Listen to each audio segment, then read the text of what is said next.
Hey guys. Fucking hell, it's dark as fuck on this. It's supposed to be this dark? Oh, it's called the Lightless Pits. Alright, probably why.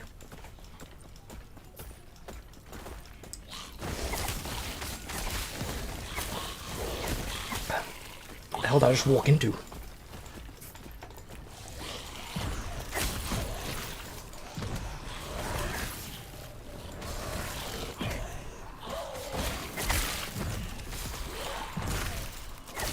I played against the Gareth Chieftain bosses on this other day, and they killed my Necromancer I think about 4 or 5 times when I played against them. But I didn't realise they had like a one-shot mechanic where one of them jumped on you and just basically deleted your character. Went straight through your shield and your health bar. So I played it cautious with my Sentinel and my Paladin, and I didn't die once. But I had to run around the arena several times to regain mana because I ran out of mana from my warpath. So I was just running around like just avoided these fucking attacks. But I can start to see now the Paladin is start to scale quite nicely as I build up his warpath and his other abilities.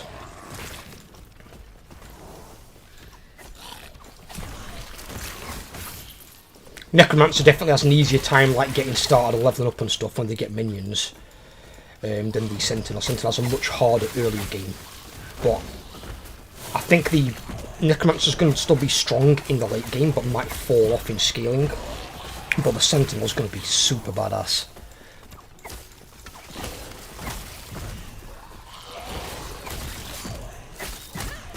Especially now I've got 3 sources that can all summon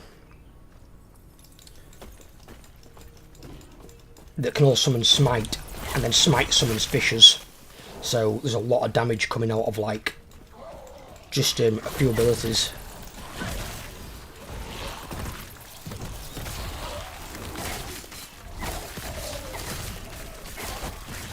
What the hell is that thing? Void Centipede. Echo Conquer, eh? Alright.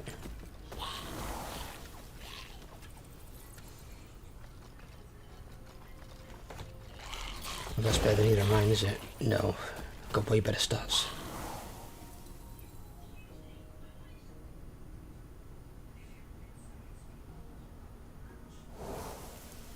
Minion Necrotic Penetration.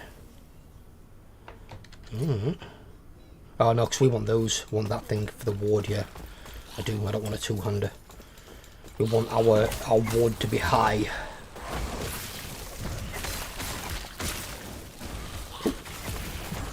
I swear to God, sometimes I try and avoid those things, I just walk right into them.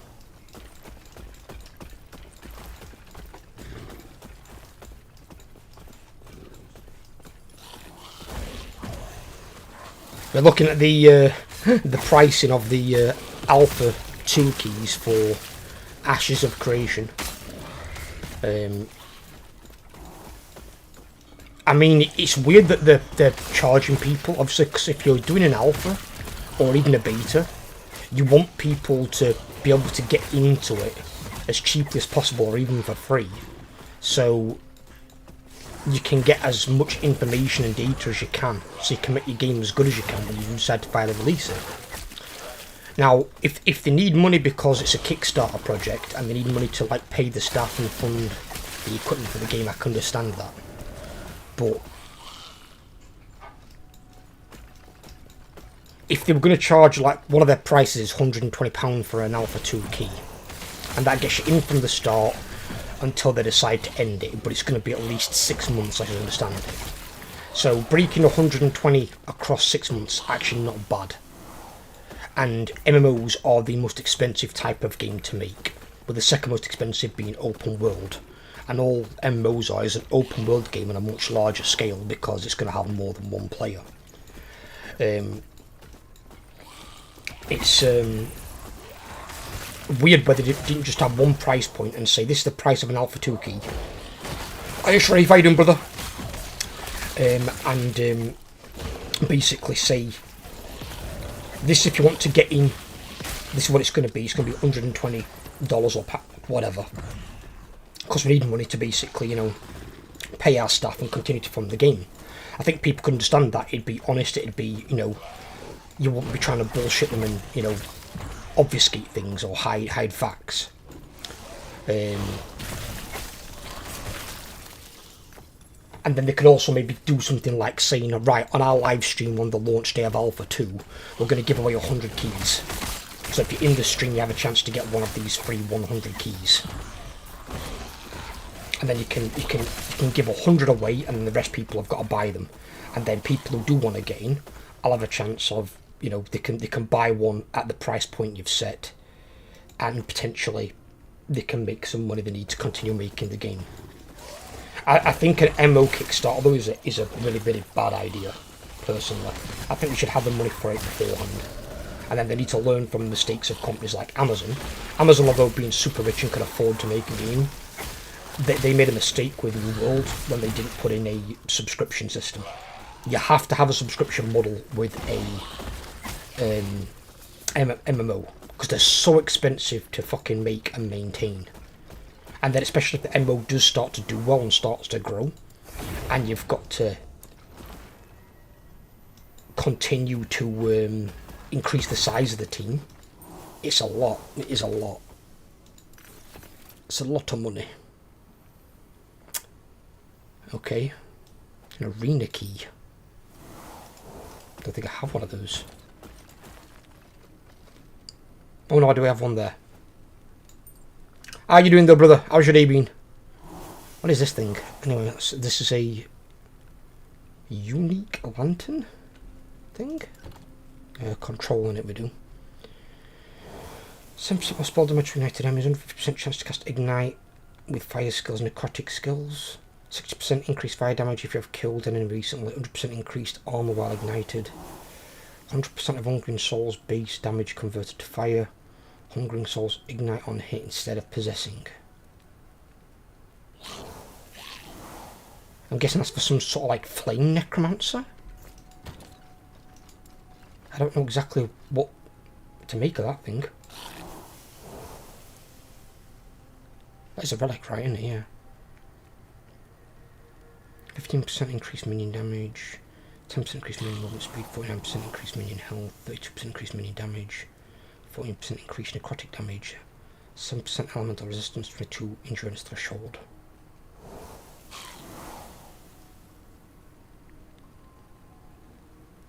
Now that one with the one gets better stats. Whack that one in there. Rough night, but just had a pizza for lunch. Okay now. Have you not been eating or something again?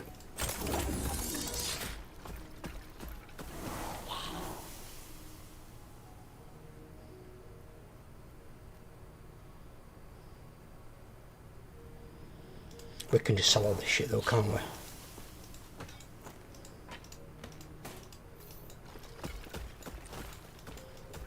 Yes.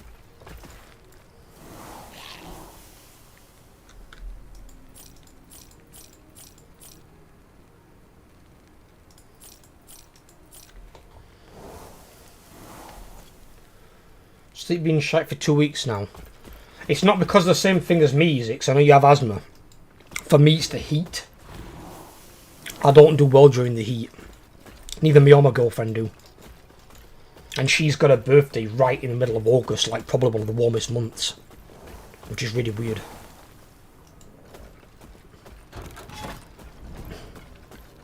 I've not seen one of these things before.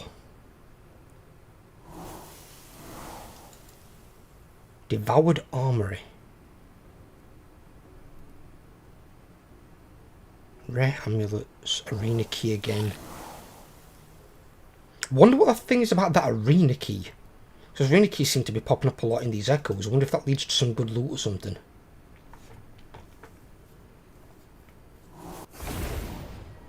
What the fuck? What is this?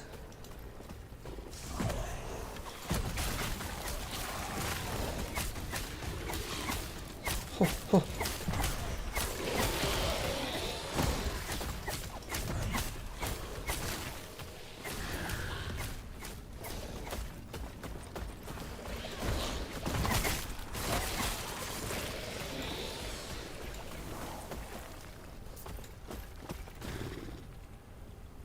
Are we just standing here with these things?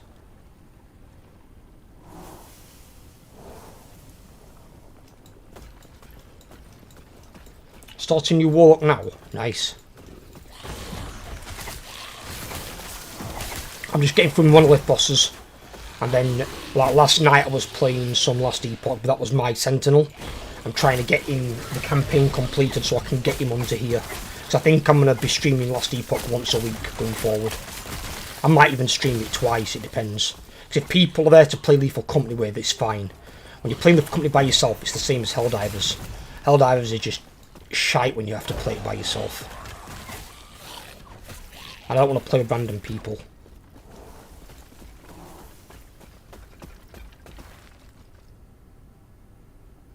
If you stick to Cycle, you definitely won't lose anything when it goes from Cycle to being Legacy.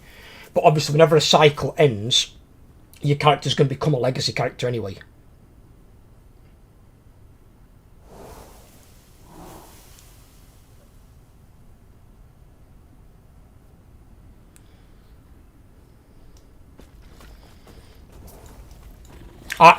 I found something out the weird Shrafe, so I'm not sure if it's a bug.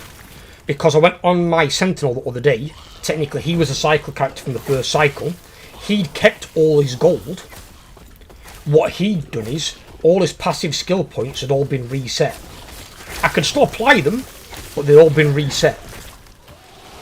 So I had to kind of remember where I'd put them beforehand.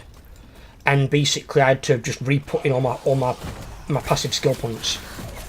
My talent tree points.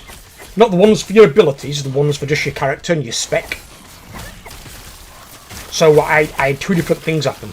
Because on my Necromancer, that didn't happen. I just lost all my gold.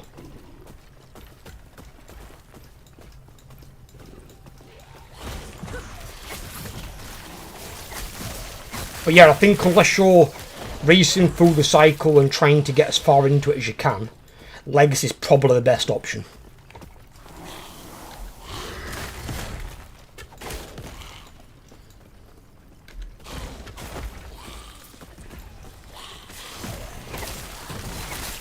It's got more what I like to refer to as permanence. There are some games that where you don't have permanence, and I don't like those types of games. Like Hunt Showdown. It's not the same type of game as this. It's a PvP, PvE multiplayer game, but if your characters die, they've got permadeath, and I don't like that. I think that's bad. I don't like anything where you can just lose your shit permanently. It's not good. Like when you were gold capped on Diablo 2, you could lose your gold that you were carrying on your character. All the gold that was inside your stash was safe, but the gold that you carry on your character, you could drop it, and if you couldn't get back to your body, you'd lose it. But I didn't mind it with just being things like gold. But if it was a matter of I was dropping it and losing all my gear, I'd be pissed.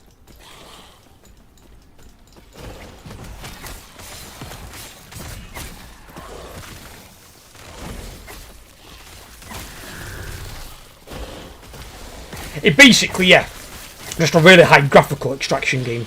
But yeah, you're right.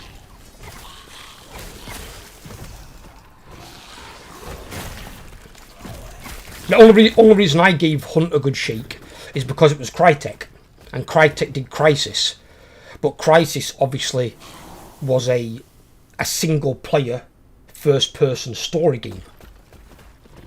Going on to a live service multiplayer PvP PvE game obviously is not in their comfort zone.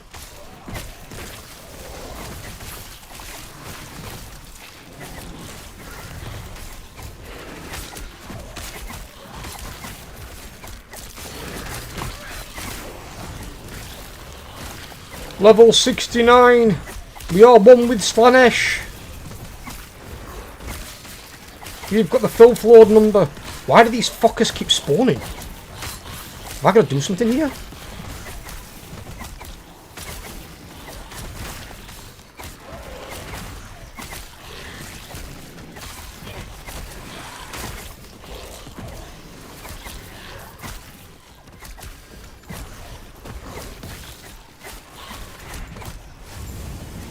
Echo conquered. Alright, you just got to fight for fucking a while. Ooh, that's lovely.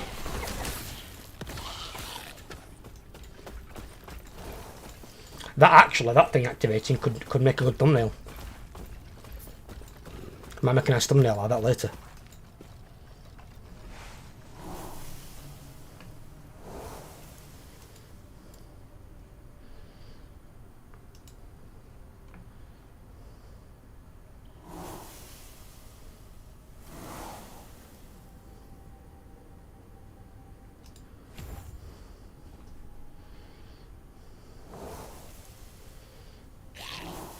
Get this maxed out, then max out that one. Can max out that one.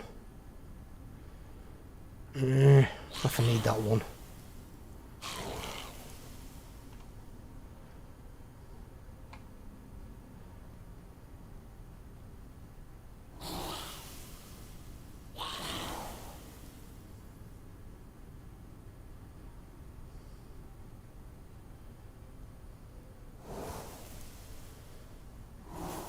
Got health there. I'm going to 10% increased attack and cast speed and 10 health gained on hit.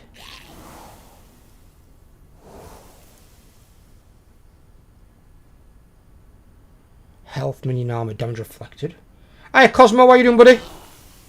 I dropped by one of your streams the other day. I was just lurking in chat.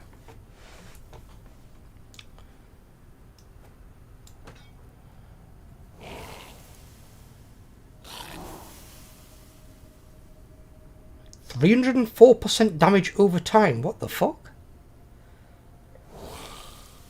Fall Guys of Resident Evil 5. I had it on my second monitor while I was doing some thumbnails. All I know is there are about 8 or 9 people in chat. That's all I could remember. I saw that you were streaming. It popped up on my my feed on the left hand side, and I just clicked on it. There were a bunch of there were like 7 or 8 channels all streaming, but a lot of them are obviously bigger streamers and don't require one more viewer. When I can help out somebody who's smaller, I always prefer to help out a smaller creator. Bigger creators have got it far too fucking easy, and they get pushed too much by the algorithm and stuff like that. Once you get to a certain size, it's a cakewalk. When you're small, I mean, I can't say they've got no idea how hard it is, because obviously they'll have probably been through it themselves, unless they got a really, really lucky start.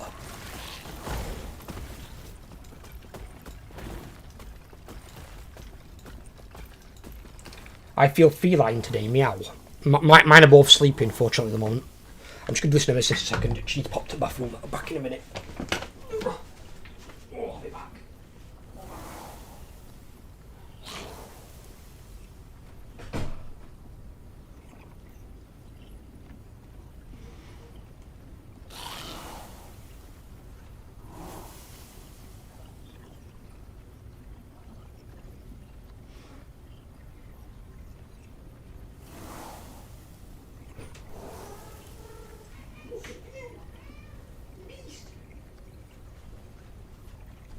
I was asleep until Mum woke up. Didn't you? Yeah. What's up with you? She likes to come in and tell me off, don't you? A little love muffin, don't you? Hey? What's up? What's the matter? What's up with you? You've been doing sleeps? Been doing big sleeps? Yeah. A cheeky monkey, aren't you? Eh? What's this? What's this here? It's bloody tail. What are you doing? You coming for this hand? You coming for your hand, are you? She loves this bloody hand. That's what she does. Gets all the hand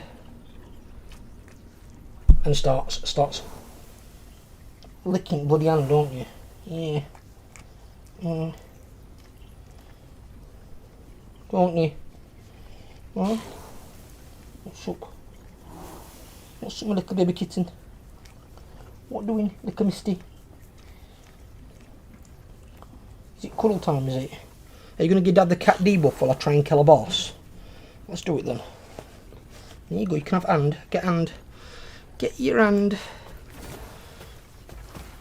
Alright, so we're getting these things then, are we? We can check them out in a second. Let's challenge this bastard.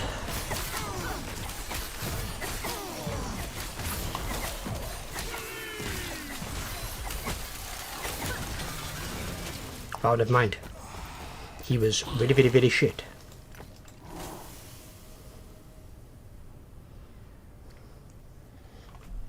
Are you okay there? Are you okay? Oh, God, bumpsies. Big bumpsies. Chuffing hell. Big bumpsies for a small kitten.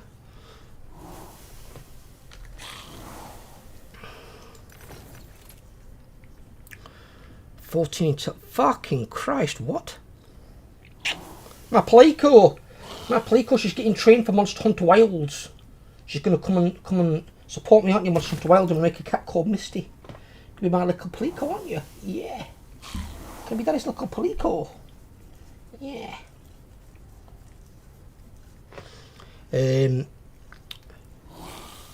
582 minion armor, 5% increased movement speed for you and your minions, 10% chance to summon a what? An illusory tree when hit? A tree? I get to summon a tree?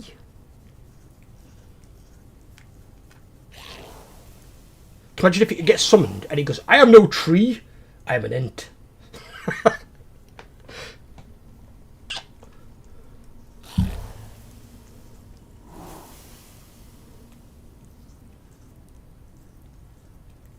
We can test it for a bit. I'll leave that ring there, I'm not getting rid of it, that ring's really good.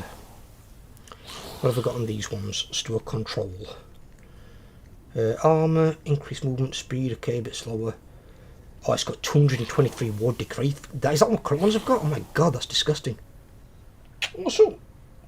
What's the matter? Look a baby. 14% reduced damage taking critical strikes, 6% physical, 55% void resistance, okay. And that one's... Oh, hang about here. We've got... no. Intelligence dexterity. 779 dodge rating while using evade. What the fuck? 63% increased dodge rating on top of that. Oh god. You'll be dancing around like fucking Neo. 12% fire resistance, but no, they're not really any good for me. Might be maybe good for my paladin. Right, have we got all the things maxed out? We have. Let's get the fuck out of here.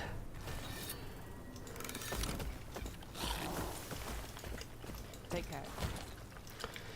Sentinel. Pop these over a view. That's two-handed, so you can check that one out. That's Acolyte only.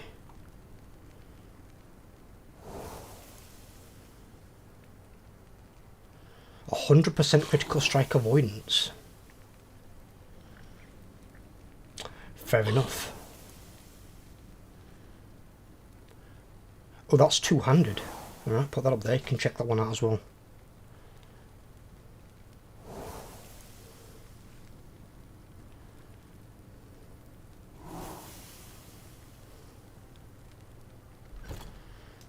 Yes.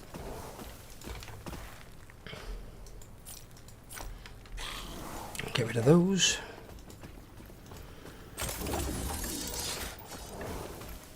What the hell?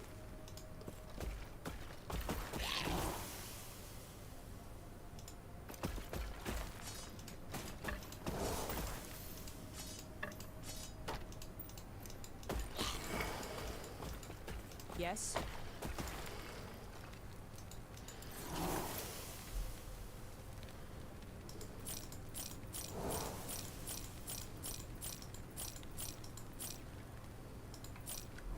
Just not that one. That's my ring that I'm keeping.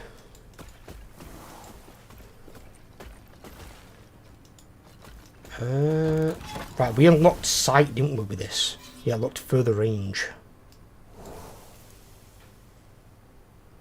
Arena keys down there, rare amulets, piles of gold, arena key. Affix shards. Affix shards. Rare relics. Oh, there's another one of those things up there. What's this one? Unique or set helmet. Ooh! Hello.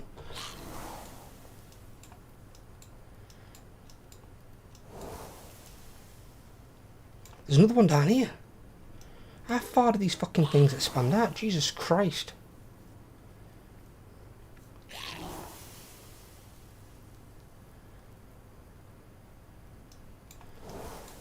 Okay, so if we...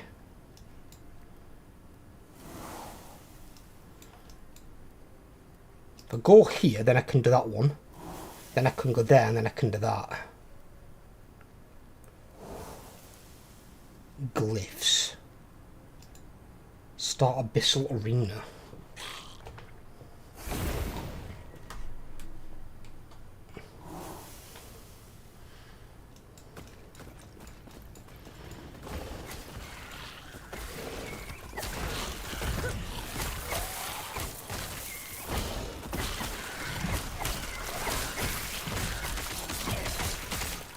What the fuck?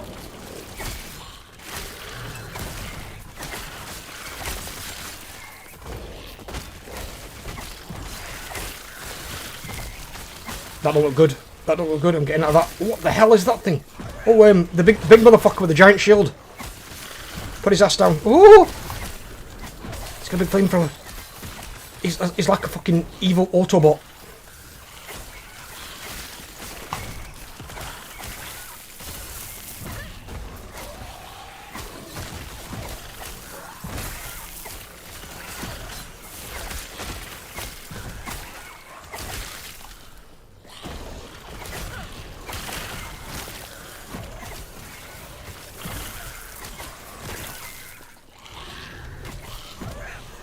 Evil Autobots or Decepticon?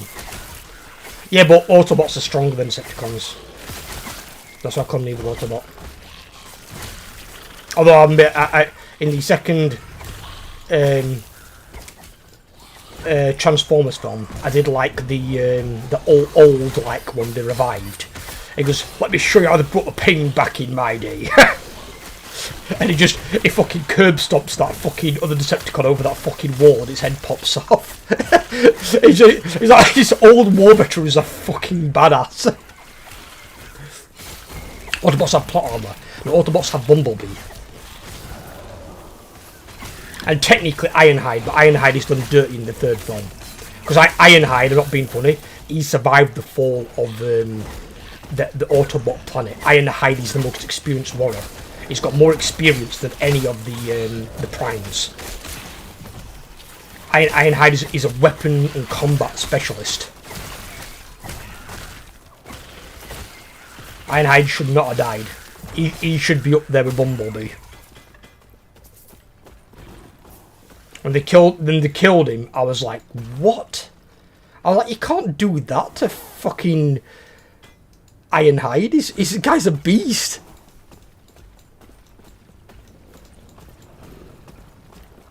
I felt so bad for him.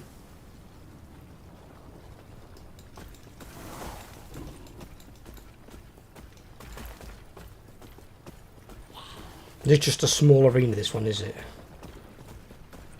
So I'm guessing you don't get any of those things spawn.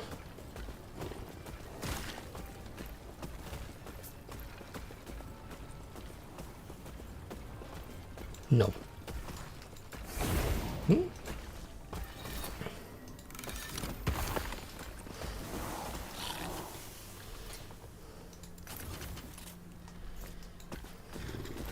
Yes.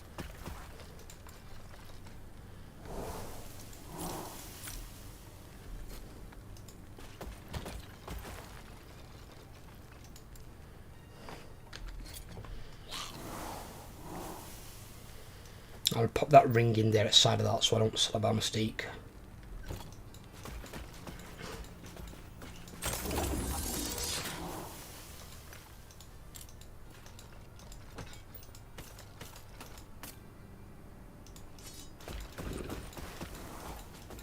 Yes.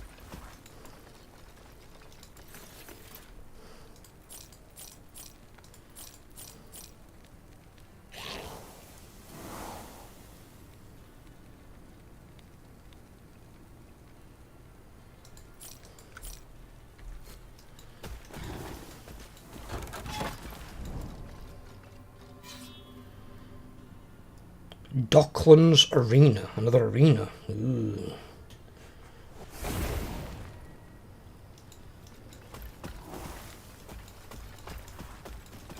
Oh.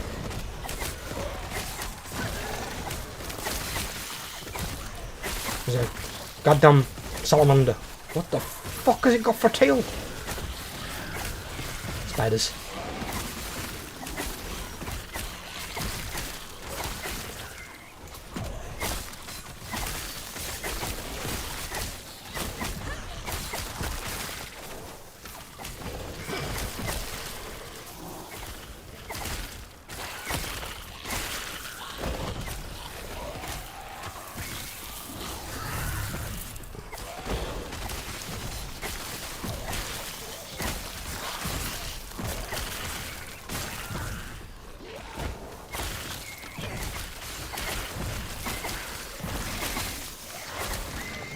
Anyone seen anything big and nasty spawn yet?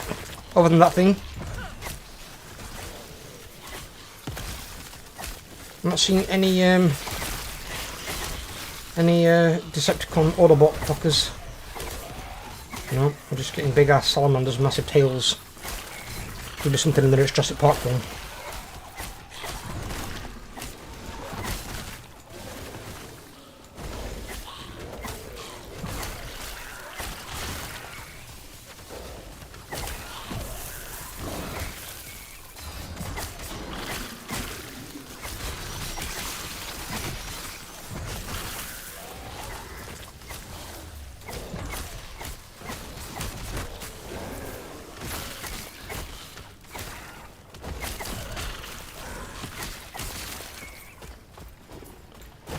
A lot of dead things.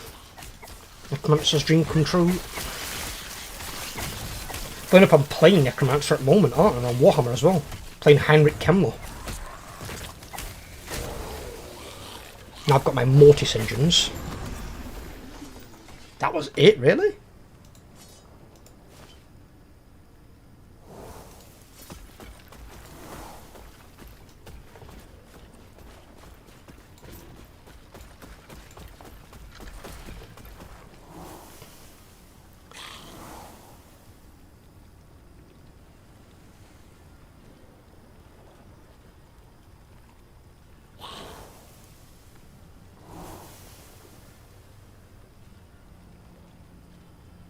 Okay. Gotta say, that item, fucking disappointing. Oh, never mind, there's one here. It's the reward afterwards, is it? A mage helm? Do I look like a goddamn mage? Fucking mage helm. Can't they give you something specific to your class? Fucking mage. Ugh.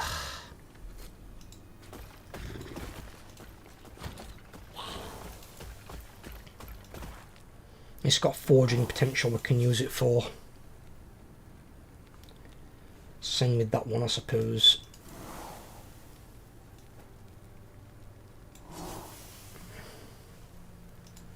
And that's an idol. Wrong loot reminds me from Diablo 3, the Barbarian belts. Yeah. Yeah. See, this is why I'm one of the few people who likes what World of Warcraft did with their loot system in Shadowlands, which is the personalised loot. Because a loot then is always going to be usable for your character, and also you can't be ninja looted. The only people who want the old master loot system back are people who are ninja looters. Ninja looters do the bane of PvE. Yes. Because you get people take your shit, even if sometimes they couldn't use it.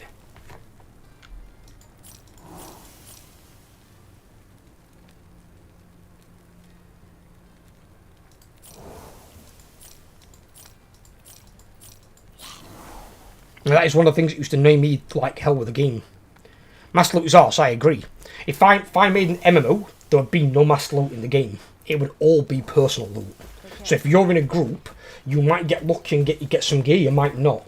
But at least if you get gear, it will be usable for your class, for your spec. I would even go as far to make it spec specific. So you know it's going to be of some use. The only question is whether it's an upgrade of what you've currently got, a downgrade, or a side grade. Because it'll be one of the three. But at least you know it will be useful.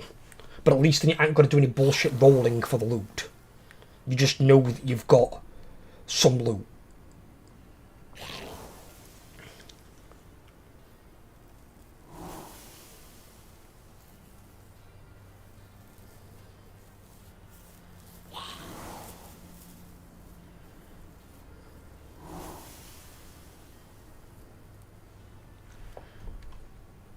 It's not bad though.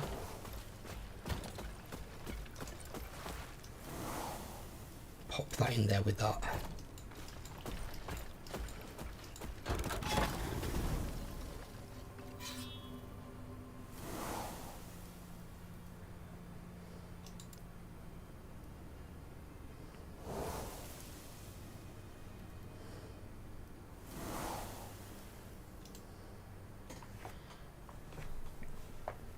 But yeah, I used to hate Master Loot. I mean, we didn't have Master Loot on when it was in a 5-man dungeon. But I still remember to this day, and I committed it to memory so hard. And I can't shake it at all, for some reason. It just stuck with me, because of how scumbag it was. I went into a 5-man dungeon, and I was trying to get like pre-raid base, before the raid was like released and started. I was after the shield.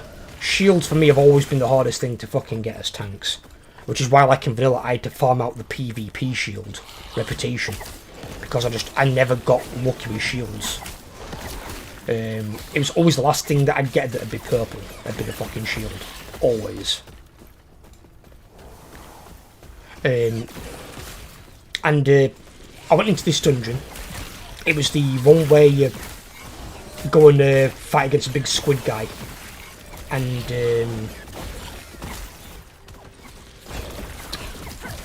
you have the water elemental lord come and help you. He's the other good elemental lord.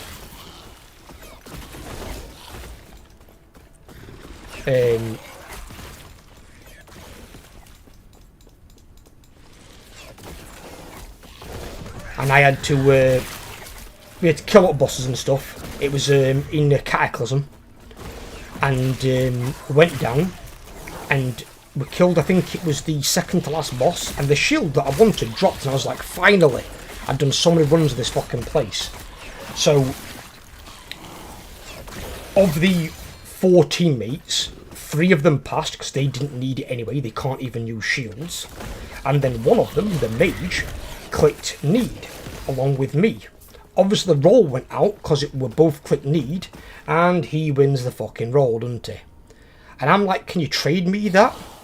I'm like, you can't even use it, you're a mage. I said, I'm a tank. I said, I need it. And he said I can't. He said, because I need it for my enchanting materials. And I'm like, you're kidding me, right? I'm like, this is a loot run for gear that we need. I said, if you want it for enchanting, there's an enchanting option. And he goes, yeah, but then I'll never get any loot if I click enchanting, unless everyone passes. Because even greed overtakes enchanting, I think. I think they did change that around eventually. And I'm like, you're kidding me, right? I will report you to a game master for this. I'm like, you can't take loot that someone else needs. And fucking unbelievable. I got a ticket response from game master, and he said yes, exactly. I've seen what he's done. He goes, unfortunately, he's already disenchanted the item. He goes, so I can't give the item back. But what I've done is I've suspended his account for a month. So the guy got his account suspended for a month, all for the sake of disenchanting my shield.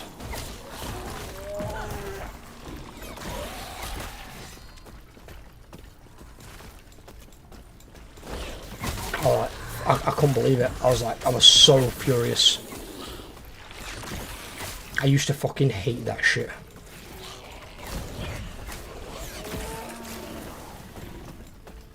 I don't mind enchanting, but not nicking other people's shit on a loot run.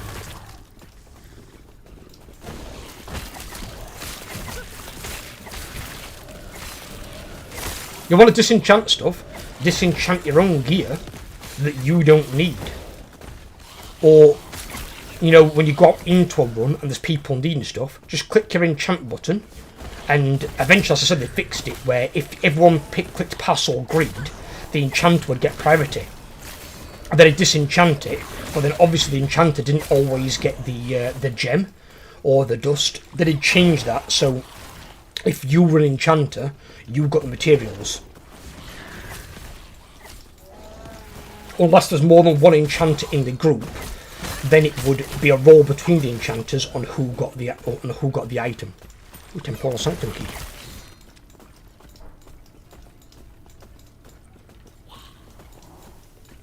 But it's infuriating when it's something like that, and that guy must have known that I needed it and did it anyway. But it was like, fair enough, he gets a month ban, or as the guy said to me, a 28-day ban. So he got banned from the game for 4 weeks. I bet he'll have been crying hard about that, which made me feel somewhat good, because it was like, yeah, he fucking deserved it. First rate prick. Could not stand that shit.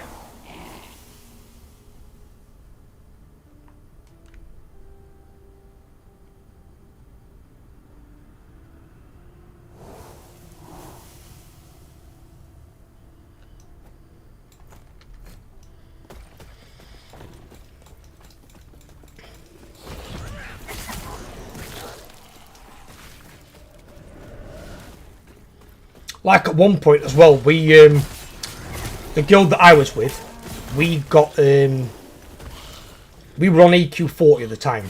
We were progging AQ40, so we've got Blackwing Slayer, Molten Core, Onyxia, Zul'Grub all on farm. So what I would do is, I would take a raid once a week to Zul'Grub and to Molten Core, and we'd go through the raid. It was with new players and stuff like that, like fresh level 60s sometimes. Obviously some of the people in there be like geared, but they don't need any loot. And we'd take people in there, and we'd put on group loot rather than master loot, sort of thing. So you basically, all the items would pop up on your screen, and I'd be like, right, if you need it, click need. Simple as that. If you don't need it, click greed or pass. And I said, if you're an enchanter and you need the enchanting materials, click your enchant. I said, obviously don't need on something that you don't need. That's the only thing I don't want to see in this. I said, if you need on something that you don't need, you're getting kicked from the guild. Simple as that. I said, so just need on what you need. I said, we do this raid every week. And we never had any problems. We never had any problems. It was one of the easiest things.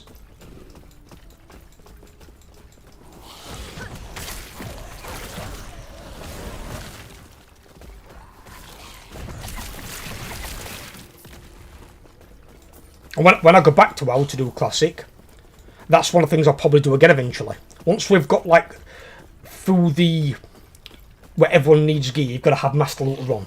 Otherwise you will get people who are like ninja looters. But once you've got past that where you like most of raids geared, most raids basically got like full tier 1, even some tier 2. And they don't really need it. Might need like the odd item here or there. I'd just put on the group loot stuff, the roll, and just let everyone just roll on their items. And I just make it clear. Just don't ninja, otherwise you get kicked from guild. And you won't be coming back. And it's like, if that's more important to them to ninja one item, when we go down there every week, then that's their decision to make their call.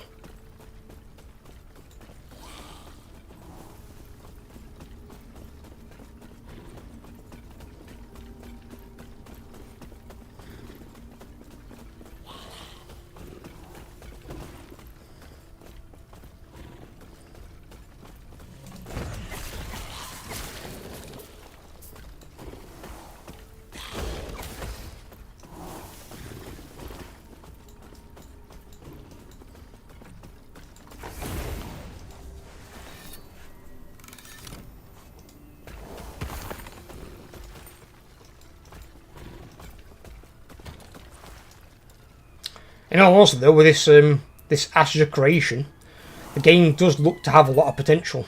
It really does. It looks to have a lot of potential, a lot of good ideas. I just hope it is good. When it comes out, I hope it is actually good.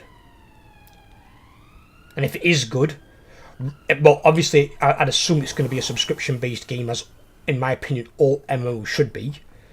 If it is a good game, I will consider giving it a look-see.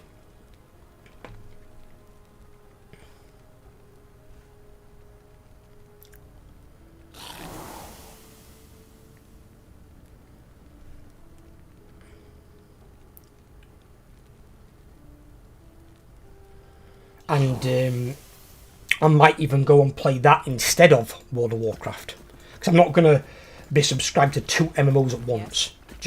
It's just not doable. I'm not going to have that kind of free time.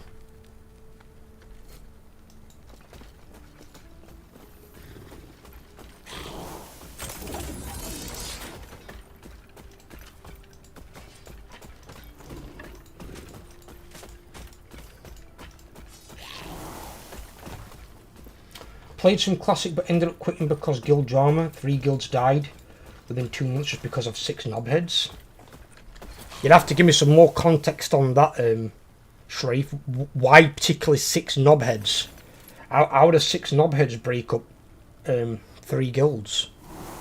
I mean, surely if they're knobheads, they wouldn't keep getting invited to guilds, right? I don't know how it works on the Classic servers now, but we used to have, like, if you had, like, bad apples, we had, like, a blacklist for the server.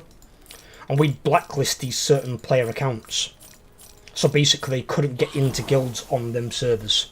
So they were forced to leave the server, because nobody would take them. So they either had to leave the server, or do faction change, and go onto the Horde side. In which case, then they became the Horde's problem.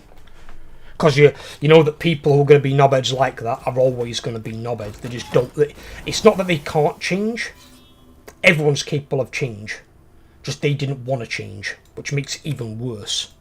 Because that means they're intentionally being a dick.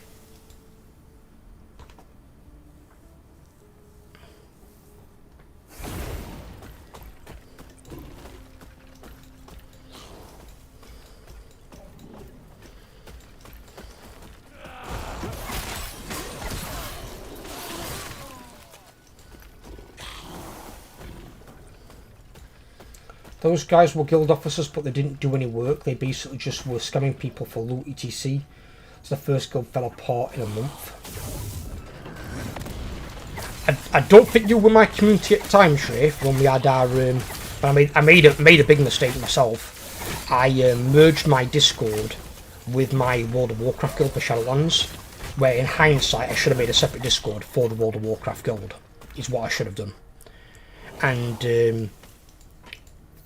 I don't know what the issue was, but there were some people who didn't like the way that I ran things. Bear in mind, obviously, at that point in time, I was also working a full-time job. And they tried to recruit one of my friends, Ethan, my thumbnail artist. Now, Ethan, obviously being loyal to a fault, bless him, he said, by the way, these guys are planning on leaving at the start of your next raid. So we knew what were happening before it even happened. And basically, I think 8 of the players left who had got some gear and stuff like that and experience. They left. It didn't stop our raid, because our raid at the time we had like 19 people and only 10 to do a raid, so we still had like 11 people. So our raid went ahead as planned, and they forged this new guild. I kept a track on it on, I forgot what the website's called, where you can track other guilds' progress. I think it's, oh god, what's it called now? It's not Wowhead, is it?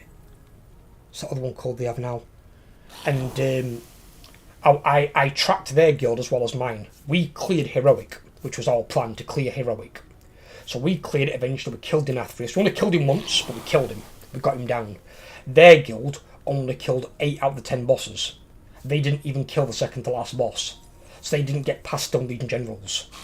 So they left in the idea of making their own successful guild and being mythic raiding and all this. They couldn't even clear Heroic. And because the other guy they put in charge was one of my off tanks, he wanted them to be doing Mythic Plus runs for gold to fund the guild bank, and stupid amounts of high keys a week. And he was saying, this is how many you've got to do, you owe me this many runs. I didn't put anything like that on people. I didn't care. I'm like, you pay for the game the same way that I do. You do what the fuck you want with your game time. The only thing that I ask is, don't get saved to the raid for the current content we're in. So like, if we were doing heroic, don't go and get yourself saved in heroic, so you can then get your loot with the guild. Because we're going to be doing the raid, like, I think we did 3 or 4 raid runs a week. But you could do normal as much as you wanted. Just don't get saved on the current progression on the raid. Apart from that, do whatever the hell else you want as much as you want. You know, you pay the subscription. But my idea was to get everyone geared who wanted to raid, essentially. We had a problem where we had to drop some people out when it came to like Denathrius, because like, Overlord, bless him, is a nice guy, but he wasn't very good at DPS. His DPS was lacking. I think he had a rotation issue. Which I'm on a few different classes. If I went into it again, I'd literally guide him through it step by step into how to do it, because it's not hard to do damage.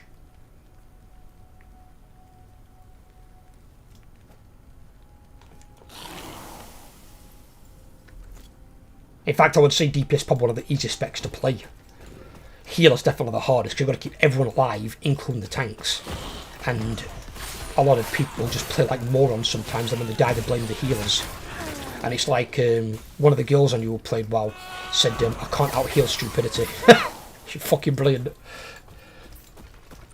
Second guild was created at the same time. They were now guys were guild leaders, and they continued their behaviours. That guild died within 3 weeks. Fucking hell. Third guild died because guild leaders started raging like everyone. I wasn't online. This happened, so I don't know the full details. What's going off? Managing threat. I know all about managing threat, dude. Believe me. I was born in the classic era. I was born for the classic era. I was one of the best tanks on my fucking server. Other guilds, if they were short a tank and we were already saved, they'd say, "Well, do you like come tank for us?" I'd like, yeah, fair enough. Yeah. Anchor back.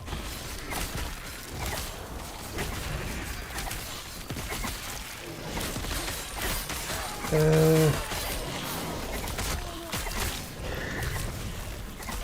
don't know what my thing is.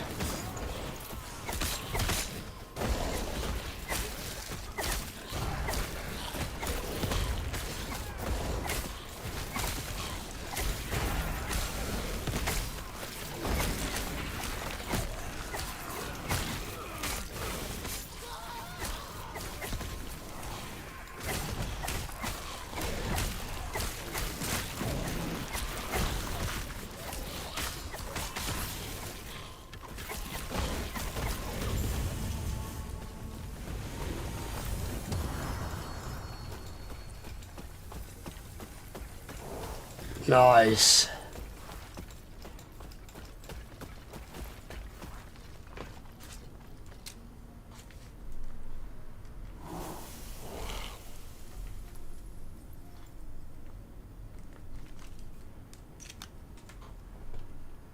I need to stabilise this area though, this stability's crap. Can't you heal? You can't. You heal stupid people snap for ages. Yeah, it was some guy, and it was blatantly stood in fucking like some sort of like shadow thing, and he's like healing, and this guy were like raging at these fucking healers, but this girl in particular for some reason, because I think she was like in that area where he was stood, and she's like, "Dude, I can't out heal stupidity." He's like, "What the fuck does that mean?" She's like, "You stood in the shadow damage. Like, I can't heal you through that. You've got to move out of it, you monk." He just stood there like everything's fine. And at this point, I'm on stream like, fucking Christ.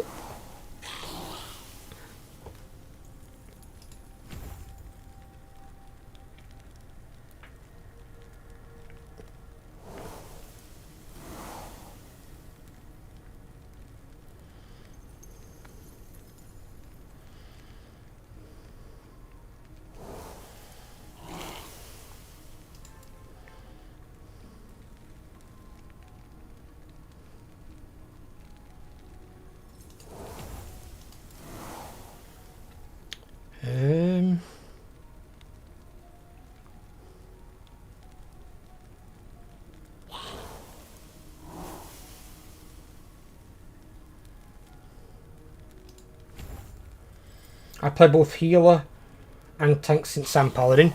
I tanked on Paladin in Shadowlands, but until that point I'd always played my warrior. I'd always tanked as warrior. But I just wanted to mix it up for Shadowlands, try something different. And also they nerfed Warrior quite heavily. Because one of the things I used to do on Warrior was, you had an ability called Shield Block. And the idea where you could have 2 charge and a Shield Block. And you'd use a charge, and it would increase your block chance by 75%. And when you block, you can't be crushing blowed by a boss. But I would always have like 26-27% block chance normally. So with the shield block on top, I had more than 100% block chance. So I was guaranteed to block the next attack. And because I blocked it, I would get the charge back. So I would always have infinite charges of shield block. And they changed it so you could no longer do that. And then that means when you run out of shield block charges, if you didn't block an attack or dodge it and it was a crushing blow from a boss, it potentially could either kill you or do a fuckload of your health in damage. So I didn't like that change. And when they made that change, I was like, nope.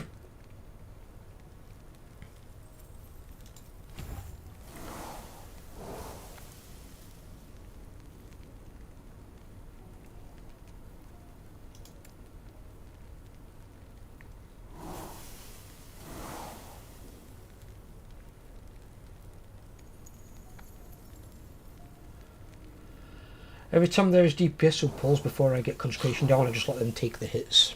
I always say to them, if you go full retard and you like pop all your cooldowns and go full damage at the start, I will let you die. I will not taunt off you, I will let you die. I say, this is... You give the tank time to get aggro. Obviously in Shadowlands, you got aggro instantly from your first attack, and they couldn't take it off you, unless they had a taunt. So you got aggro. A tank was made basically brain dead in Shadowlands. But when you played it in Classic, you had to get your stacks of Sunder Armour out.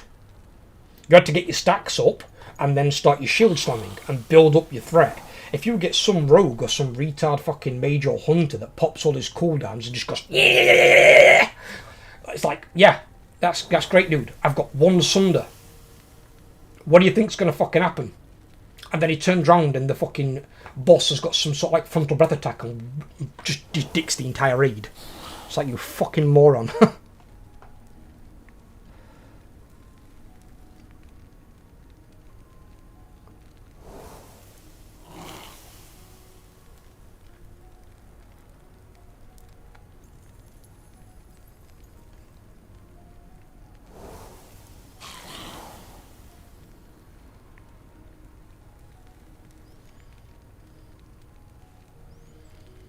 More on here.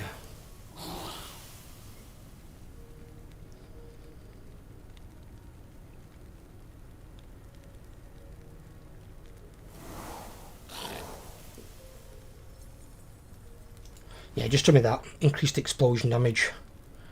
Bigger boom.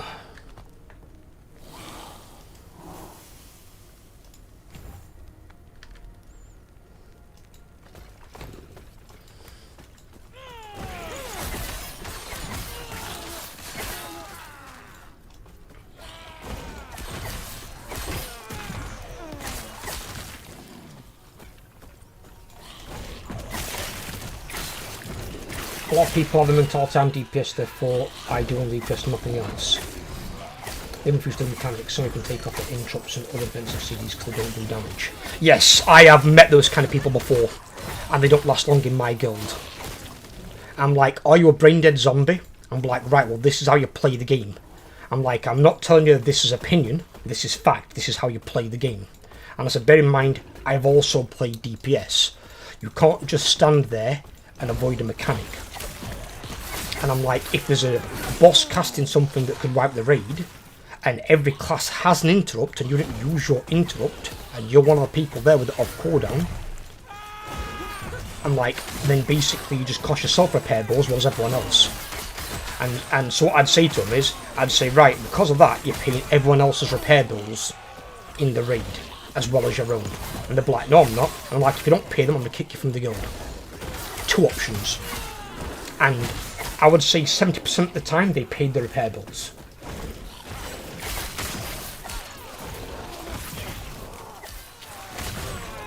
I would go scorched earth on them as well. And I'd be like, if you don't pay the repair bills, I will tell all the guilds what you've done and what you play like. And you won't find a guild on the server. So he'll be forced to leave and go to some other server that's shit. And that ain't got as many people playing. And some people are like, oh, it's a bit of a dick move and stuff like that. I'm like, well, you're being a dick. Do the mechanic, dude. These bosses aren't hard. I'm like, if you can't do classic boss mechanics, what do you think you're going to do in fucking retail? Where every boss has got like fucking 20 mechanics.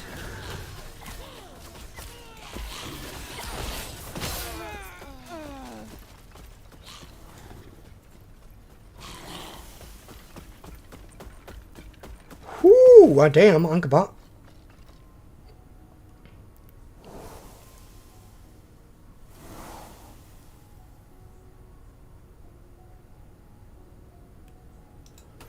I've got to check out some of these things. Holy monkeys.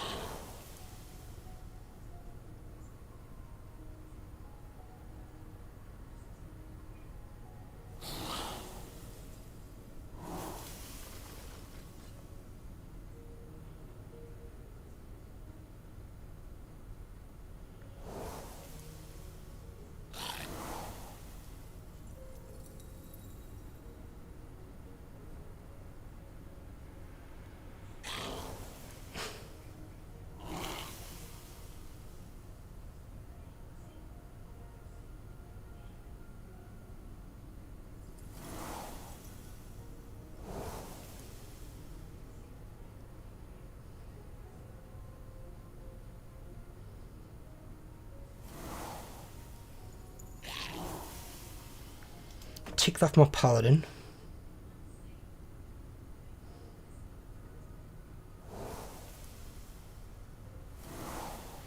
And that's void damage, my paladin's fire.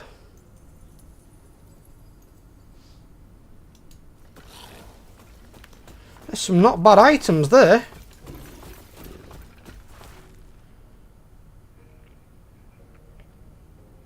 Especially that fucking ring. And them there booties. That's got 223 ward decay, of course it has.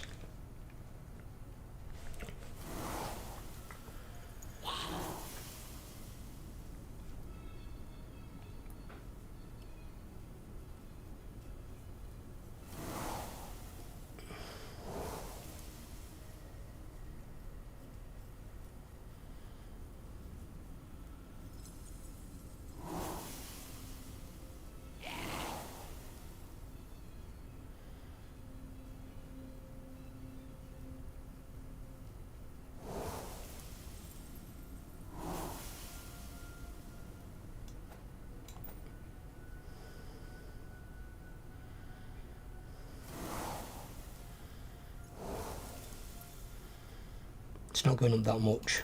Fuck it.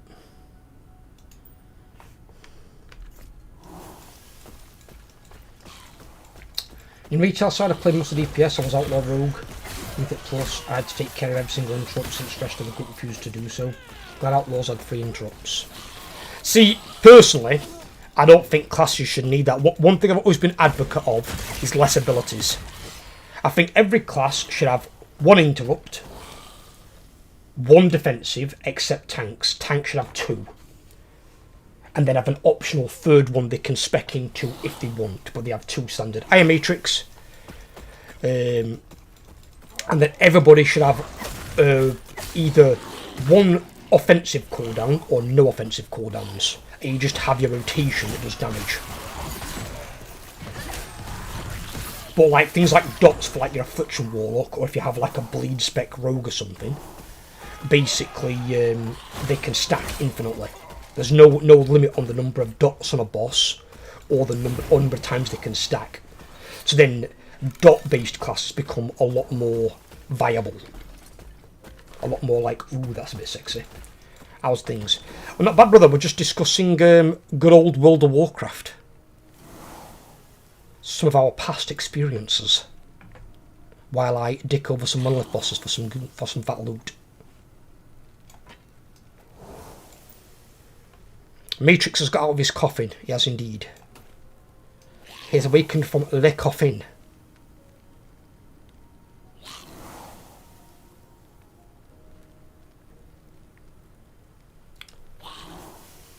I've told Matrix once I've got money coming in from YouTube consistently, I will go back to World of Warcraft.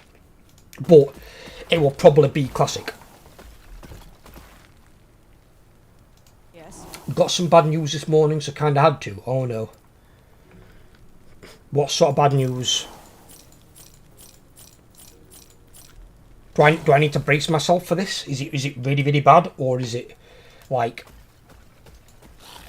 average bad?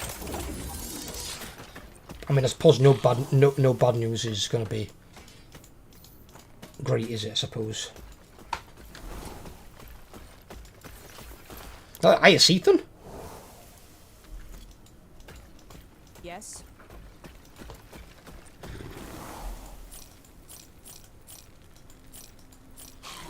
One close family member passed away this morning. Oh no.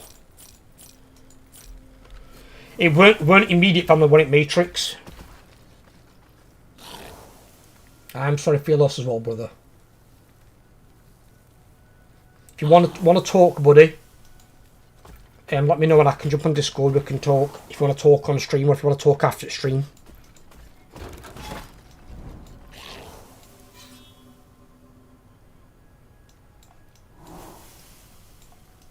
One thing don't do is suffer in silence if you want to chat.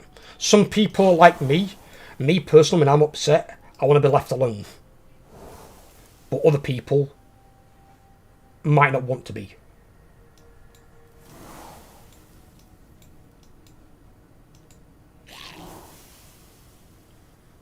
Fall of Ledria. Okay. Kinda handles more bad news after my mum's passing last year. Yeah, I know, buddy, I know. And I can't say I've been there because I've still got my mum. I have lost 2 grandparents. And believe me, that'll bad enough. It's never nice, buddy, it's not. Weird thing is, and I don't know if this is a callous thing or not. Not relating to you though, Matrix, obviously.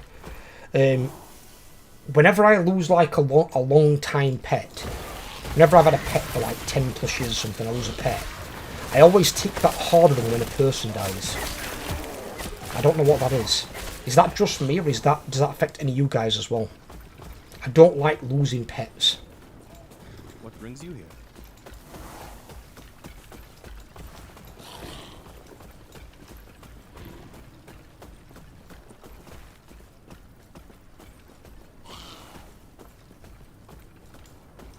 Yes.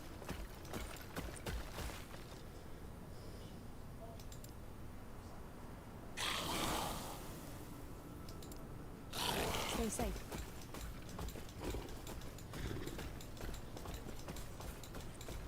You don't catch a break at all though, do you, buddy? I don't catch a break. See, this is why I'm glad I can provide you with some, like an outlet. You've got people you talk to, you've got friends you can play games with. You know, you've got that little bit of an outlet where you can just, you know, you can do things.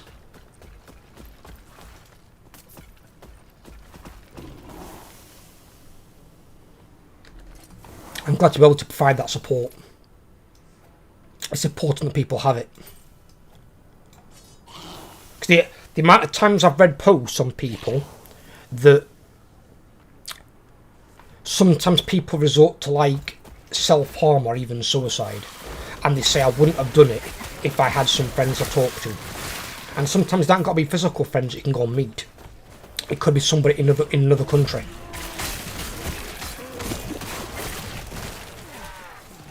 Safe travels.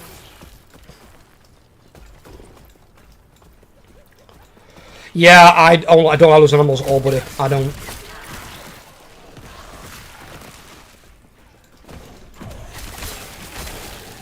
I hate those animals. When it comes to lose Bilbo and Misty, I'm going to be a wreck. I will definitely not be streaming in those weeks.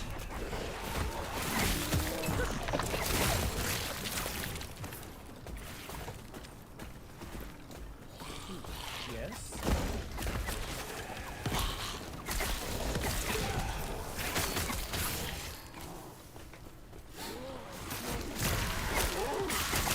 That's what I said. I said Misty and Bilbo.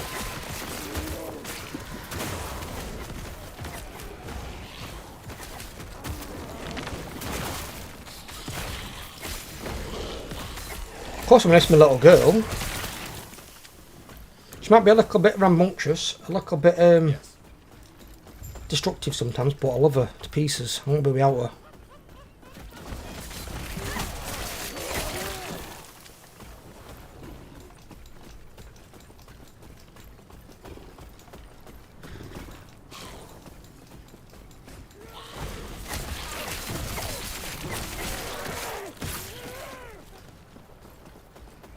Especially when you've watched them grow up from a kitten.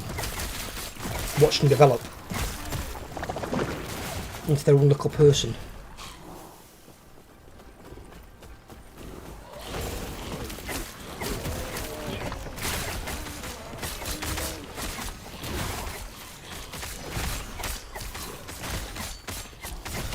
The hell, this thing's tough as shit.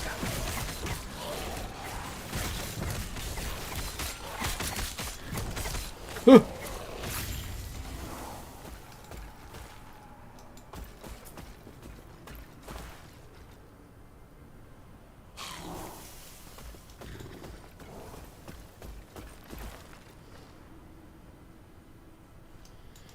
There's not a thing all in here, is there?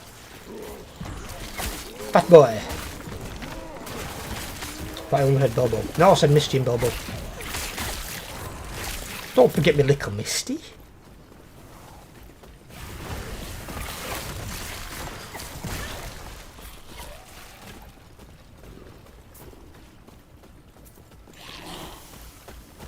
Look at the size of that fucking zombie.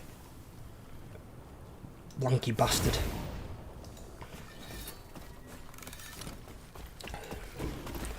Well, actually, you in a tray for there. I'll show you something. I'll show you a sneak peek.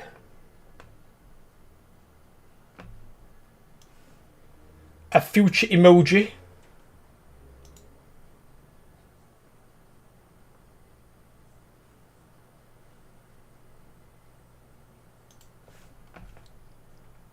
And another one.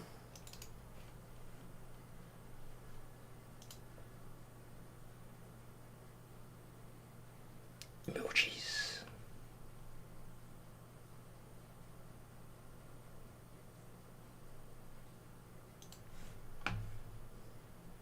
We do like a good emoji, we do.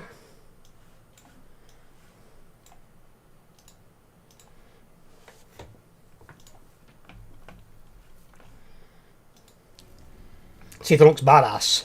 All I think I need to do with Ragnaros is I need to make his hammer stand out more from his body. Because his hammer's flame like his body, it kind of blends in a bit. Yes. I need to put like an outline around it.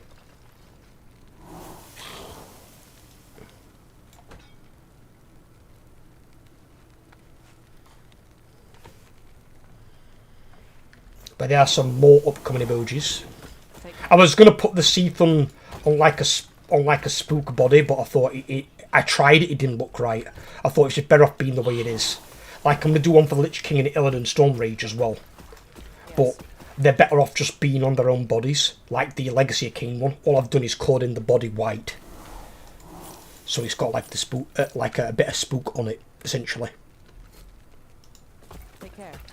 I had a really hard time seeing my cat got run over by a car because my dog chased her over the road and the car insta killed my cat, didn't even pull over. Yeah, they don't have to in most countries, they don't have to here as well. It's a sad state of things. They're bringing it into a law now where they have to. They have to stop for dogs legally in England. If you run over a dog, you have to stop.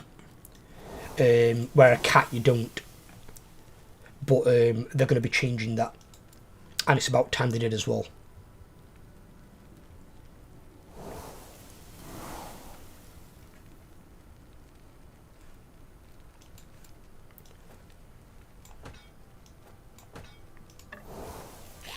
Cat lives matter. Indeed they do.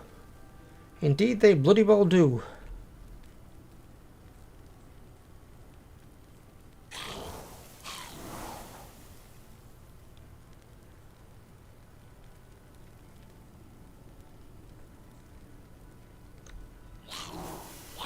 We'll put them in there because they're new, they're different.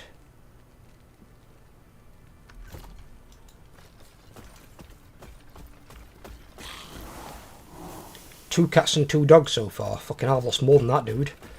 I've lost about, I think, 7, 8 cats throughout the course of my life. And I think I'm on 3 dogs.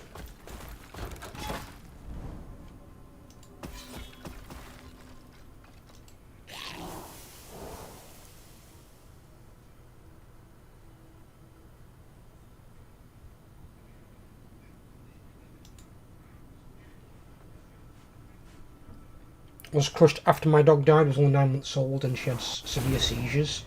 You needed to put her down so she didn't wake up anymore. Oh, bless her. It's always shit as well when it's a really young one and they've not really had chance at a life.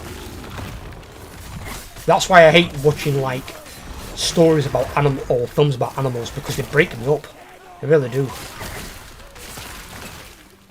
There's that one. Have you guys ever seen or heard of that film?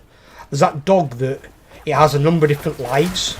It remembers its original owner, who's a boy, and I think it's second life.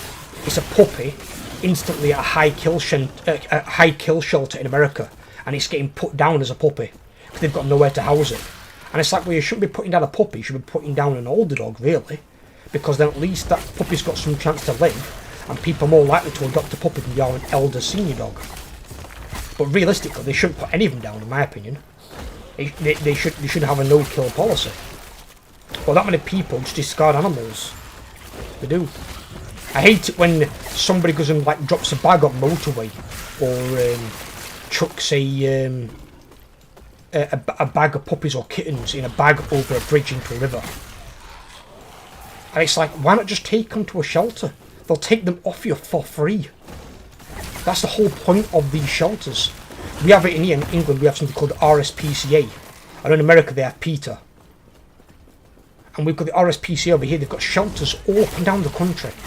And their policy is they never put a healthy animal down. So as long as the animal's not injured and not sickly, they don't put them down.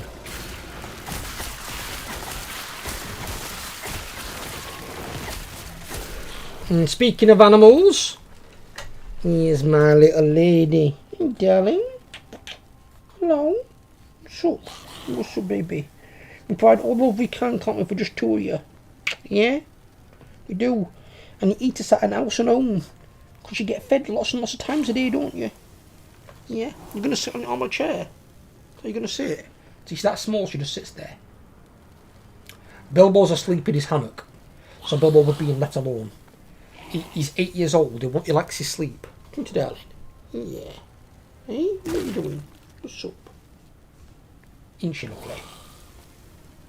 She loves her dad. She does.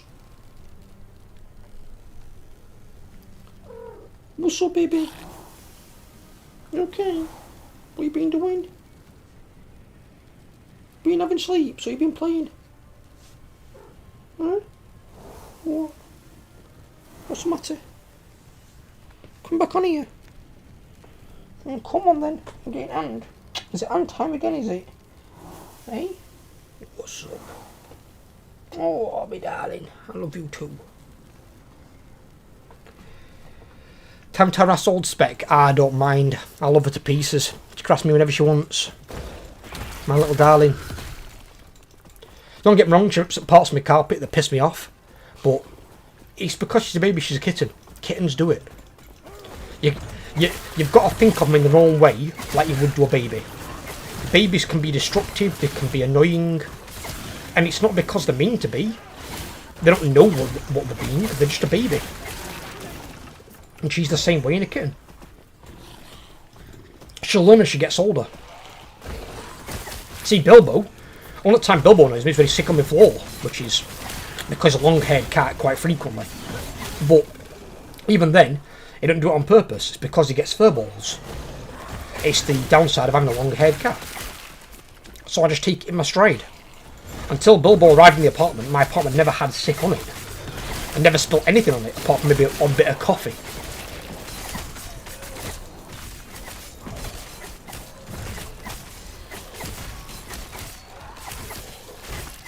Now that guy's taking some killing. Ah, fuck! Die! Kill it! Kill it dead. Fucking hell. That guy was a tough son bitch, weren't he? He did not want to fucking back down, that dude.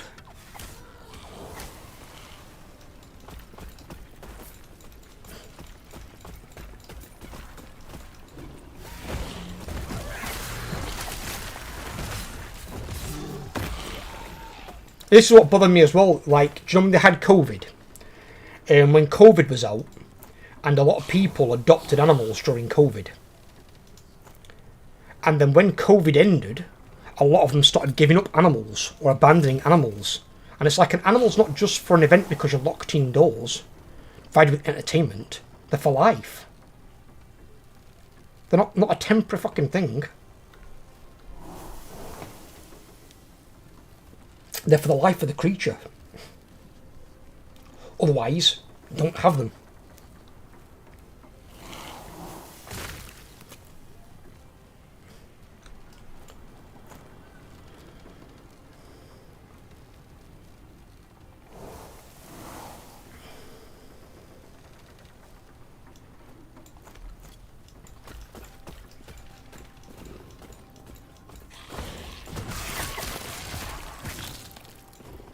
We actually don't need to stabilise this, do we?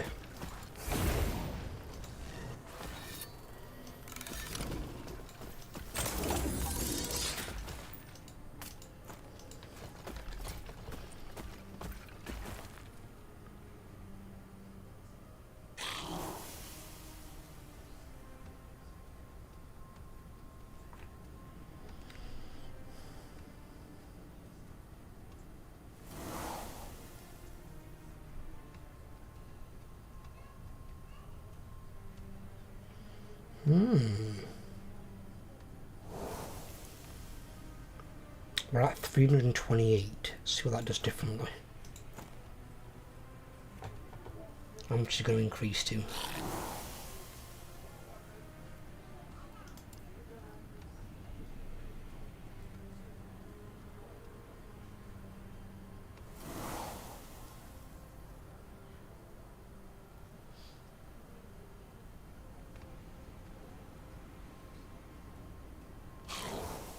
$1,366. How are you doing Alone in the Dark? You enjoying it so far? Yeah, but I am, yeah. It's good. Good game. Only time I had a problem with it wasn't even the game's fault. It was, I don't know if you have this yourself. You know when you get a graphics card update? I got a graphics card update and I didn't reset my computer. And it was creating some lag. Do you know that part that you said what happened here? And that was one of those parts where basically it had like lagged. So I cut the part out when I was editing. Because nobody wants to see lag. So I cut it out. I had to do it with some other parts because I'd not reset my graphics card, which is my fault. My fault for doing it. I should have checked it a bit more thoroughly, and I didn't. And that's the only time it was an issue.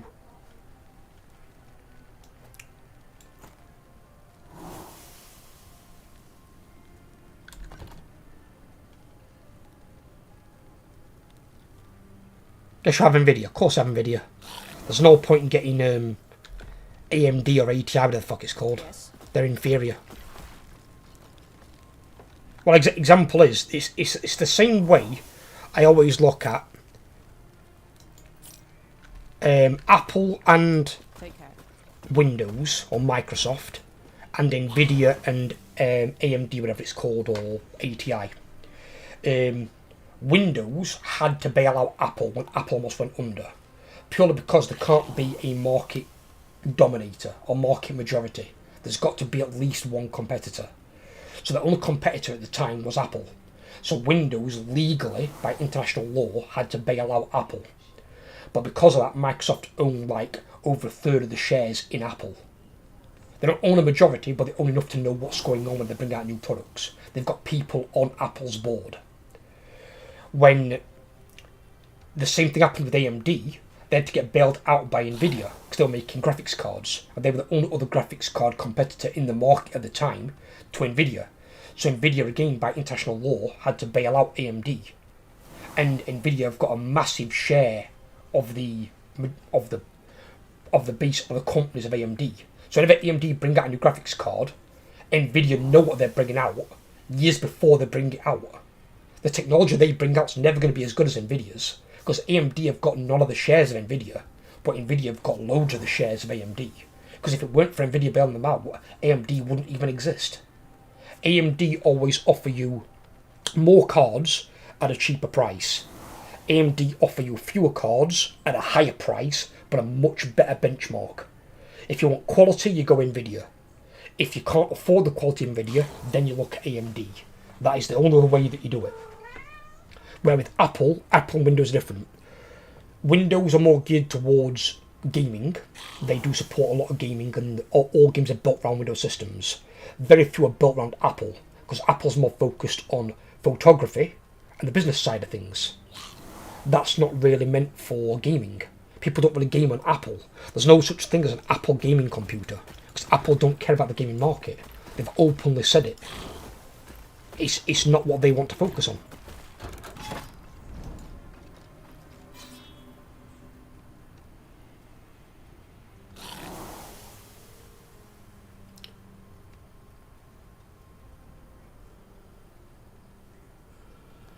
And because it's pretty good these days, I guess you have an automatic, because for me to have literally press to download my update and then it download and that lets me know what the fast download or regular one.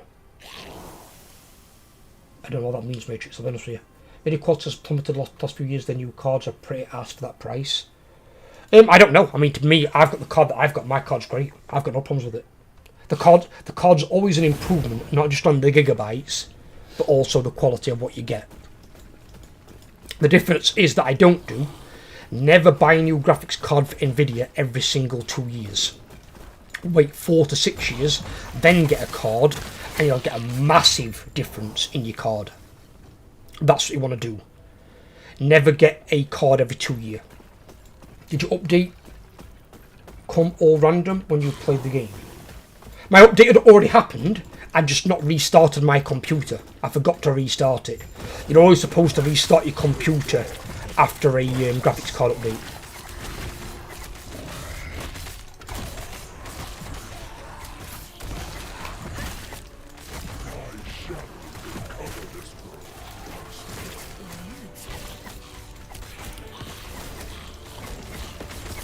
Ooh.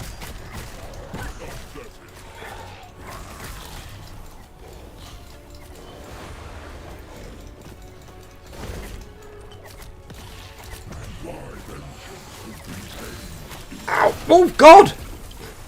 Okay.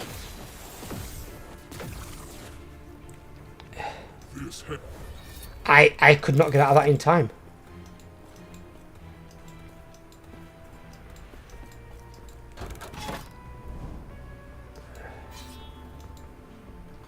Now I've got to be careful what I'm doing on this. I'm gonna have to focus. After focus mode.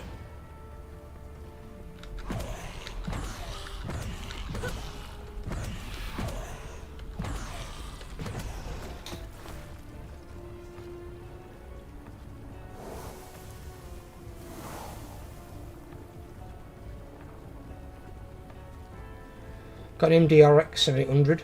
Really good card for the price I paid for it. Don't get me wrong, I'm not saying that AMD have got bad cards. They've got good cards, of course they're going to have. But what I'm saying is Nvidia's got better cards compared to benchmark. And that's not an opinion, that's just a fact. Whenever you benchmark the latest cards, Nvidia's always got the better benchmarks. So they can handle the more demanding games.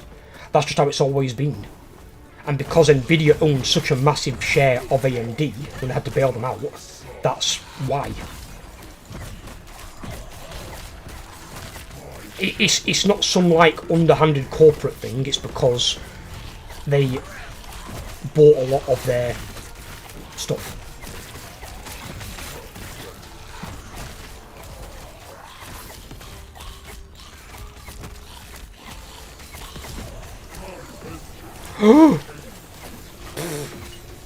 Oh God!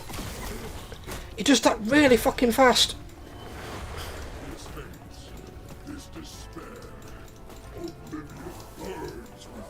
The hell's he doing?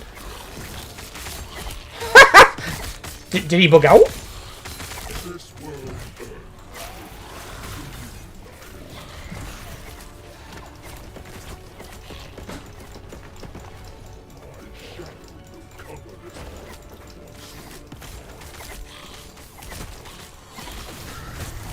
Ow. Oh, come on! Fucking hell, that is so quick!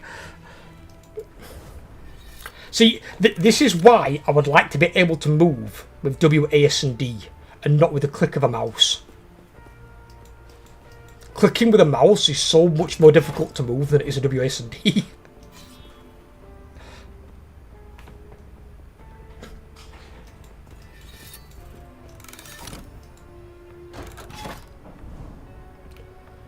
The 4 turns blue, really fast. Go close to the boss, close to the centre of the circle. You have less from. I know, Ethan, I know. That's what I was trying to do. But I was also dodging circles at the time. He has a few mechanics, but it's because clicking is so much slower than it is with fucking WSD. In WSD, it's just so much fucking faster.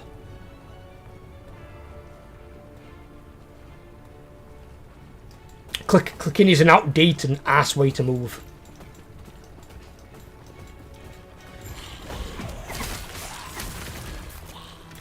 Can't even get Windows 11 on my PC. I can't get Windows 11 on my Matrix. It's because I've got 2 things turned off. But if, like I think I spoke to Shrafe about it, and if you turn the things on in your BIOS, you can then activate Windows 11. But I'm not activating Windows 11 yet anyway. I don't want it yet. I don't need it. Oh, fucks.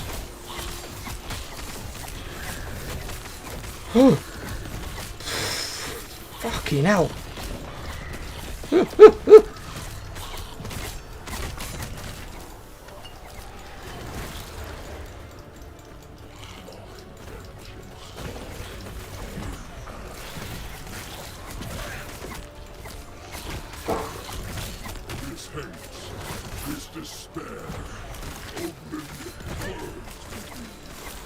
It's this one.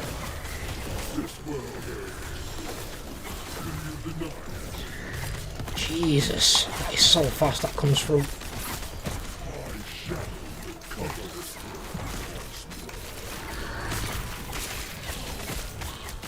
Kill this fuck already.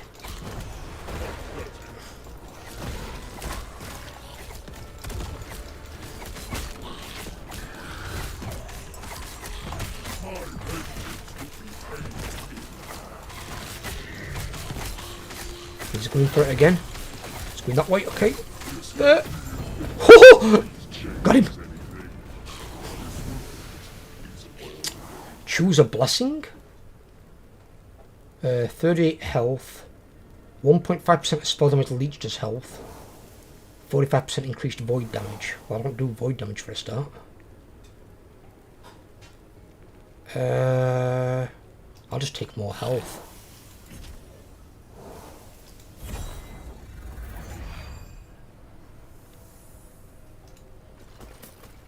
More flat health's always good.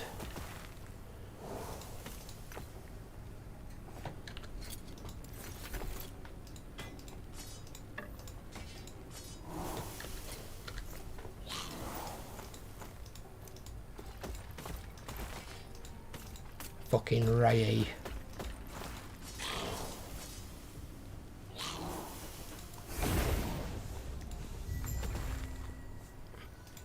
My Bogoms are beat. In fact, none of my minions died.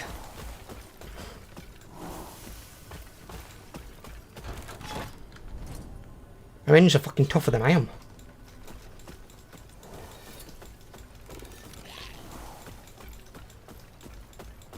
To my sister, she had to do that to get Windows 11. And I have a hard time to find it in the BIOS as well, I don't know. Hard time to find it.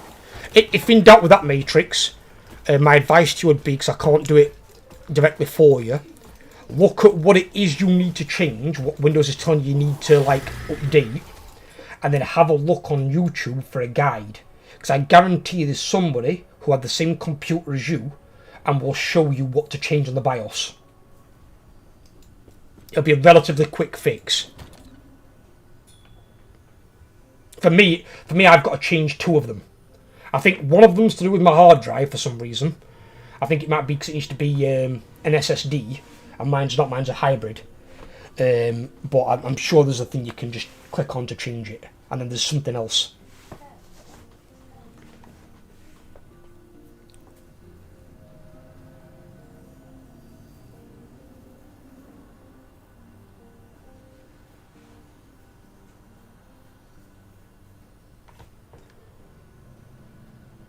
Trophy. Gloves unique. Alright.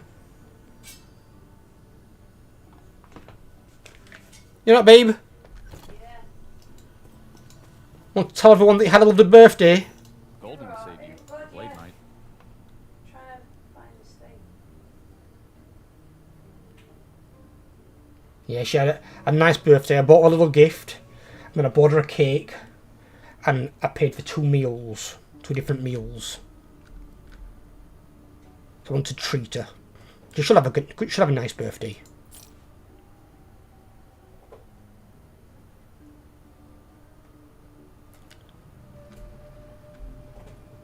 No, it was Ella's birthday on the 15th. On the 15th of August. That's why I was going out for that meal on that day, Matrix. I had to end the stream a bit quicker. See, today I'll be streaming until 6. Because I'm playing this today, I can play this by myself and I like playing this game. The more I can play, the more I can get done. Are you kissing someone? Lick it on. Lick it on. Lick it on. She's been coming here, giving me kisses on my hands, been licking me. Been like a monkey. We were just talking about losing pets then and how much I hate it. And I said when I've got to lose Bilbo and Misty, I said I want to be in a right state. I'm holding her against her will, and I'm kind of like. Are you being good old? Against your will? She's getting held against her will. She's trying to escape. What's she doing to you, darling? What's happened? You're getting woman handled because you're small. A woman handled. Look at his big beaver tail. Big Bilbo. He's not a beaver tail, it's a feather boa. You look at the size. When she moves out of the way, look at the size of that. Where's he gone? Size of that beast's tail. You can see it in distance. Hello, Overlord. How are you doing, brother? Huh. Oh, I don't know if you guys know. 3 months. Congrats, Overlord, buddy, on the 3 month. Another 3 month, and you'll get your Silver Spook loyalty badge. I'm not even sure what to call them anymore. Loyalty badge, membership badge. They should be called sub badges, but obviously you can't use that on YouTube because YouTube has subscribe as its option. I've got to ask you guys this, right? Just to put it out of their question, right? Every other platform, Facebook, Twitter, TikTok, Twitch, I'm guessing Kick, all have follow as their button for their free thing. But YouTube has subscribe. When you hear the word subscribe, don't you associate that with a subscription? Something you've got to pay for, even though it is free.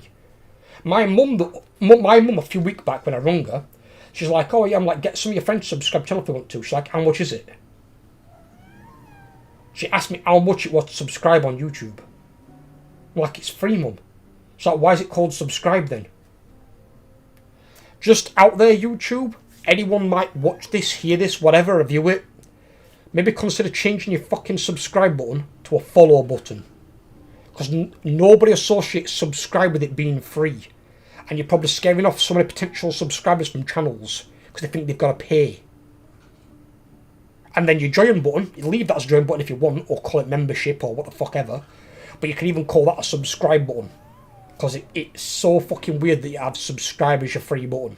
And everyone associates it with a paid service. Because these days they're all called subscriptions. And subscribe is an abbreviation of that. And it confuses people. Especially the older generation. But it makes no fucking sense. So on a wee break, just popped in to say hello, see you tomorrow. Yes, you will be ready for Warhammer, yeah. Matrix, have you checked guides how to unlock the thing? I've already got mine set up what I'm going to do, Shrafe. But what I've got is here. I've got the deadline. If you guys want to make note of this, the deadline for Windows 11 is the 14th of October 2025. So next year. So it's 14th of October 2025. That is the last day they'll be supplying updates for Windows 10. At that point then, if you want your computer to remain up to date security wise, you will need to go on to Windows 11.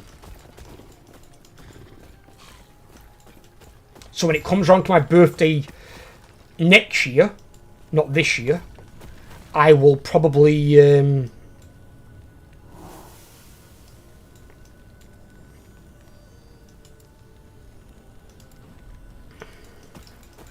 I'll probably look at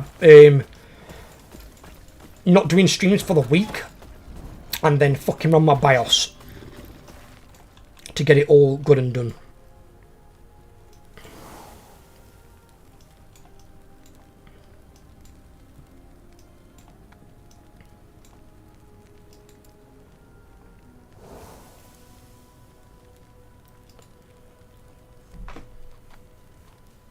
I mean, if Shrafe knows Matrix, see if he'll join you on Discord on one of the channels. And he can probably try and talk you through it and then just share your screen. Maybe Shrafe can guide you to, like, sorting it. Obviously, the only thing is then, unless you've already got it, you'll have to pay for Windows 11. Because obviously Windows 11 now won't be free. Although Windows 11 technically shouldn't exist, because Microsoft did say that Windows 10 was going to last Windows, and they're just going to continue to beat it. See, what I would have rather they'd done is keep Windows 10 and just say, right, we're going to do an update every year, and you've got to pay for the update, and then charge us for the update. Or make the update a subscription-based thing, where you can subscribe, and that's how you get your updates. What is this thing at the side here?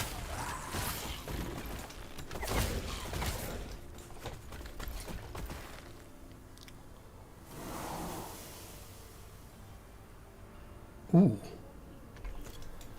Might send it to my Sentinel.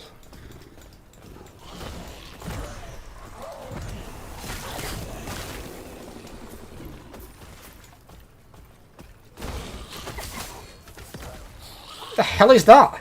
Is that the thing that's got the health bar? Hang about, is that the goddamn illusionary tree thing? That's supposed to be a tree? That's not a tree. That's a training dummy.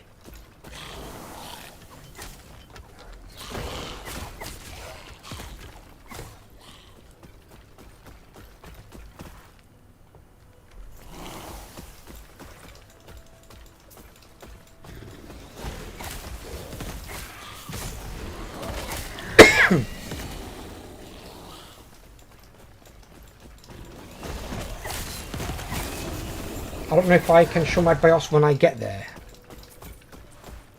If you're screen sharing, oh, in fact, no, your screen share you might be able to. No, you're right. Unless you can show it through your phone. I don't know. You make a good point, though, Matrix. Make a good point.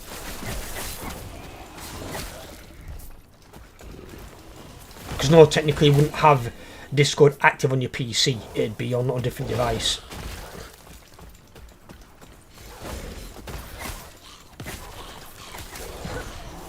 Otherwise, you could take screenshots and send them on Discord to Shrafe, and take them of which screen you're on and see if Shrafe can guide you to which ones you've got to turn on.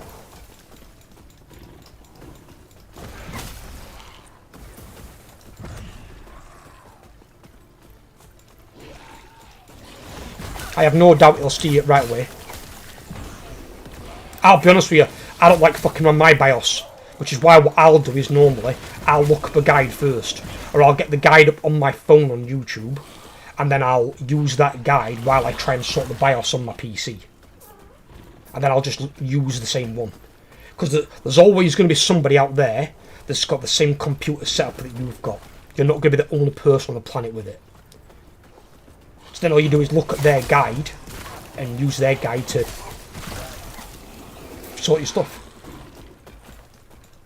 And then I always leave them a nice big like if the guide is accurate and fixes my problem efficiently.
Oh, we're going to give that to Sentinel, aren't we? Yeah, put that over there.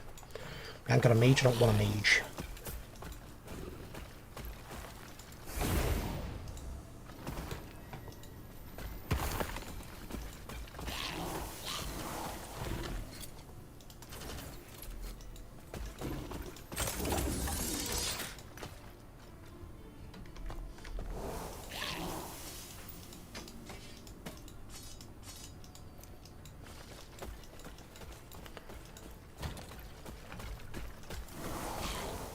Sentinel, put you that there, buddy.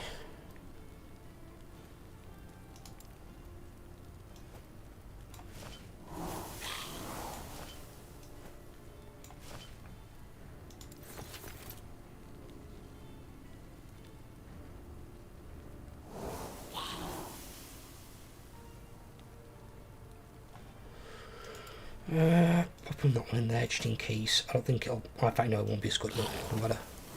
Get rid of it.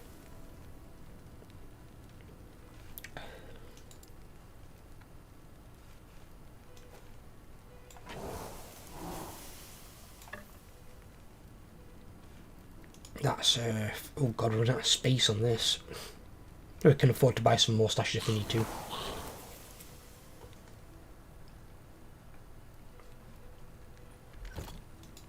Yes.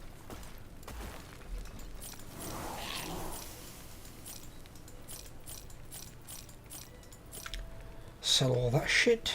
Take care.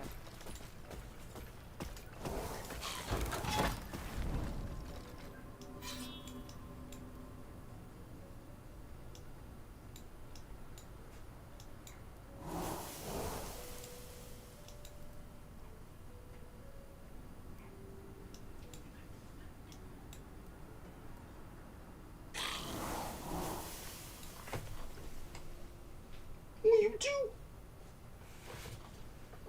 What are you doing? What's the matter? Wanted feeding. Not being fed.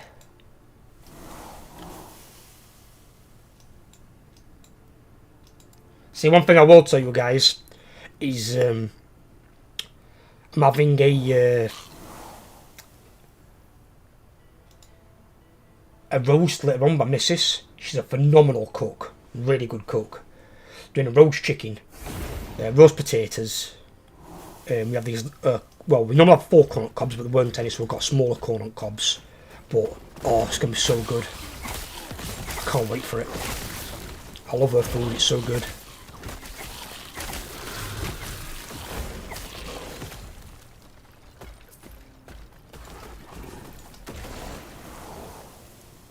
Are they going to keep coming down all the time? Ah, shit.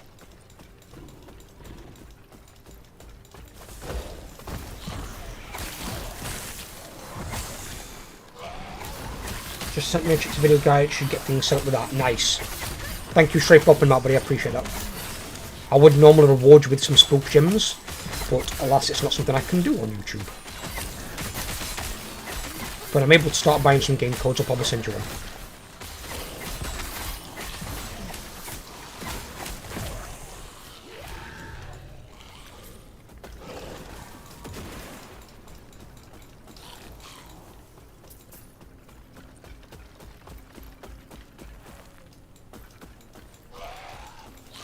But I do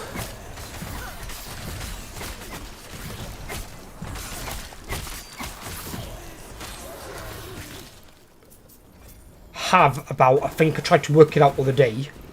I could be off by a little bit, it depends on obviously as well price of inflation, if things go up or down in price sort of stuff. But with my current money, let's assume that I get no more payouts from YouTube, which I don't think will be the case, but just let's assume the worst case scenario. I've probably got enough money to last me about a year and a half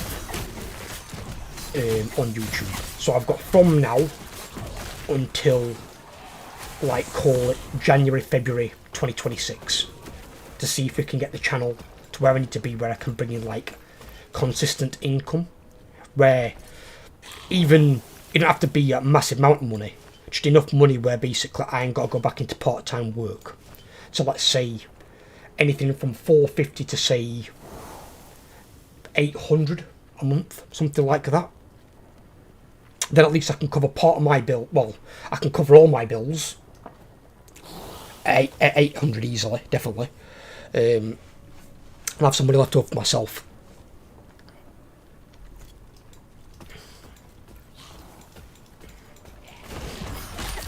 So I know my rough time frame.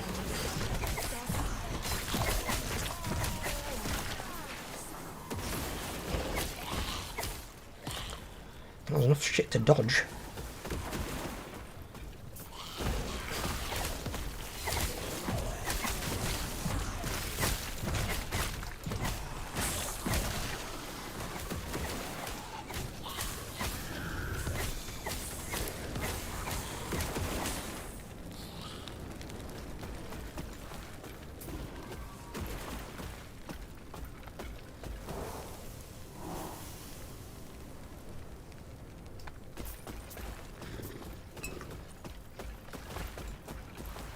Did I use a healing potion?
Some changes coming though to WoW on a different note.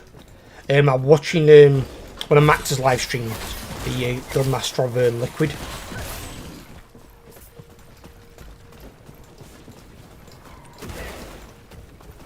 Other day, and he's played another MMO. I forgot what the name were of this MMO, and they have less than 10 abilities per class and spec, which is something that I've wanted in World of Warcraft for a long time. They probably have less abilities as well if they got rid of PvP, but that's another issue entirely. I think because you've already got PvP in the game, it's going to be kind of hard to get rid of, unless they make it like a separate game mode, kind of like Plunderstorm, but just something different.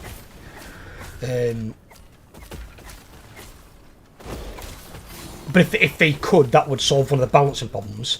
They're going to always rebalance PvE abilities for PvP. If they didn't have PvP in the game, they don't have to rebalance the abilities. For the devs to balance things, then it'd be a lot better, because then you balance it towards dungeon and raid bosses, which have got way more health than players.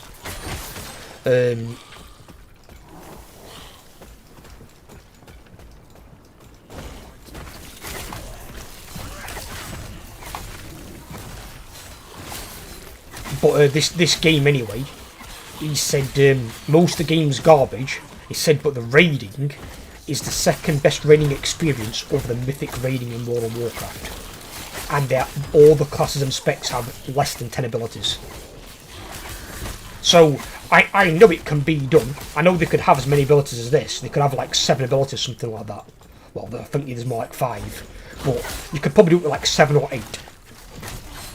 And you wouldn't need then all these ridiculous numbers. You just got to clean the classes up to the bare bones of what they need. They just need their damage rotation or heal rotation, whatever the fuck it may be. A defensive, a kick, a taunt as a tank, and maybe tanks might have one more defensive. And then your DPS will obviously have more damage abilities, your healers will have, you know, different healing options. Where some healers might be more direct healers, some might be AoE, some might be more for your HOTS.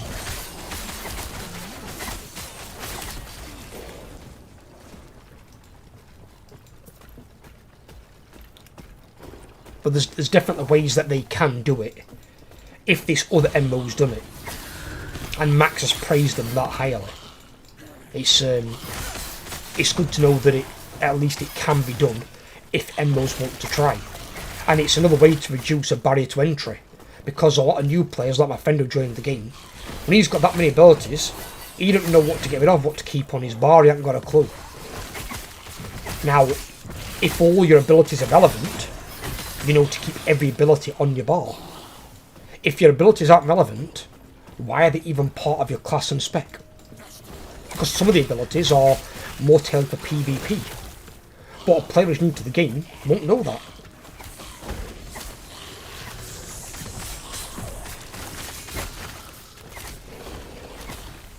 And that's what World of Warcraft have kind of got to nail down, is if they want their game to continue to be relevant for the future,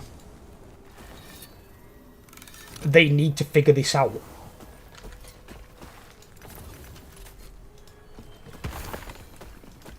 Because if they don't figure it out, one thing that people have mentioned for years is a WoW killer.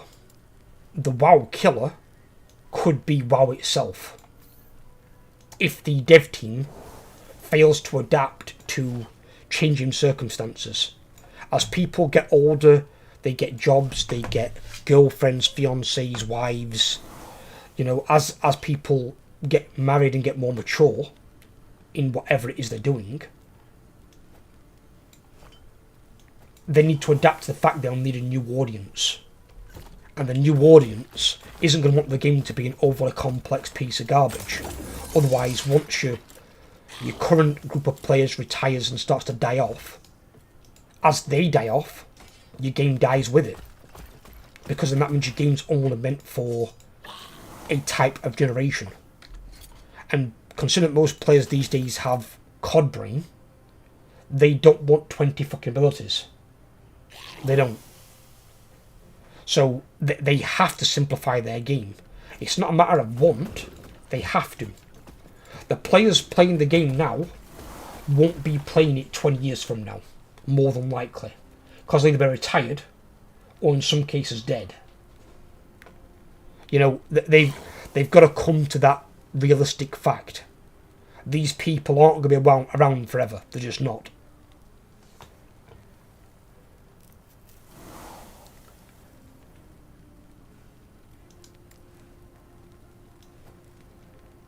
And I think at a moment it's something they're kind of glazing over, but they don't appear to be doing a lot about it, which is really concerning. Yes.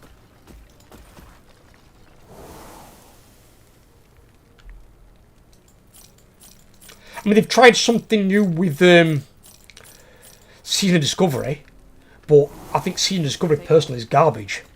It's like it's ripped part of Classic, which is what it's obviously based from, and then it's ripped part from Retail, and it's just mashed it together, and it don't work. That's all it is. It's a mix of the two put together.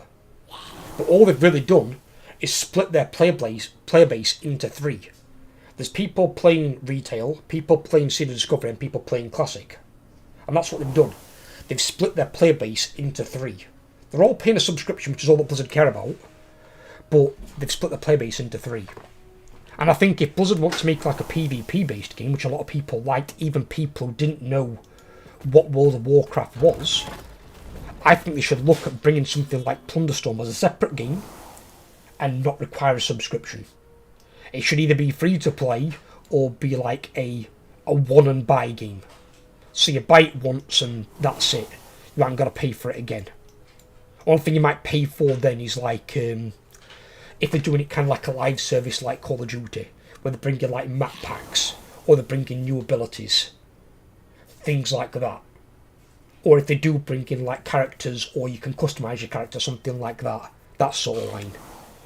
But it's that has a lot of potential. People like that sort of thing. I don't personally, but I think that's better for PvPers when it'd be a highly active PvP game where PvP in World of Warcraft now is dead. It's been dead for a long time. I was there when PvP started to die back in Wars of Draenor. And that's still the worst expansion today in the game. Nothing's as bad as WoD. WoD was fucking shit. I mean, the downhill trend was Cataclysm, but then it came back up a little bit with MOP, and then WoD just fucking slammed it. Obviously, Legion brought it back as well, but then you've just had a BFA and Shadowlands back-to-back a little bad. Dragonflight apparently was a bit better, but it still didn't bring in the numbers that Legion did. And then now you've got the War Within. But now Chris Metzen's back, we've got to see if Metzen can put the things into the game to bring it back to at least part of what it used to be. Or if not, if it just stays shit as it is. Have you feeding the felines? Hello. Are you feeding the felines?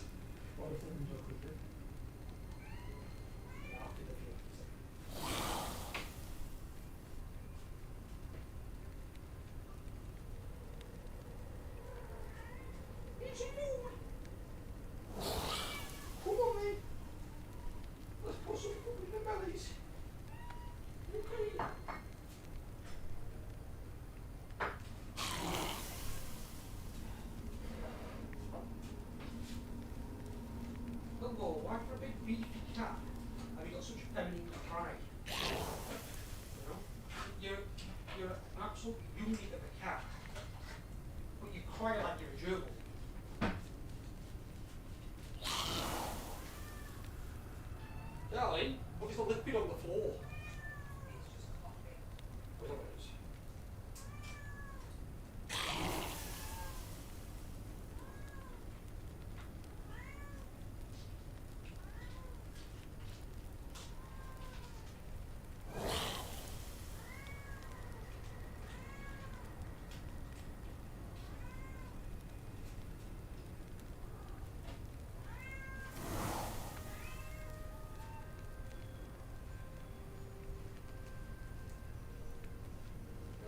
Lady.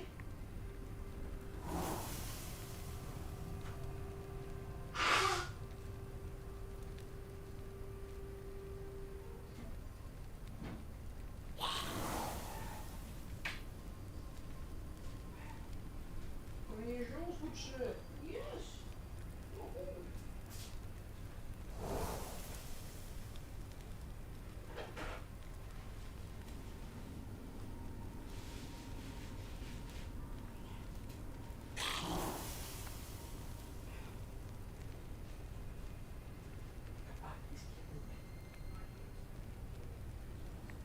I'm going to DPG future logo. Oh, your back is murdering me. Oh, back. Oh. Oh, fucking hell. Oh.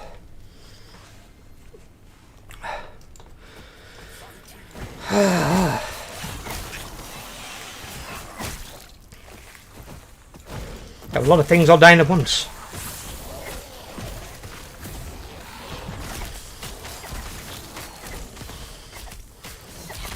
The hell?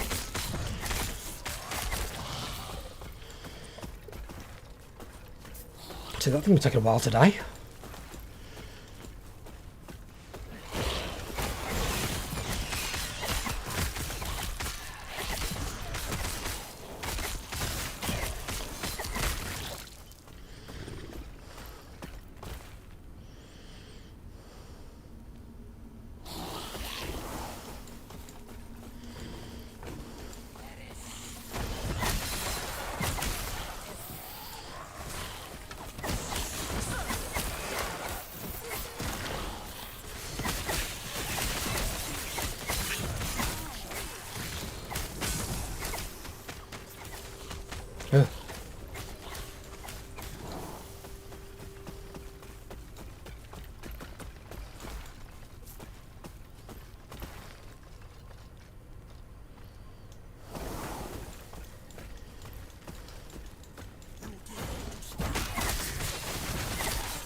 See, what I would love is as well, one thing that would make me really happy and well, it'd be a class like the Necromancer.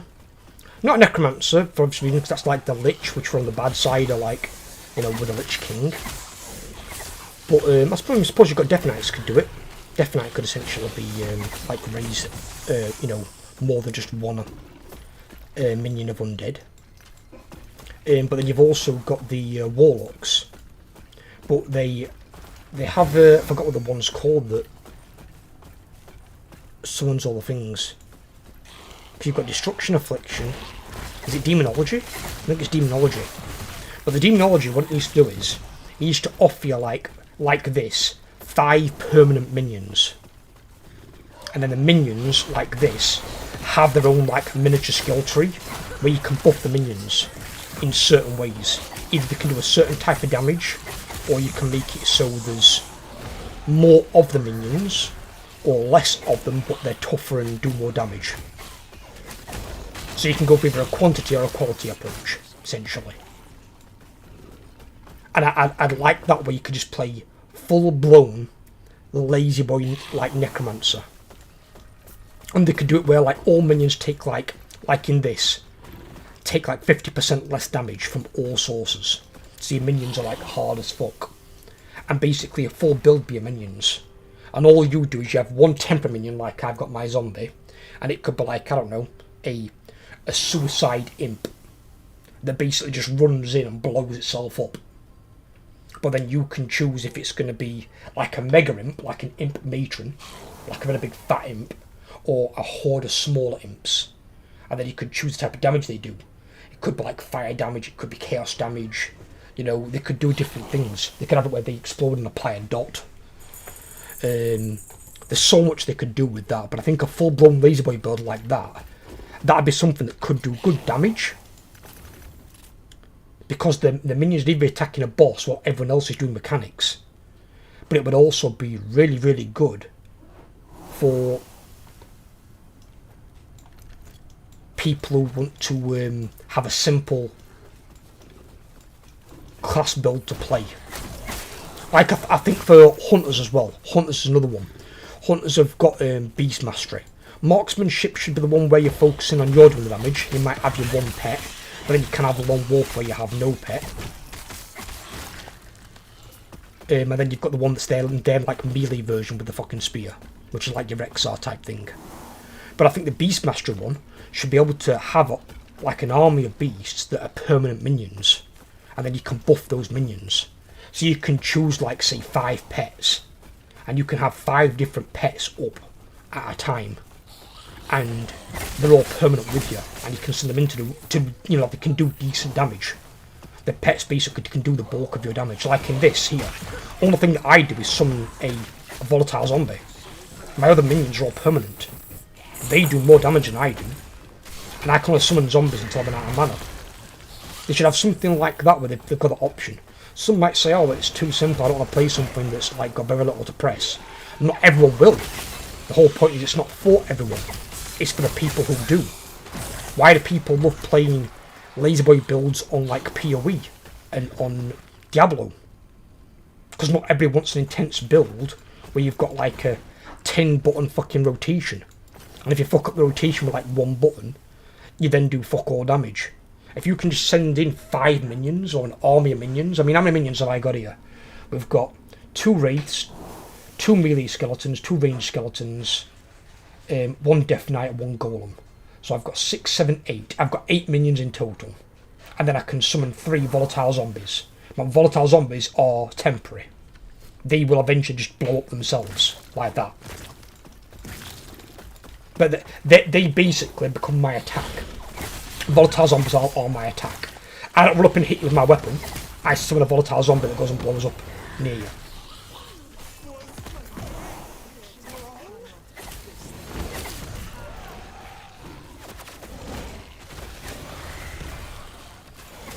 I think something like that would be really, really good.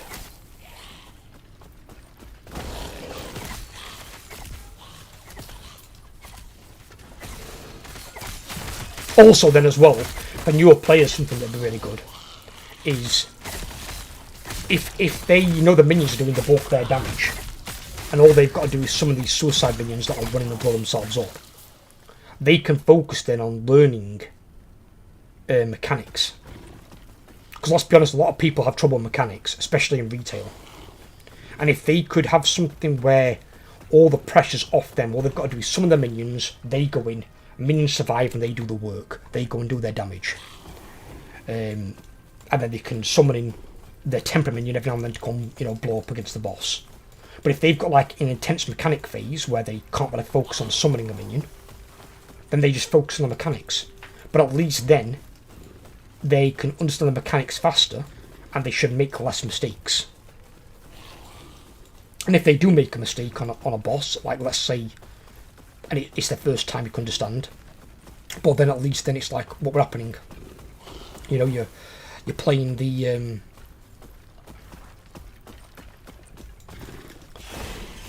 you're playing a class and a spec that's really easy to do mechanics, so you can try and find out what went wrong. But it does give newer players an easy way into playing the game and not having to worry about DPS meters and stuff, because your minions will be doing all the damage for you. There won't really be a rotation to speak of. It'll be some of your minions and then just press one button every now and then.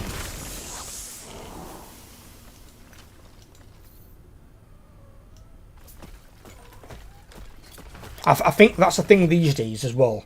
Not just in games, but in real life. A lot of companies make things really complex just to confuse people. And I think it should be the other way around. They should make things really, really simple, so that pretty much anyone can understand it. I think they mentioned something recently, they're changing it with, I think, like Netflix and stuff, where like it's really easy to subscribe, but incredibly hard to unsubscribe. And they're now doing something for like Fairness and Trade Commission, where basically it should be as simple to unsubscribe as it is to subscribe. So if it's just like one click of a button, and then it's like, do you wish to unsubscribe, yes or no, with a prompt, it should be like that. Example, when you subscribe on YouTube, you just click the subscribe button. When you want to unsubscribe, you click the button, and then you just drop down to where it says unsubscribe.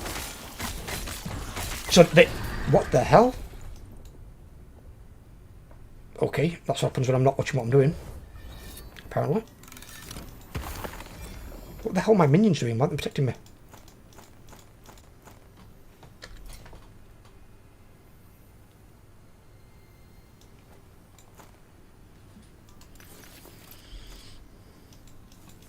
Yes.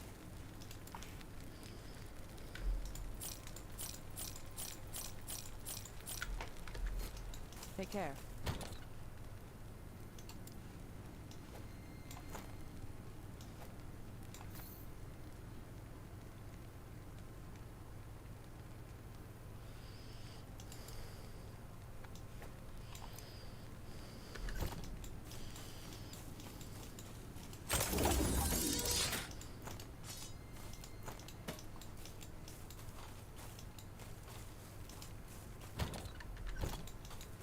Yes.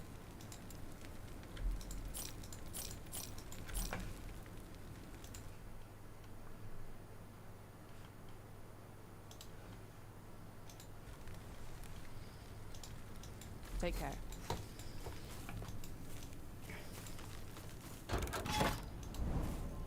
But I think that's something they should look at. I think some people, like especially elitist players, will probably find the game easy to play anyway. Just because they find it easy to play, they basically want players to kind of be on their level. Now, what they don't understand is, because you've got to think like League of Legends, right? League of Legends has got like what? I think 4 buttons per character, and then you can have your two other abilities like your blink and whatever the fuck the other one's called. And then you can maybe have some on uses from your items.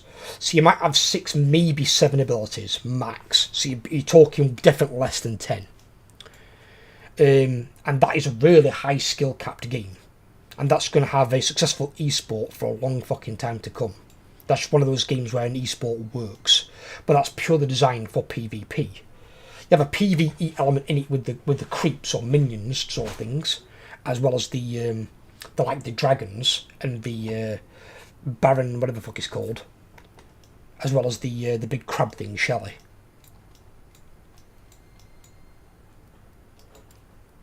But that's a game that works as it is, simplified. Now, what they've got to look at is, you don't need 20-25 abilities per class to make a game skilled. You don't. So I think if they simplified it, they'd find out some of these mid to low tier players might actually be able to become really good top tier players if the game was just a bit simpler. Because some people actively who could be really, really good players don't play the game simply because it's too complex, because it has too many abilities, too many like barriers to entry, too many layers of complexity that you don't really need. They're just there for the sake of it. I think if they change that, they'd have a massive influx of players into the game, one, and probably a massive influx of like better players. Okay, imagine if they had 7 or 8 abilities per class and spec. Players could jump up from League of Legends and play it. Imagine some of their like Grandmaster level players. How good they could potentially be in World of Warcraft. With how fast some of their reactions are. And they have a much harder time when they're competing against other players as opposed to an AI. They kill it in like PvE.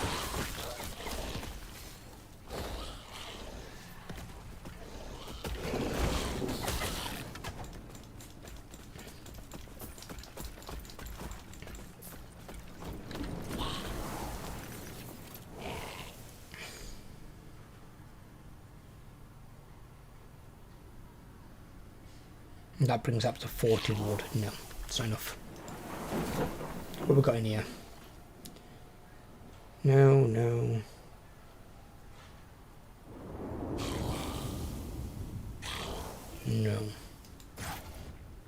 That just sucks. Give me some better items. I don't expect all 4 items out of that to be good, but I expect at least one.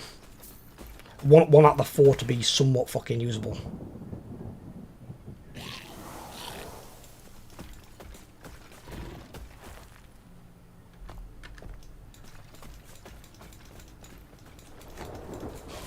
Because then at least I can empower it and try and make it even better.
Okay, we'll have a look at that.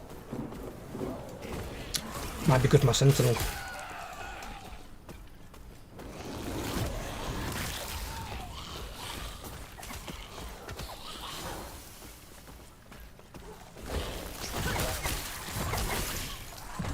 Wow, what the hell?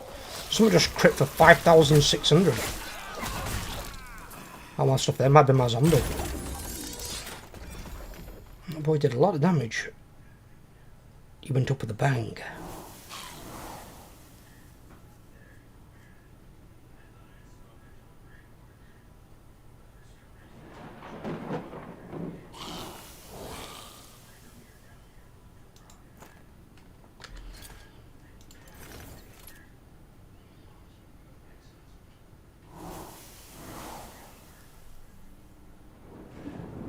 That's got 113% increased minion health.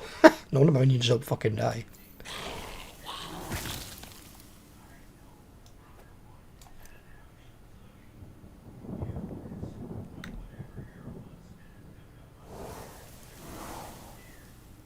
Oh, that's got a ward decay in it, and a massive ward decay. Yeah, we need that. We do need that.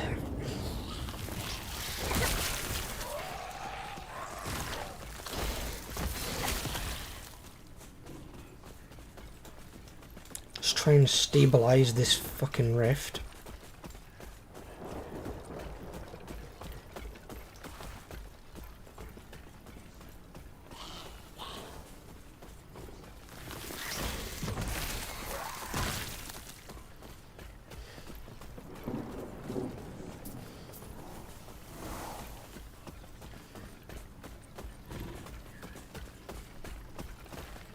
Did I see some blow up there? I did.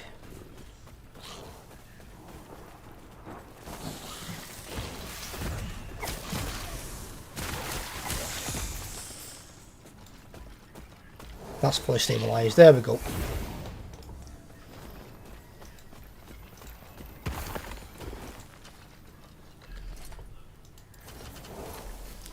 Transfer those.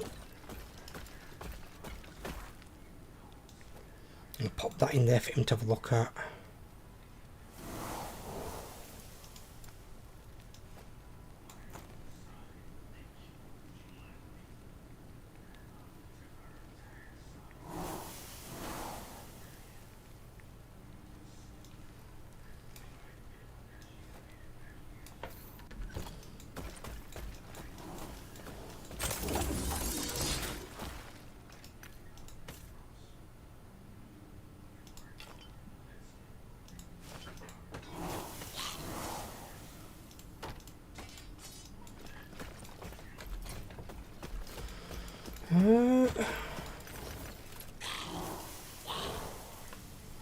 Yeah, we are gonna run out of space.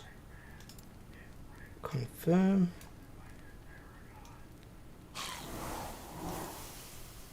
Rename it.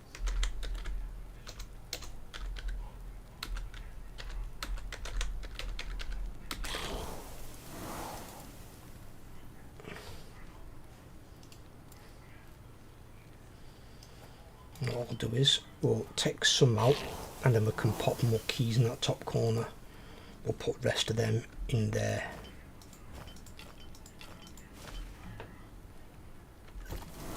Yes.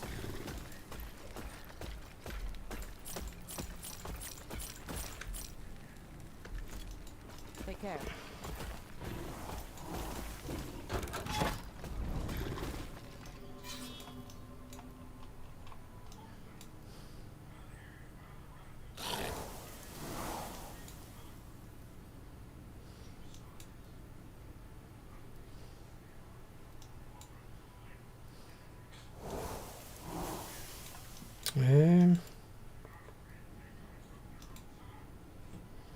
Let's go there to that one.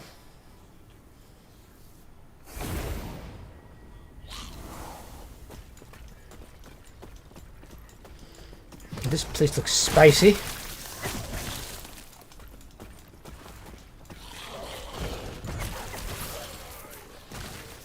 Watching a program of a day, I like to watch some about like, oh god, it's a big crab. About like, what the fuck? About like natural disasters, and the one on it, and where there's a place in America called like Tornado Alley, but there's one south of it that has more like category 4, category 5 tornadoes in a smaller area called Dixie Alley. And there's one in this episode where it's a 2.5 mile F5 tornado. 2.5 mile in diameter. It's an absolute fucking monster. And it's like that is a beast of a tornado. It like leveled an entire town. But now this these two alleys that had been pretty much static for years are now starting to move north east towards like other bigger cities and capitals, as tornadoes are now like spawning in locations they normally wouldn't.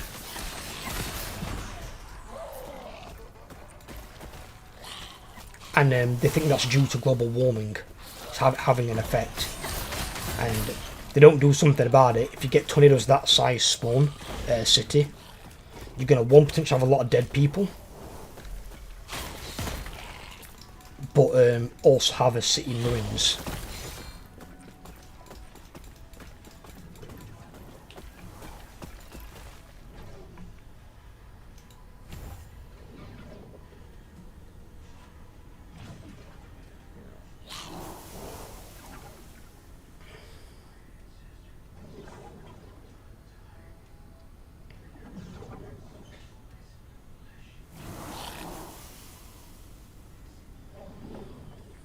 Oh, we can get one more skeleton, yeah.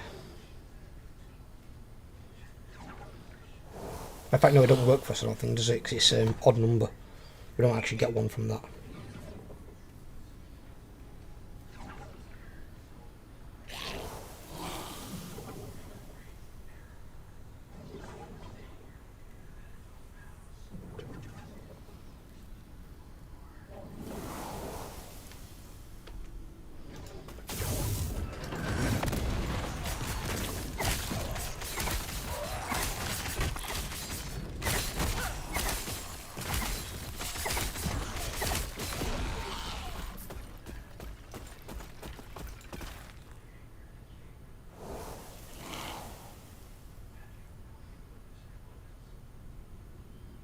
Ooh.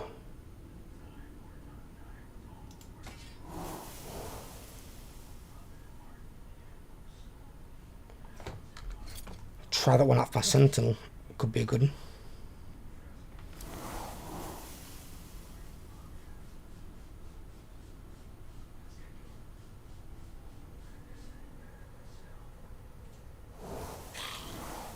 Back from IT support. Is he sorted, is he?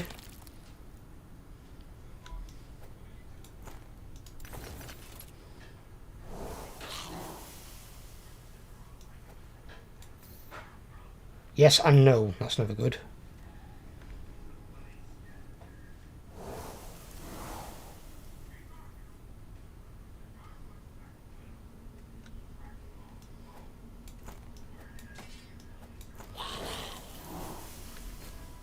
Problem is secure boot up. Secure boot up?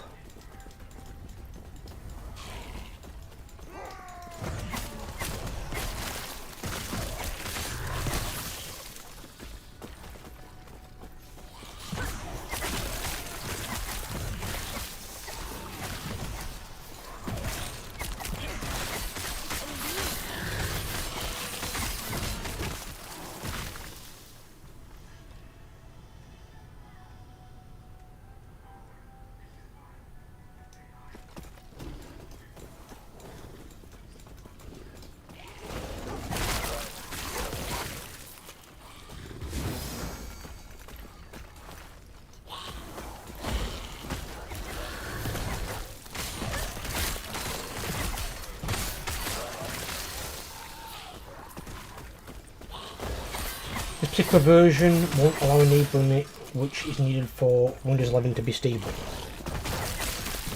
Yeah, but insecure boot up something you can toggle on.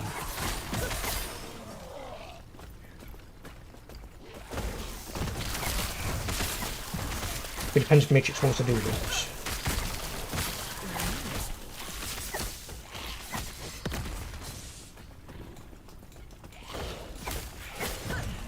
But one of the things that I like about it is Windows 11. The main things is you can upgrade to Windows 11. It doesn't change or get rid of any of your files.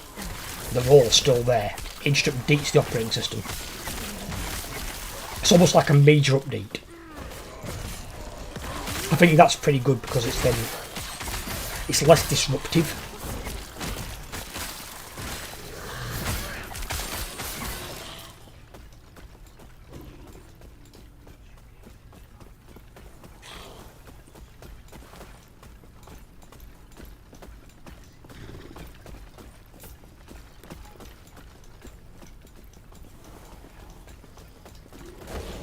Oh.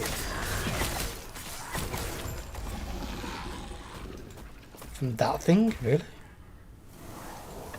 Okay.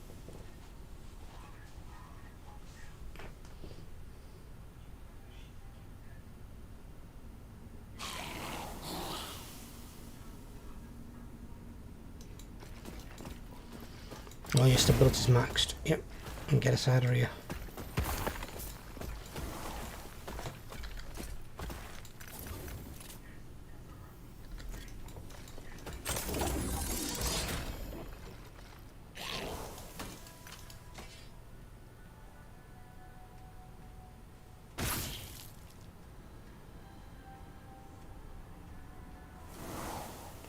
%64% chance to poison on hit with fire skills.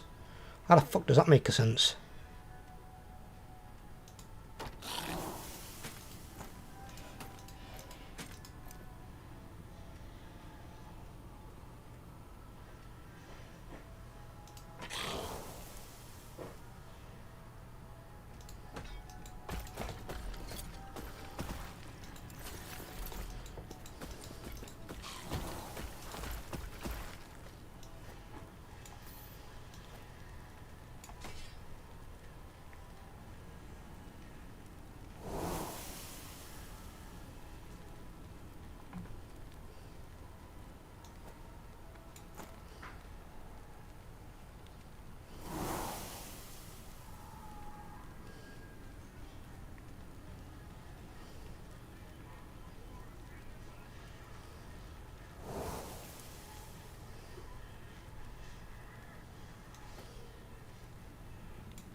No, they don't have any of those. Okay. Yes. Sell them.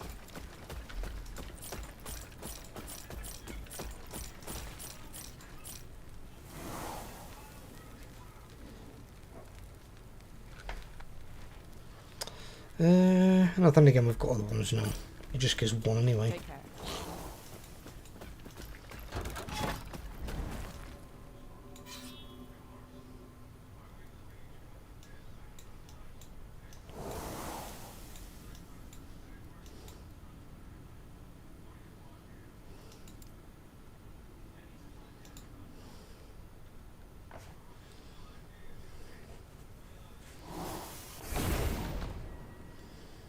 They're all I think they cap out at 20, as far as I'm aware.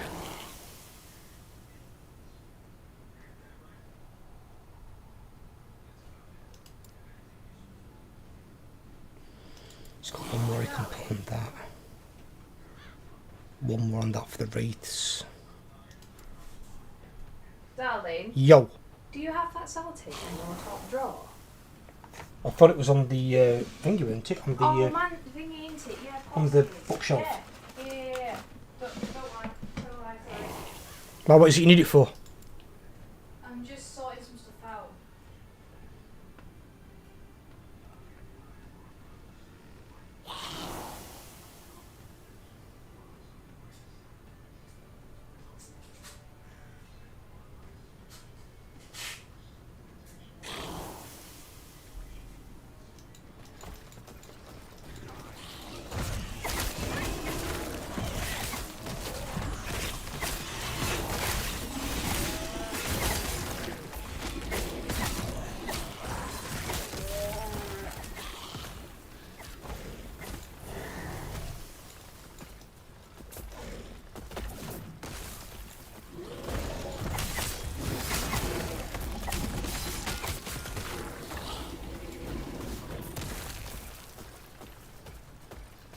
a build that could be worth selling.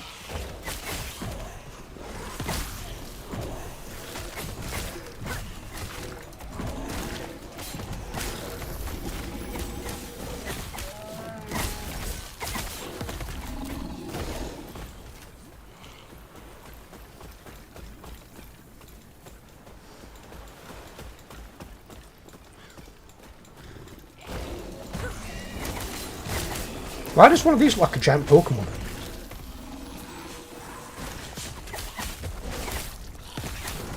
You just get fucked by my giant golem.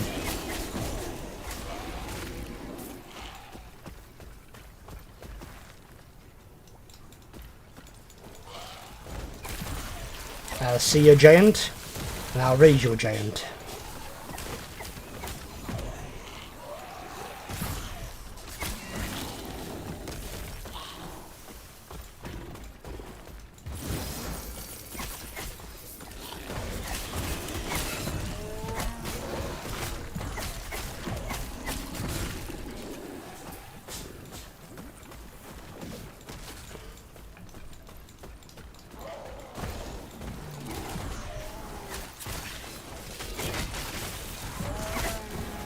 Whoa, 7,000 that one crit for. Oh shit.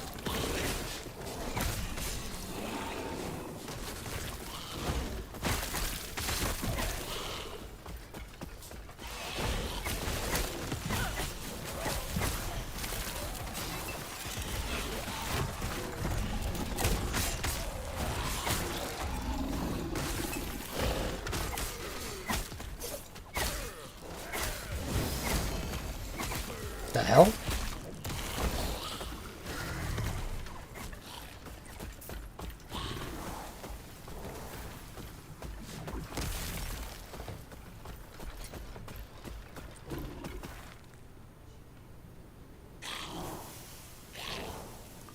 What the hell?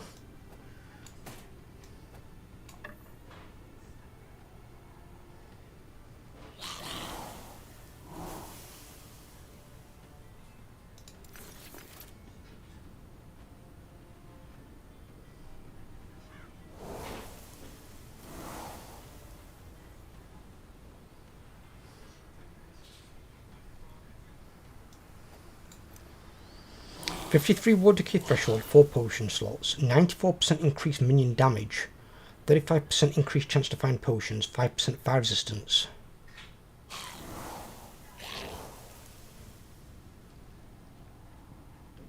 Where that gives 33% increased minion damage, a lot of cold resistance. I like that one more. 94% increased minion damage. Oosh.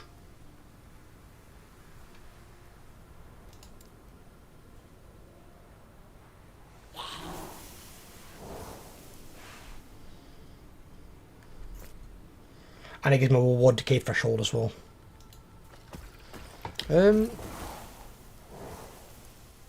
This one though, weird.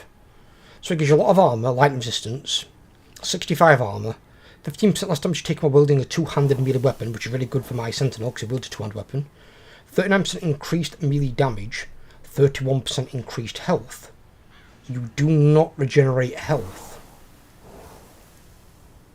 So does that mean you can't heal at all? Or you just don't regenerate health naturally? We have to find out. See, it could be good, it could be shit.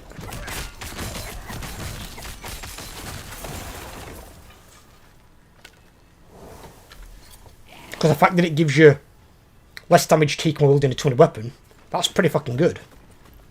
Because that's like a defensive while wielding a completely offensive weapon.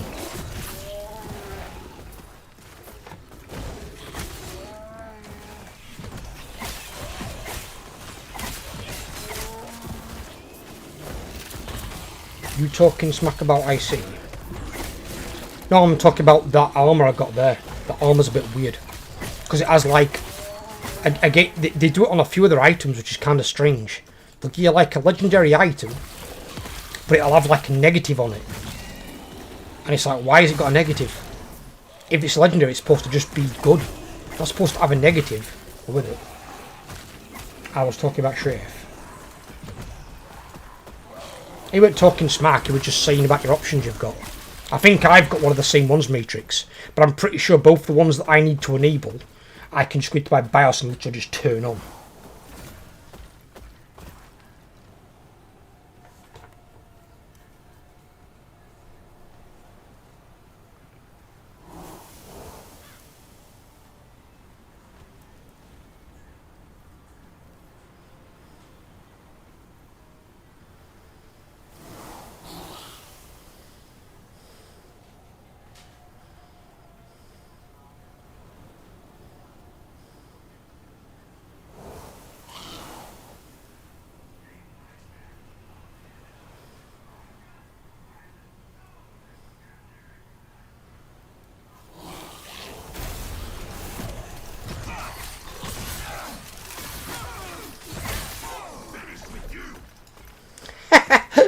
He just got dicked on.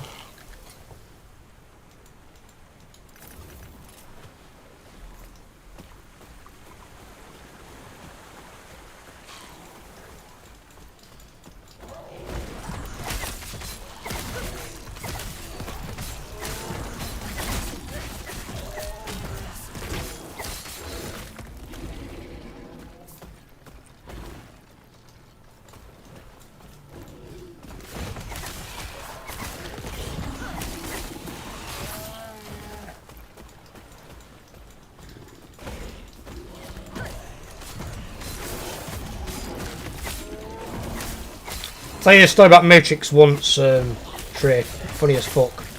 So just like a lot of the times back in the day, that's why like over 1,000 videos on the channel are actually Dead by Daylight. I'm glad there won't be any more though, in all honesty, but over 1,000 are DVD. Me and Matrix are playing together. I think there was somebody else as well. I think it was one of the Bash brothers. I think it might have been Walt. And then there was a random player in our lobby. And we got the unfortunate of being on a farmyard map, but we've got a hillbilly. Hillbilly on the farmyard map is probably stronger than the nurse, and the nurse has pretty much been the strongest killer in the game since she was introduced into the game. Other than Legion, when Legion came out, he had no outplay, so they had to nerf Legion and make him so he had outplay, because every killer's supposed to have outplay. You can't have a killer with no outplay, otherwise it's the most broken OP bullshit in the game, and nobody's going to play against it.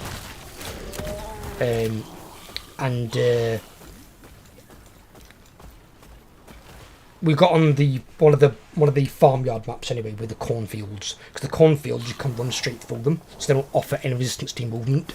And when the hillbilly can chainsaw, it can get across the map in seconds, and I do mean seconds, like probably from one side map to the other, maybe 4 or 5 seconds with his chainsaw, because it increases speed such a ridiculous level. And this one hillbilly, it would have been a little bit of a dick. It would have been a bit like proxy campy. It returned to the hook like very fucking fast. It was like, fucking hell, I've got one of these fucking guys again. And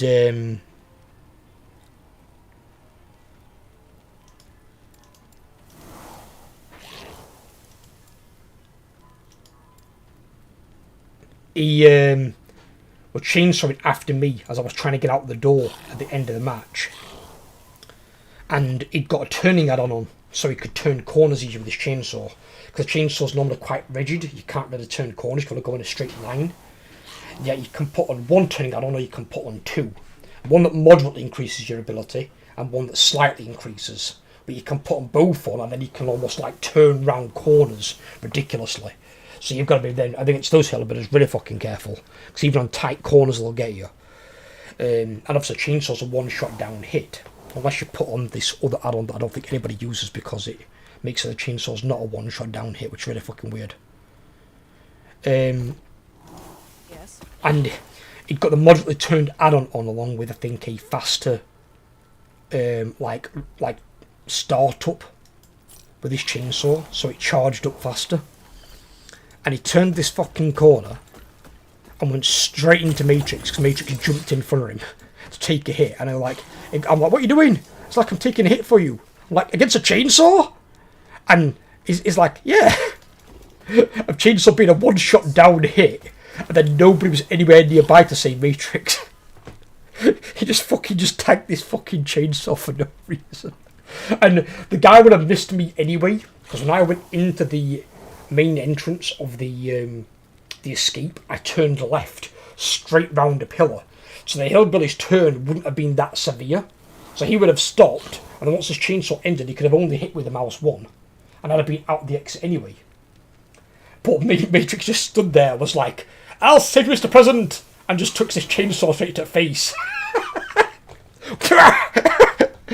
I just saw Matrix's character fucking cartwheel as he got fucking tied with his chainsaw. What are you doing? Got himself killed.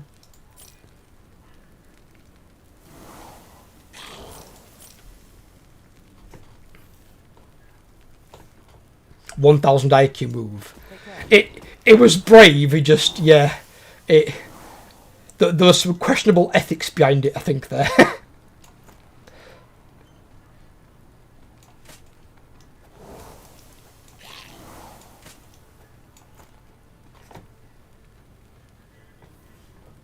Oh, that one we don't want now. Yes. Want fire damage for my paladin. Yes, one of those things.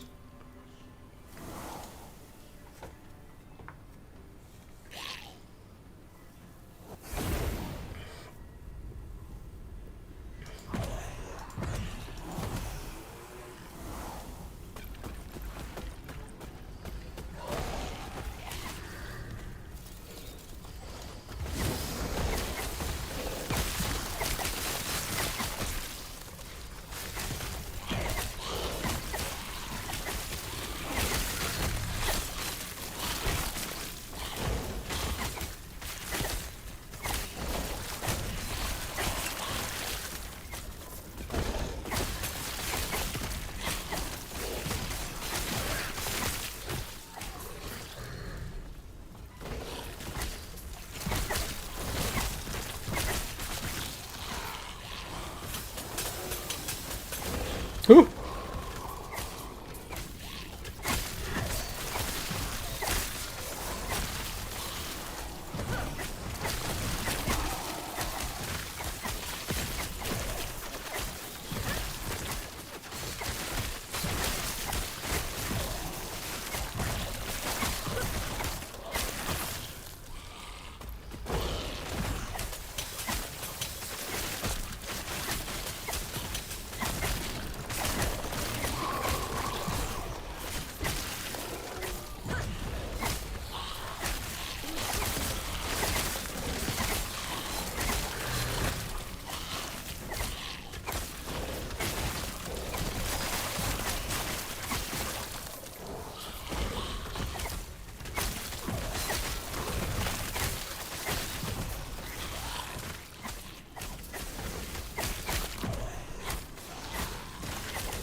Echo conquered, okay.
And what I might do, I might put that one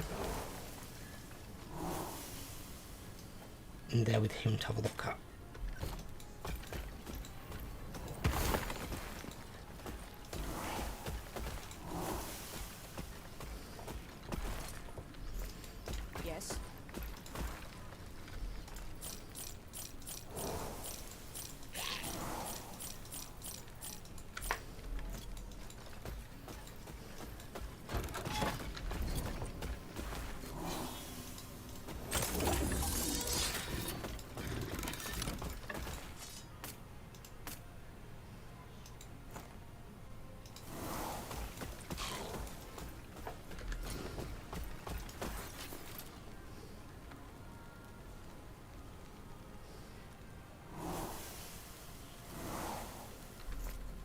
Yes.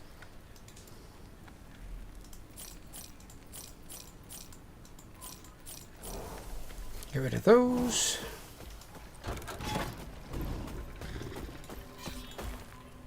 Oh, the Volcanic City again. Volcanic City, let's go light the beacon.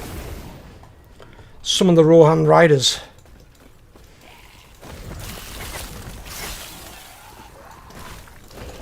What the fuck?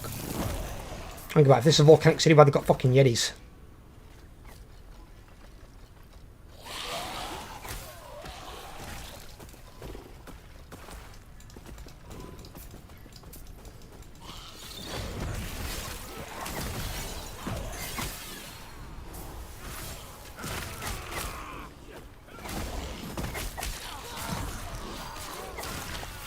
One of the things I did used to love as well were if you played Middle-earth Shadow of War, were really fucking good, is if you or somebody else died to a one of the characters in the open world, other players could see it on their screen as like a bounty, and it would let you know when somebody's avenged your death and killed the thing that killed you. Because some of the things sometimes are fucking badasses. I had to kill one guy like fucking 9 times. Just wouldn't stay dead. I even cut his head off and he still came back. They just sewed his head back on.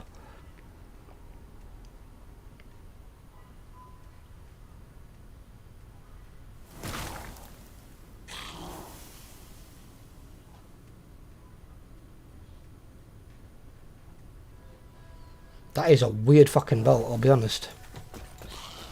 Shadow of War's pretty neat. Shadow of War was really, really good. If they bring out more games using what's been copyrighted by, I think was it Warner Brothers? Which is their Nemesis system. That Nemesis system is revolutionary. Because it's the fact that some of the characters in it you'll fight, even if you beat them, some might escape or some might die and then come back. They've been like resurrected or they've like again like had the head stitched back on or something like that.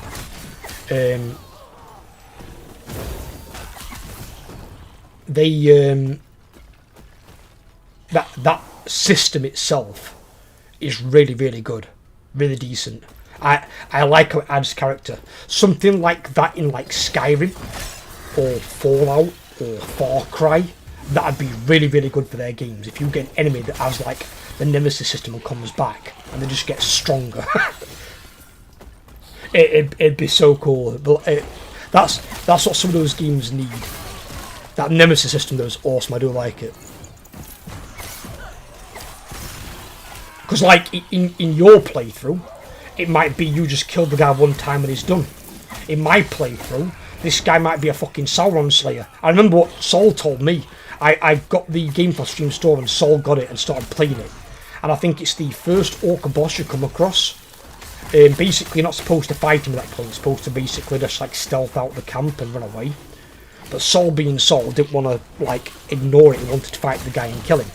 So Saul died to this guy so many times, and because whenever they kill you, they also power up. So this fucking orc that Saul'd been dying to repeatedly became like some fucking like Sauron fucking slayer. It was just an absolute nightmare creature, and it was that bad. It was even killing other high tier players on the campaign map. They were being killed by it because Saul basically fed it that much because he died to it. The other players coming in there and getting fucking ass raped by this creature that he created. It just got this orc that was an absolute fucking godslayer. It's like, how do I kill this thing? What's he done? How many times did he die to it?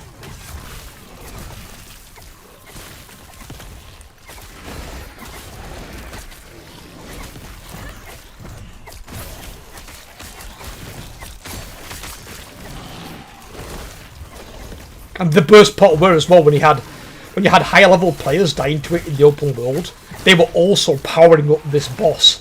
So he's becoming more and more strong every single time. His health bar must have been fucking off the charts.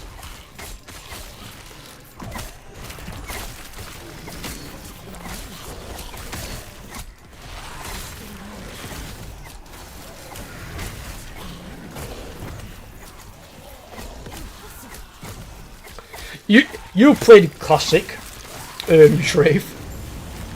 I'll ask you this, because I'll be surprised if you get it right, because even I didn't know it, if I'm completely honest with you. Do you know what the hardest boss was in Vanilla Classic for World of Warcraft?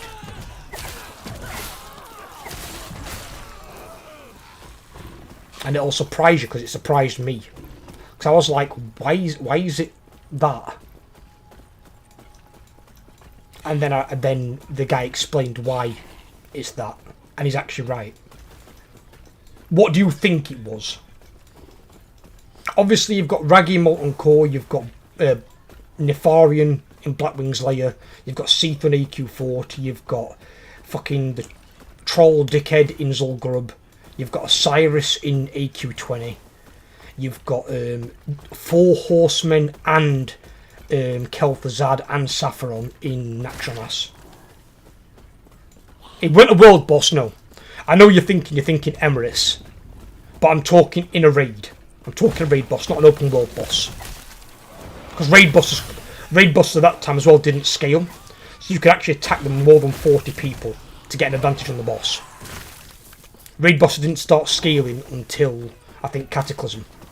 Where then they put in open world scaling, so how many players were attacking the boss would gain more health and more damage.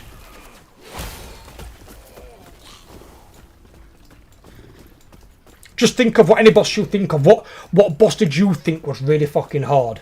That if you tried it, you'd be like, shit, that were a pain in the ass. Back in the day with no guides, like, what you thought was going to be an absolute motherfucker of a boss.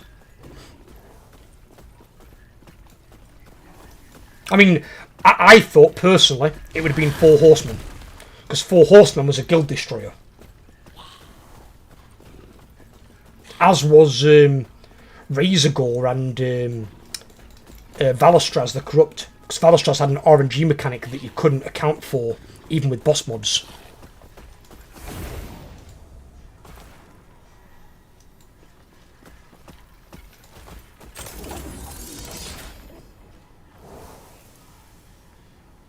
The one spider was a pain. I did all the spider wing. I didn't particularly have too much trouble with the spider wing. I think the 2 wings in that were the hardest. Death Knight wing, obviously, for 4 Horsemen. But then I think it was Lotheb and I want to say Grobulus in the Abomination wing. They were both a bit of a pain in the ass.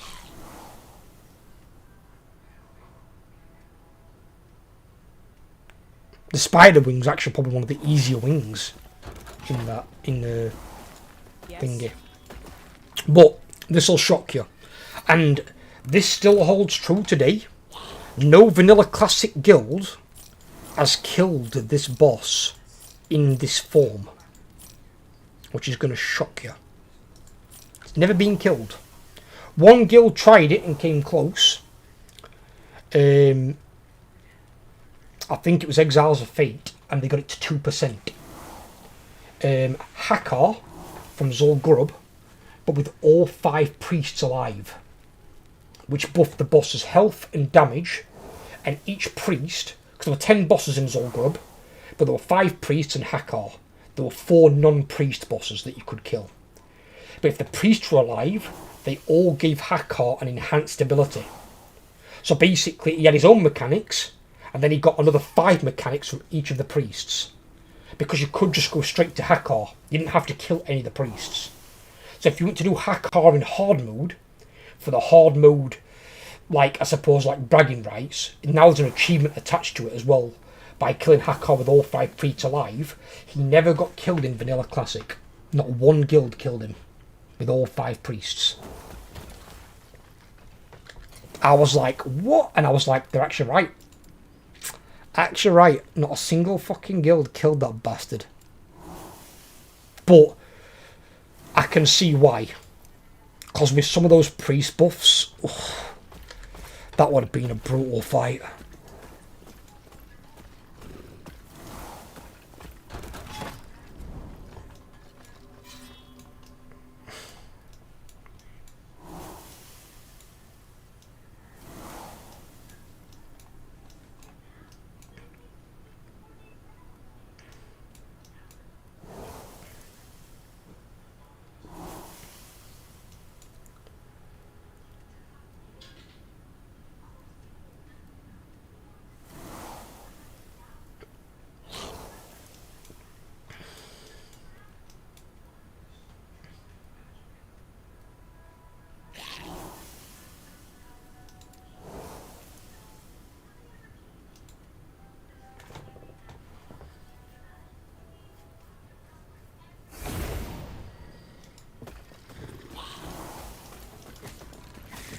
Ugh, spiders. My least favourite enemy.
Fucking hell, what zombies went in there and just made a field of dead things.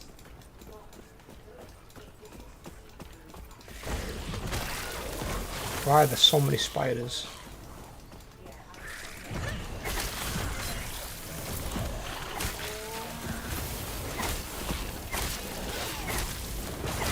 What the fuck?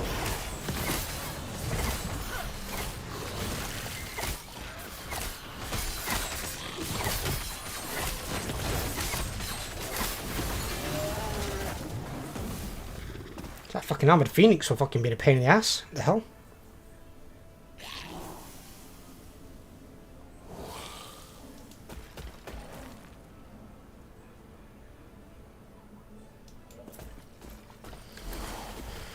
What we do want to look at is this, because this could be really good for my paladin, my sentinel.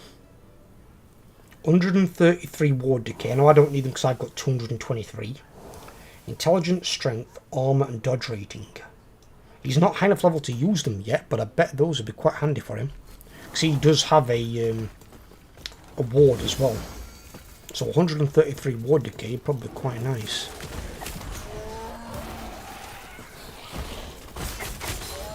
How the fuck did those all die?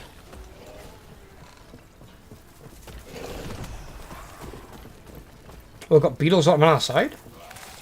Oh, we summoned a beetle shrine thing.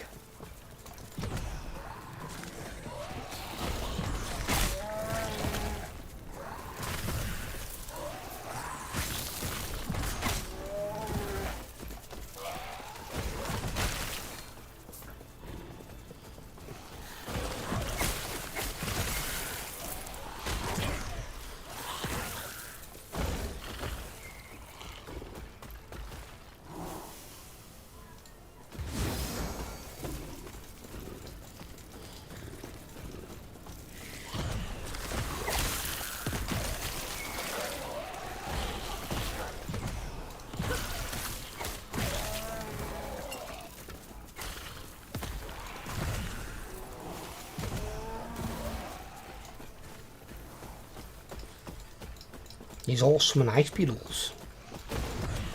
Interesting.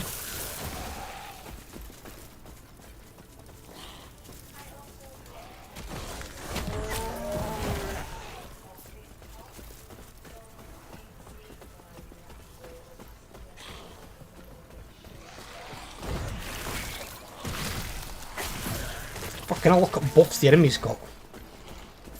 30% endurance. 12% increased item revenue to 8% increased experience gained. I suppose that's not bad. Level up faster and gain potentially could gain some better items. 30% endurance, that's a fuckload. Oh my goodness, I still deleted them though.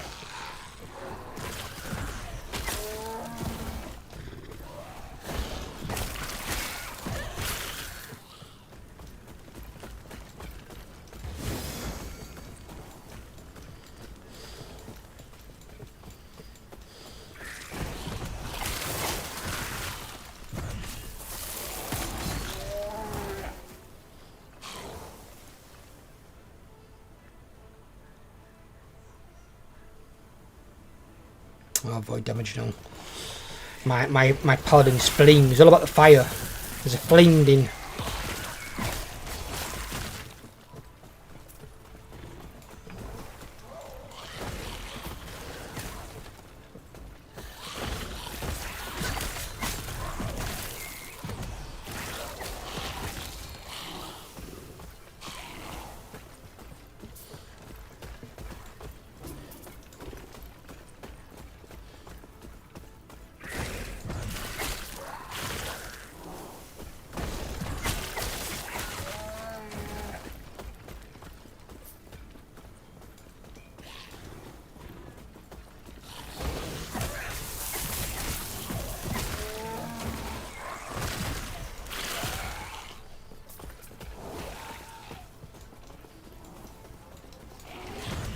Ew.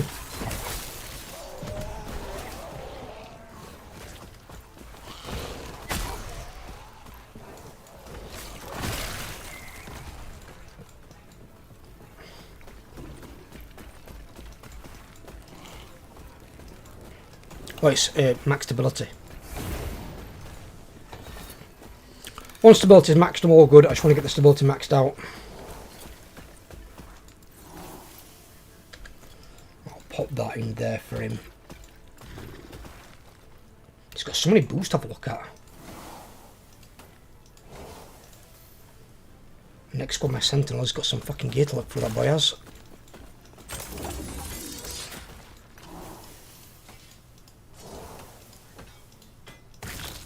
Fucking zombie.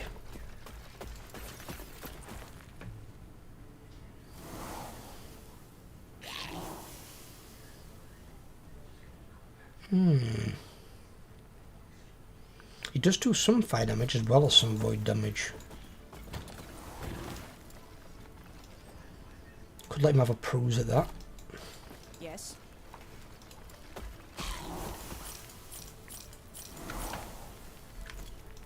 Take care.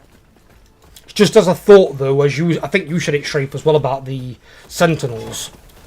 Sentinels start out where they're kind of like the hard level to begin with, where the Necromancer's really easy to play early on. But the Sentinels, now he's starting to get better gear, he's getting much, much stronger.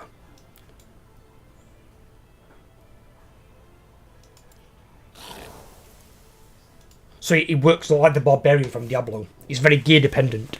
The better gear he has, he just plays so much easier. And he survives so much longer. Where Necromancer in this is just like the Necromancer in Diablo 2.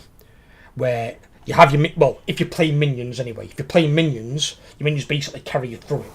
So your early and your mid game are really fucking easy. You start to drop off a little bit in the later game, because you aren't carried as much by gear as like a Barbarian is. But you are still incredibly strong and can still do any of the bosses.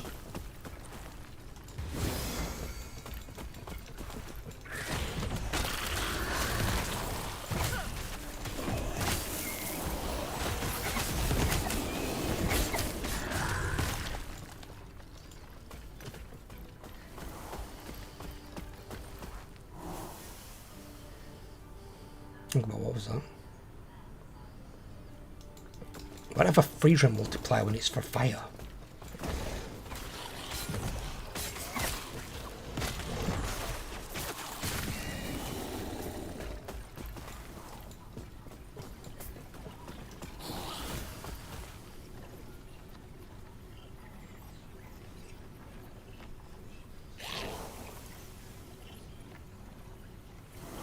That's an axe? In what way is that an axe? Where's the handle? I thought that was a shield. Hang about. It says one-handed axe, but it's got 80 health gain on block. What? What the fuck? Then it says down there, a shield dedicated to the great warrior Arik, who gave his life to repel death from the city's walls. But it says one-handed axe below the thing. What the fuck? What the hell is that about? Alright.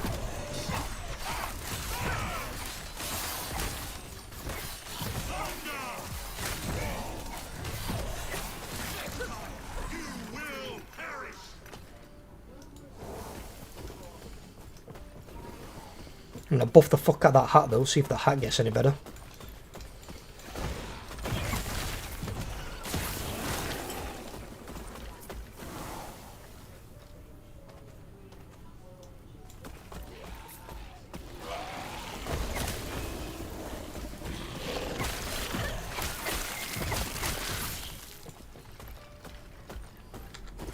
So it could hopefully be an upgrade to mine.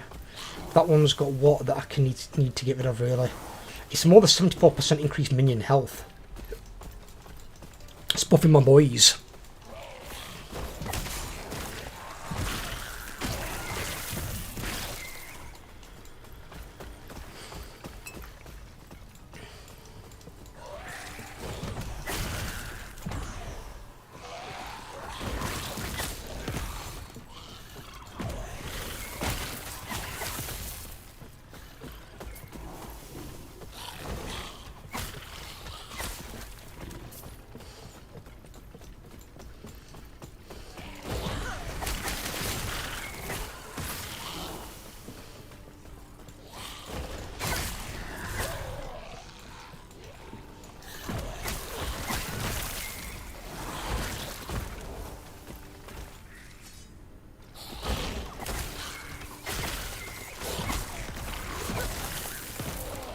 Have you taken any look at Ashes of Creation or Strafe?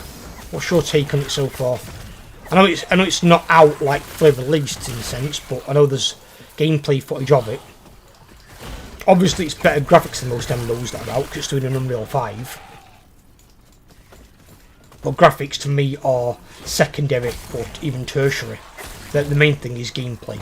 How well the game plays, how smooth the game plays. But obviously it's going into Alpha 2, I think, in October. I haven't looked into that much in the first gameplay trailer. Right. I know it's changed from when, because initially they started in Unreal 4. Then when Unreal 5 came out, because I know Unreal 5 is going to be a project for quite some time.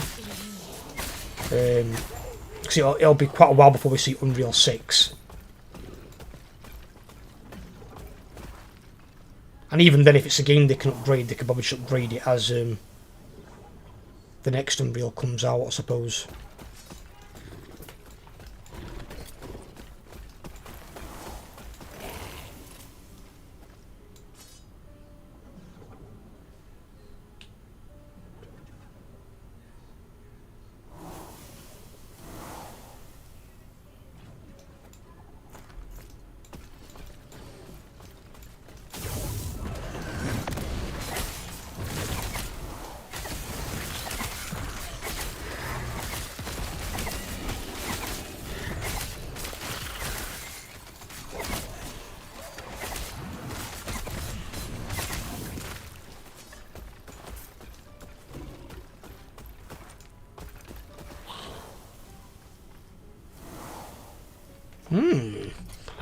What do we got here?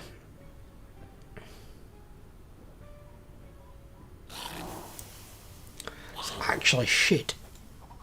No, don't want that. It's Baba.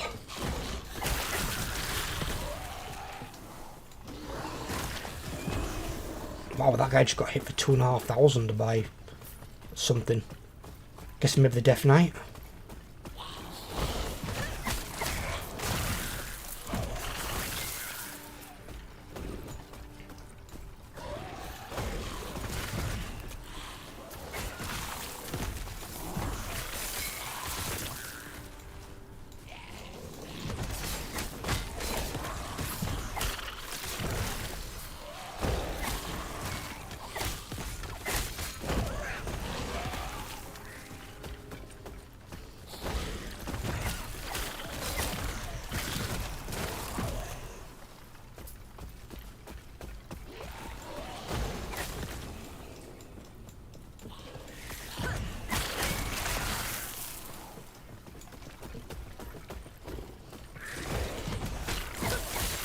I remember when I first started playing with this spec, the ones that were a concern for me were the Wraiths. Because the Wraiths kept dying. But then as I've got the Wraiths like leveled up and they've got their ability to like heal themselves, they just don't, nothing dies anymore, even the skeletons don't die. The weakest element in this setup is me. The minions are just beasts.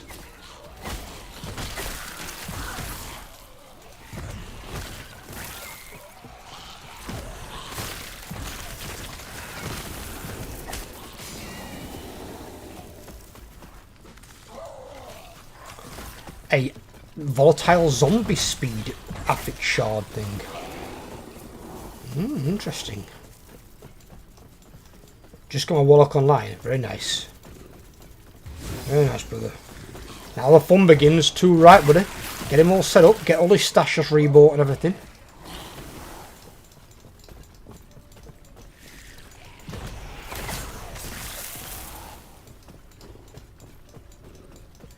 And either level him if he needs leveling, or if he's already leveled, get him into your monoliths. Start clearing out some of these fucking things.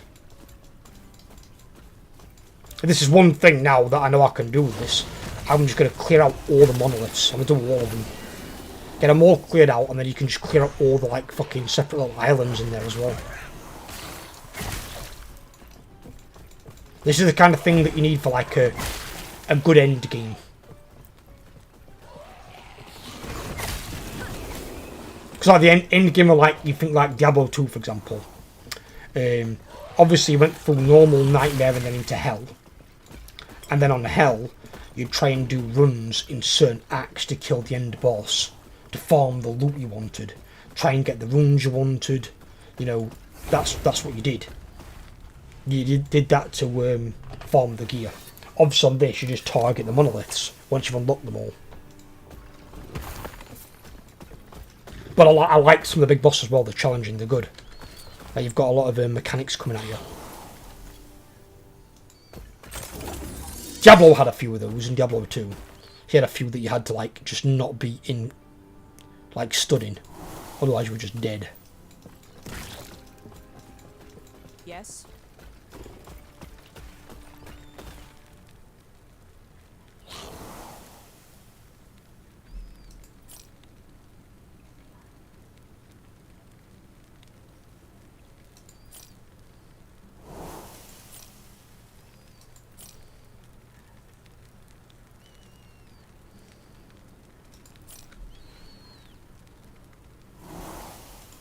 Take care.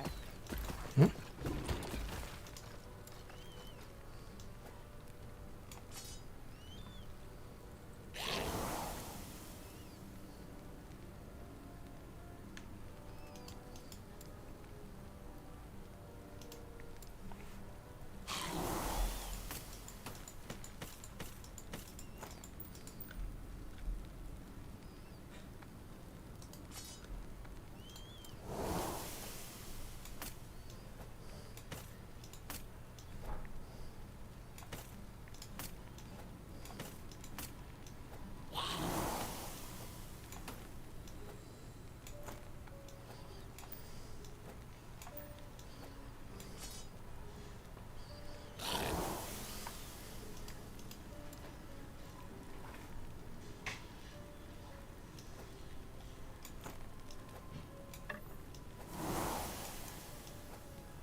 Rare swords. Arena key.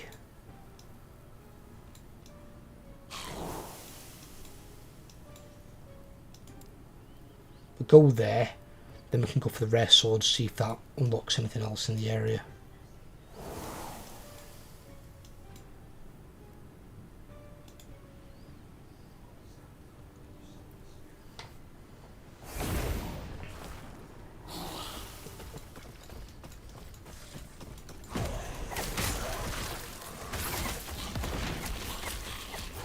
Ooh, key. So it's nice when you get a key. The keys in this, I'm surprised, I'll be honest with you, are not that common a drop.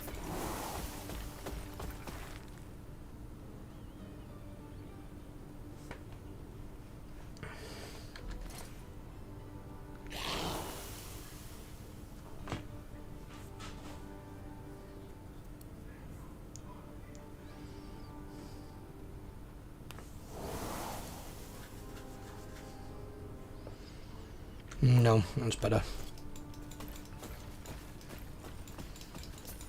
And obviously you need the keys to be able to get into the appropriate dungeon or whatever it is. I need to do some more dungeons, but I'll probably do them off stream. But obviously as well, the thing is you've got to share the keys between all your characters. So you actually got even less keys in a way.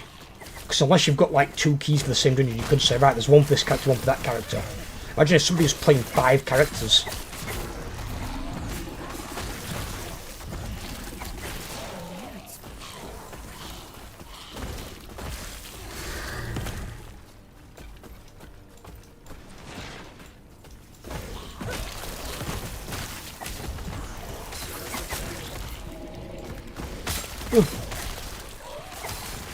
That must be like a thingy I fix.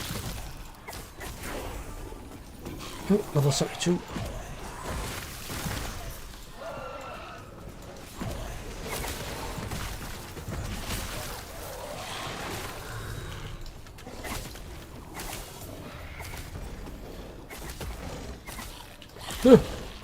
Yeah, it is.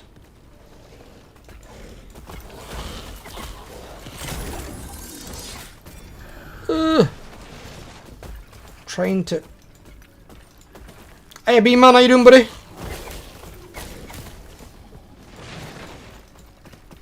Are you feeling better, brother? No, you went very well last time. Lightless Arbor-key, yes. Is it this goddamn thing?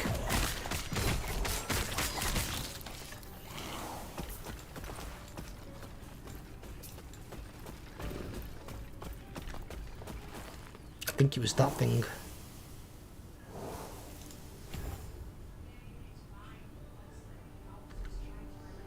Not bad, how are you? I'm not bad, brother, I'm not bad. The channel's still a bit wiggy at the moment, but not much I can really do about it.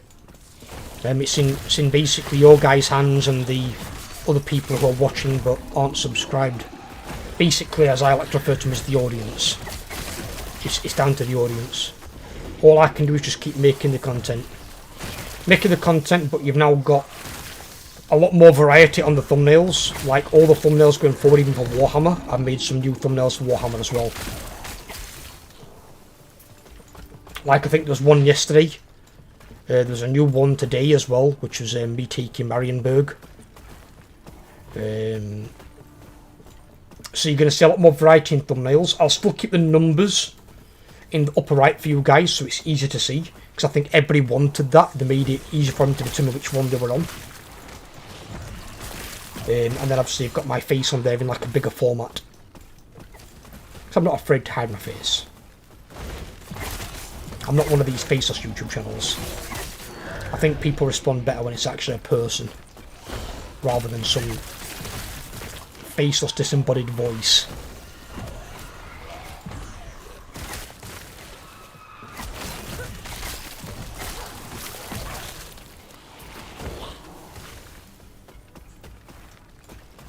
Oh shit.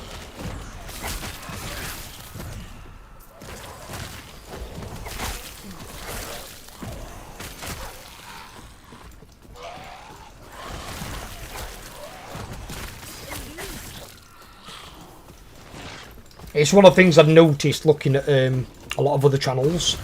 Almost all of them have their face, even their face and their body sometimes, on their thumbnails.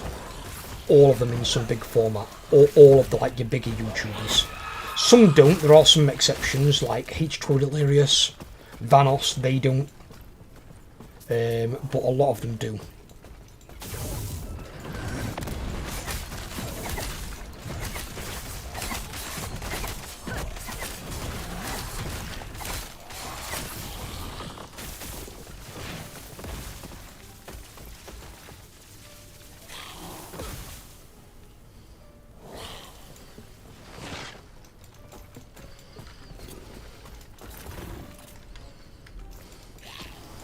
I've seen a fair few YouTubers saying the past few months have been rough.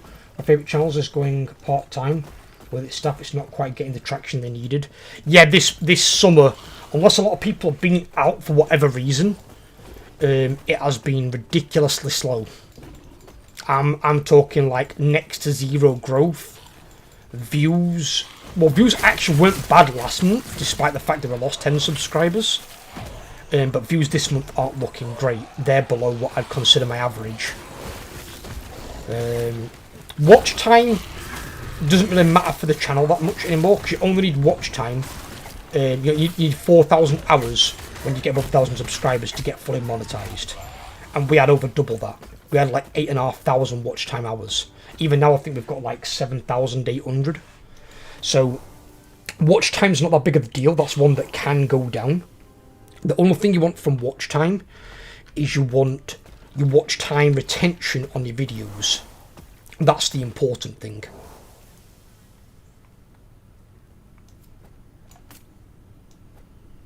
Because the higher the watch time retention of videos is, it shows people watching more of the video, and then it looks better on YouTube. And that's how YouTube determines whether your videos worth promoting or not. Now, I will say, there is either something of a double standard, or something that isn't working for me particularly. I don't understand why. Because I've got a number of videos on my channel where I have got above 70%, above 80%, and in some cases even close to 90% watch time retention. But YouTube isn't promoting the videos. Like, 2 of them are the Helldivers 2 funny moments. They've both got above 80%. The 5-minute freakout videos, the lowest one's about 50.1. The others are all above 70. I think one's at 84%. But they just aren't being promoted by YouTube, despite the fact that they're doing really well. So I don't know the exact ins and outs of it. I don't really know. I just don't know. I don't know how the algorithm completely works. But there are, I would say, 2 to 3 dozen videos, maybe a shade more, that YouTube could promote on my channel that are all 70% above in watch time retention, and it isn't promoting them. Yes. I don't know why. The only one that it really did promote was the very last Outlast Trials one. So when they promoted that and the channel got all those subscribers, that was at 93.2% watch time retention. But that was the only one I had above 90%. So because that was so high, maybe that's why that got picked up. But since I promoted it, the watch time retention is now at 5%. Because the people that promoted it to, a lot of them didn't watch more than 30 seconds. And that was the same with the 3 Scorn videos. But the 3 Scorn videos weren't even above 70% apart from the last one. The last one was like 73.4. The other 2 were like below 40%. They were like an average video sort of thing. But the last one did well, but it promoted the last 3 Scorn videos for some reason in March. So I don't know how YouTube decides what to promote. It's really weird. Because everyone said, oh, it's watch time retention. Well, then why aren't they promoting these other 30 videos on my channel? Because if they'll get promoted and they all bring in, 100 subscribers each, that's 3,600 subscribers. Minimum.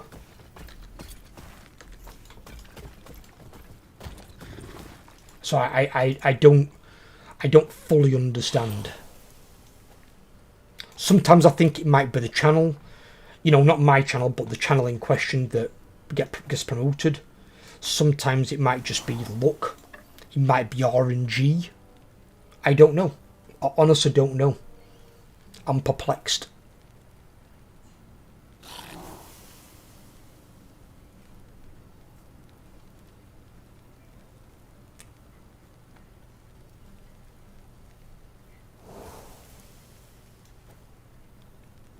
You know me though, buddy. Anyway, I'm not the kind to let slow periods get me down. I mean, I remember Christmas, Brett, when you got a load of your friends to subscribe, and we just got over 400. We got over 400, and then 7 months later, I'm over 1,000. I am in no way, shape, or form giving up. Not even considered. My girlfriend's covered me for the last 7, now 8 months we're going into, so I can do my dream job. I'm not going to let her waste all her money and all that time when I could have just gone back into work. Fuck no. Not a chance.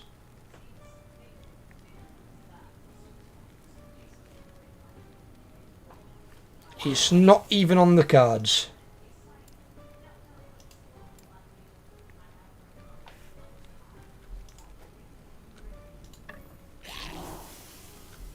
Oh, they have forging potential, those, don't they?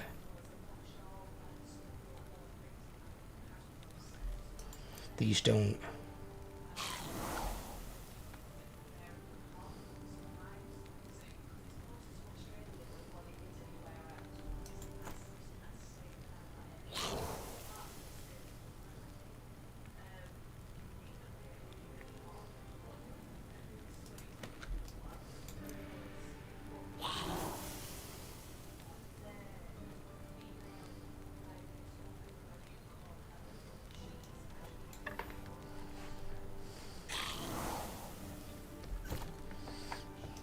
Yes.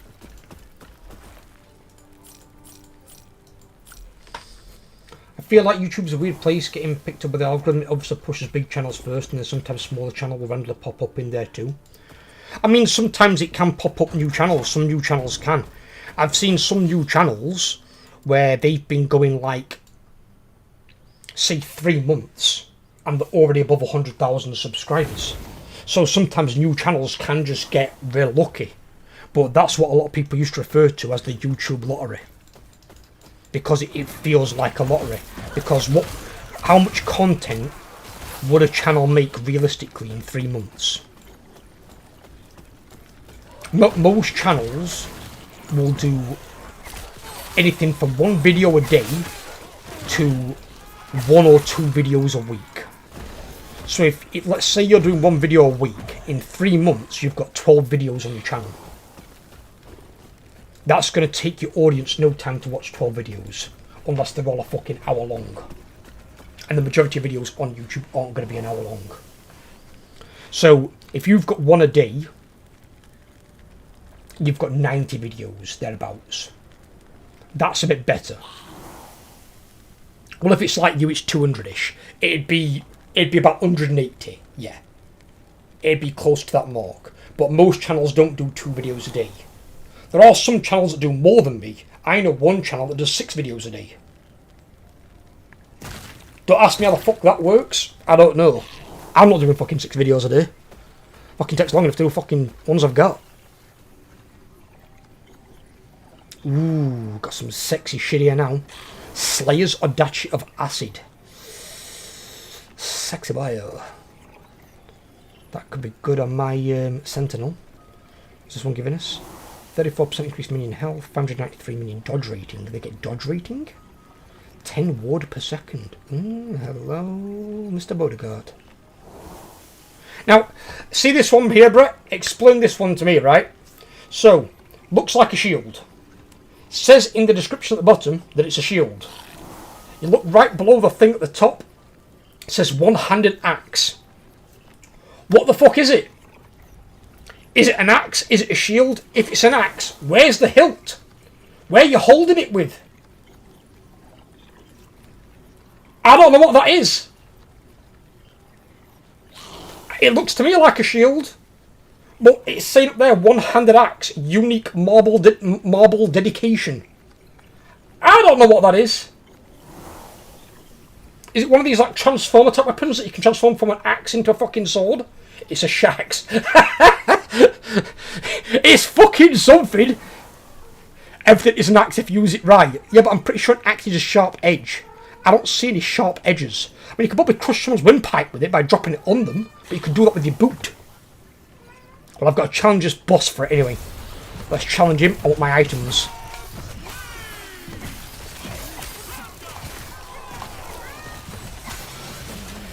Ah, a pussy.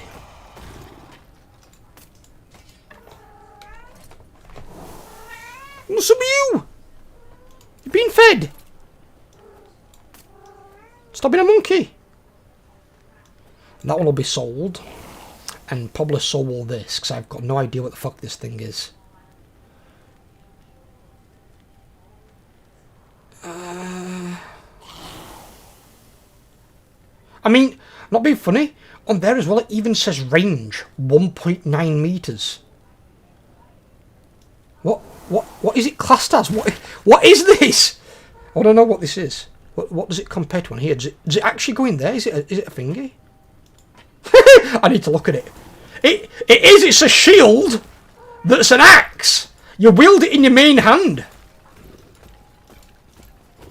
What the fuck am I seeing? Because you're shielded holding it offhand. It's a shax. Chef is right. Chef screenshot this for the people.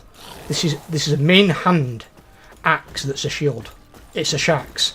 They've combined an axe and a shield. What the holy Christ.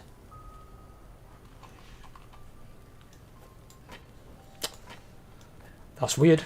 I'll be honest, that's very, very weird.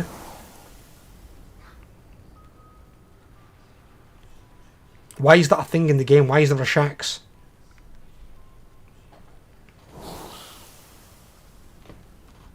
It's witchcraft, that is. It is fucking something. That's an amalgamation of horrors. Right, we lose armor a little bit, 48. 17 mana, that's a bit more. 18% reduced mana regen. Yeah. And 15% reduced bonus damage taken from critical strikes. Okay. 40% reduced minion health, -1 intelligence. But we gain 10 ward per second, 29% elemental resistance, 593 minion dodge rating.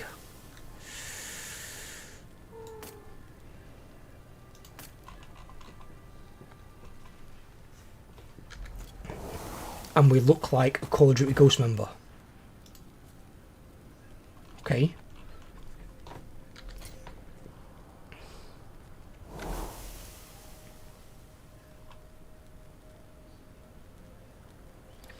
Minion dodge rating. Give your minions a chance to dodge. Yeah, well, it's got 593. How much dodge does it get? Is it Neo? What is the dodge rating on it? Shh. Quiet, kitten. You're small. So that's how small you are. I'll put you on camera. Oh.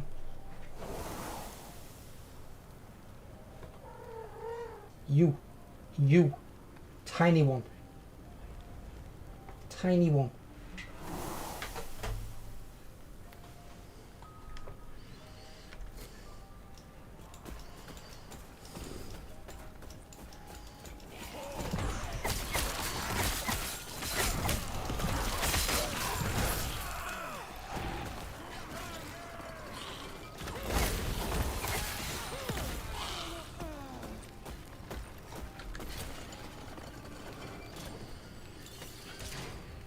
Hold the phone here.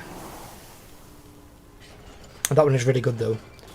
But this gives 19 ward per second on a chest item. Ooh, dear me. That's some sexy shit I've got on right there. I have to keep all of that. Maybe I can get it as an affix thing and put it on something else.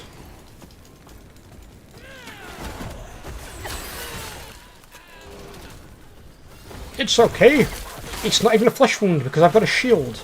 I've got a nice big ward save or an invulnerability save or barrier from Warhammer 3, whatever you call it.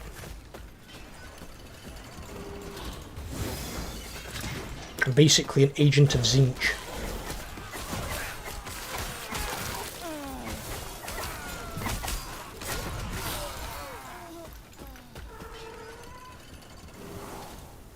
That's a nasty concept, that, innit? What if a necromancer from the vampire counts joined Zinch and got barrier?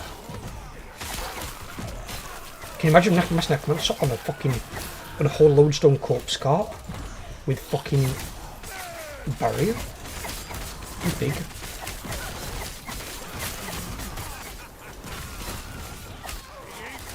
Fucking hell, there's a tough fucker, that one. He's powering up, he's going Super Saiyan. Kill it. There we go. That's right, you call that to Raya. He ain't gonna fucking save her. I shivved his ass as well.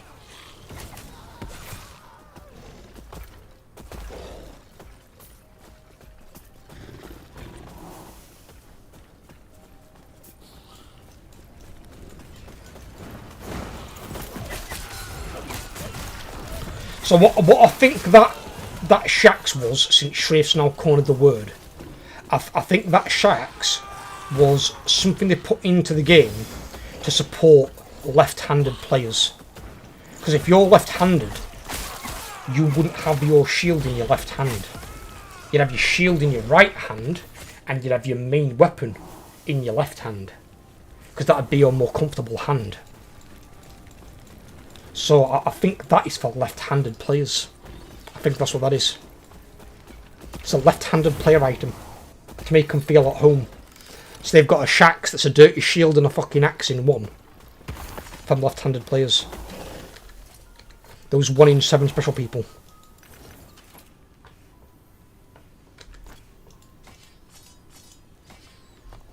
Or like in Monster Hunter, you use dominant hand to block. Do you? You don't with a shield though, do you?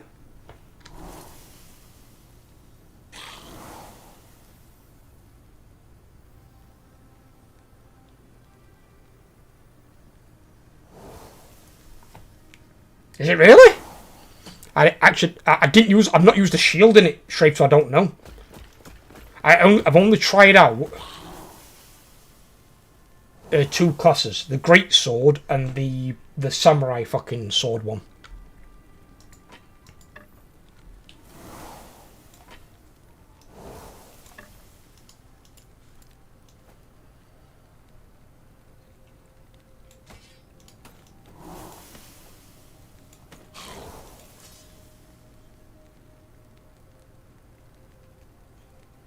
Why is that in there? And that.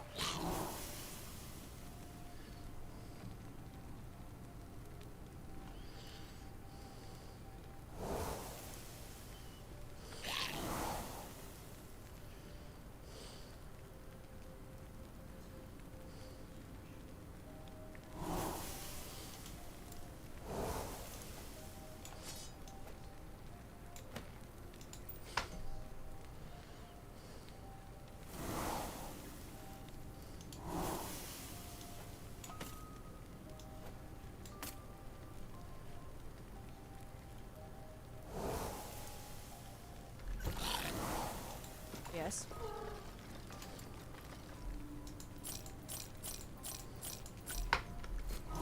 Take care.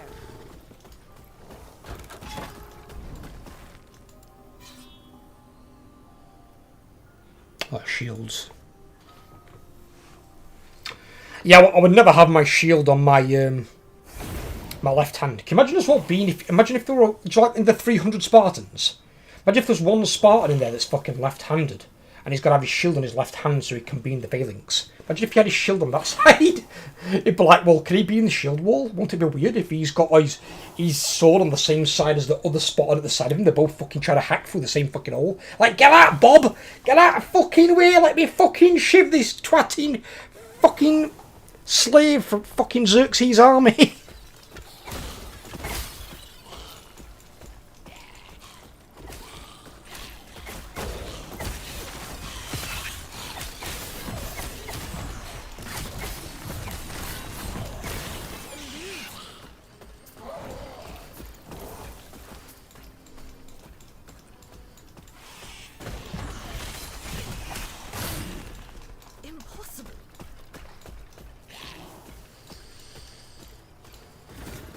What have we got in here? Booties with 224 ward decay. Hello.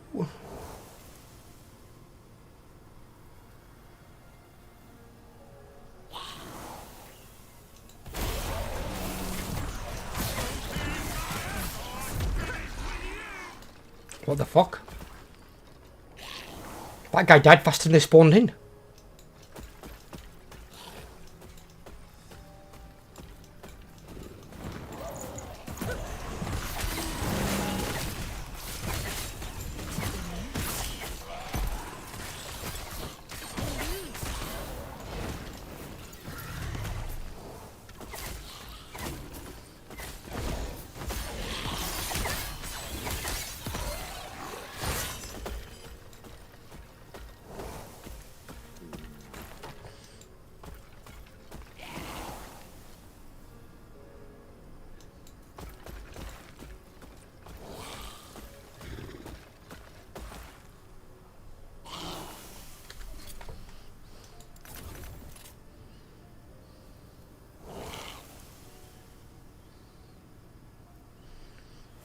Now see, there's just a normal shield. That's not a Shax. And see, that goes in there.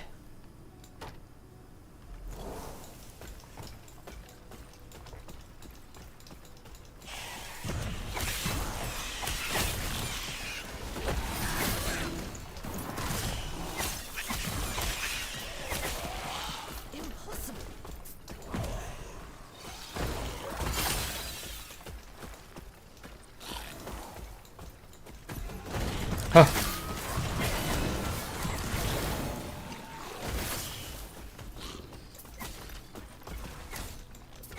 Huh. What's dropping in ODSTs? Who's summoning the giant fire rings? Or is it this guy? Come here. Die, siege golem.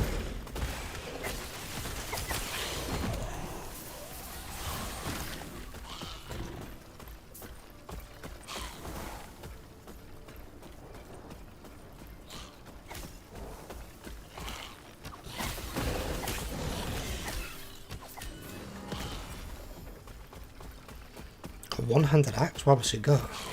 Or minion damage? Okay. No.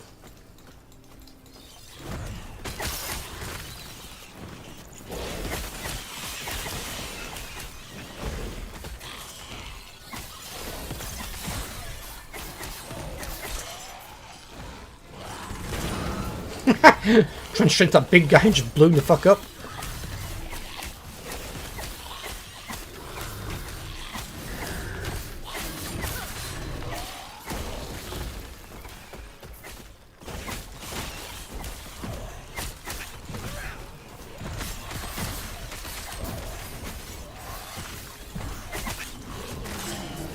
Now see if we can catch one of those fire golems and he's got a shax on the other hand. That'd be quite scary.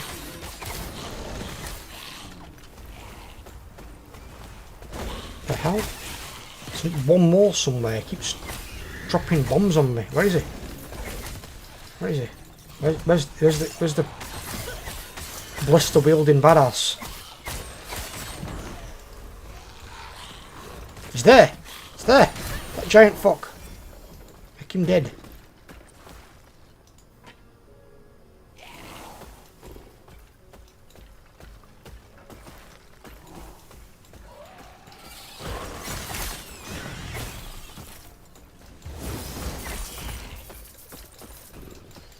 Money, money, money.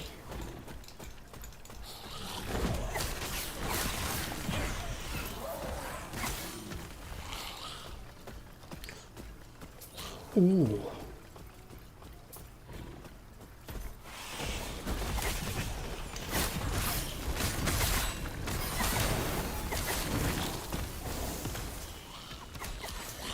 Another purple.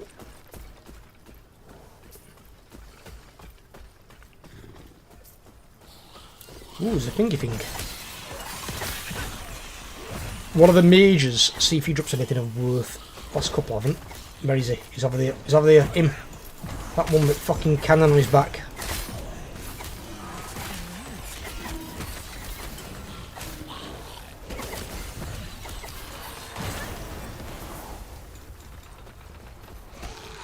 What about what? Another one here. He's got a buster on his back. He's got a different one. Fucking Christ, this guy's huge.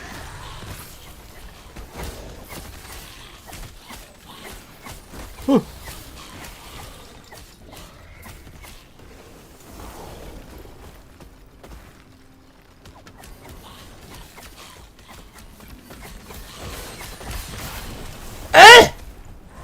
What the fuck just happened?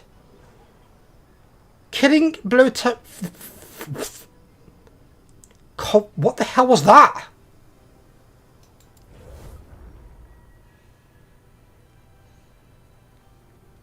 Did anyone see where that train went? I saw nothing. I just saw, well, a cross on the screen and then I died.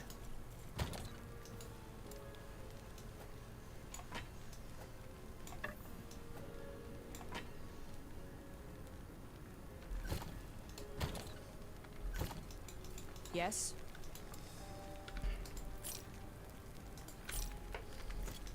Take care.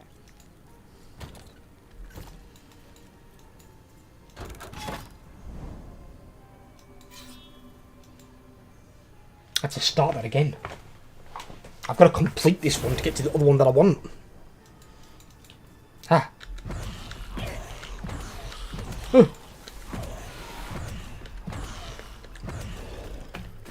If there is a chance they can not put things in here that can just randomly delete you, this is not Path of Exile. We don't want that in here. That's why movie Path of Exile sucks and that's why they're going to make PoE2. Because people don't want one-shotting by random fucking mobs. When it's a big actor boss or like an end Monolith boss, that's fine. But when it's like a tiny little fucking minion that's among a group of minions that you can't even really fucking see, nobody wants those being able to one-shot you.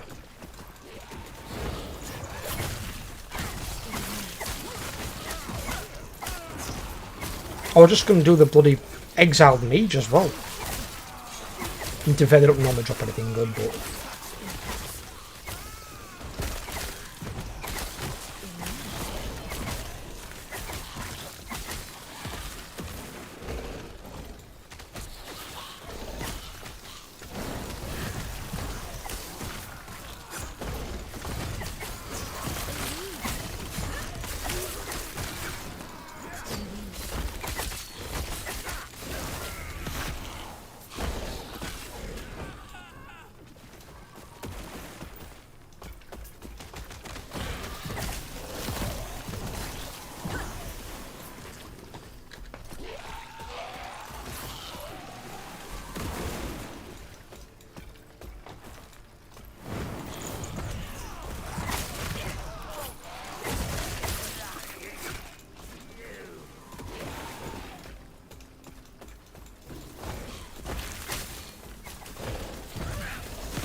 Get out. It's a lot.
It's a moon spire that's down, okay.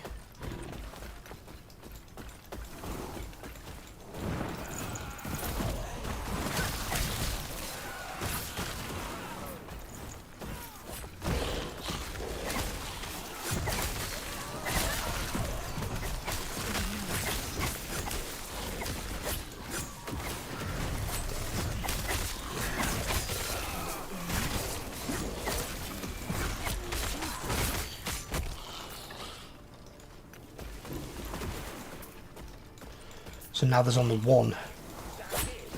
That other goddamn bomb shrine thing.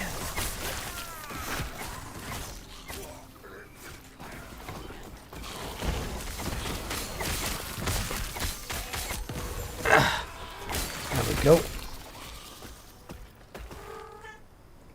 What's up, Smidge?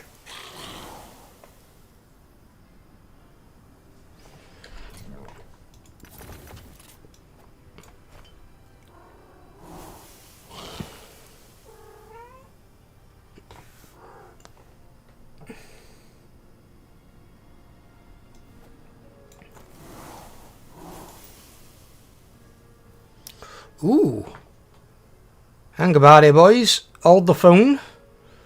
2 to all minion skills. 2% critical strike chance, 3% minion critical strike chance, 4% increased mana, 7 melee necrotic damage for forged weapons, got no idea what that means, 17% increased forged weapon duration. The stats on your gloves apply to your forged weapons at 86% effectiveness. What?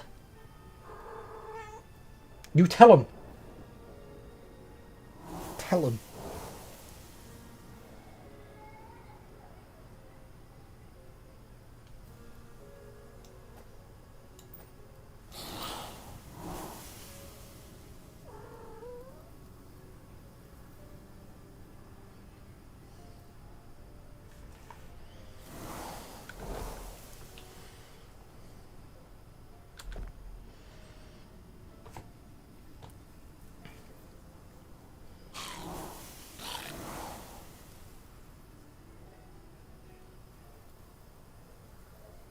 So the 21 builds almost fully functional. As warlocks do, they can do, especially if you're going minions.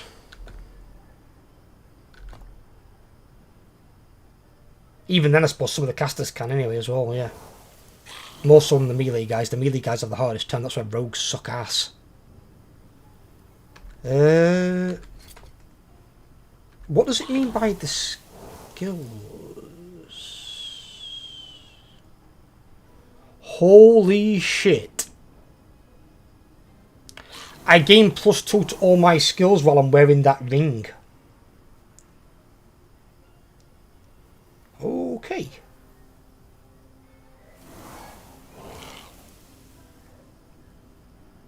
There's something I didn't expect.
Uh,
all right.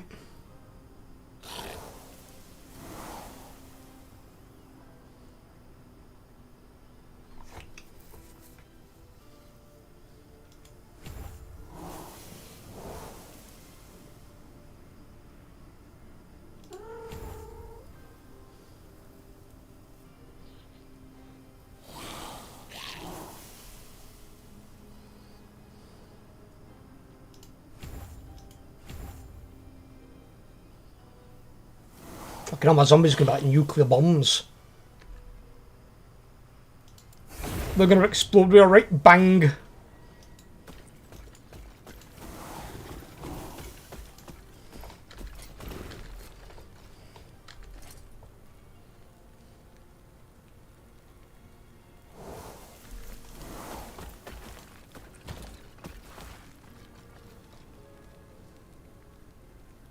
That could be good for my sentinel, actually. Pop that there.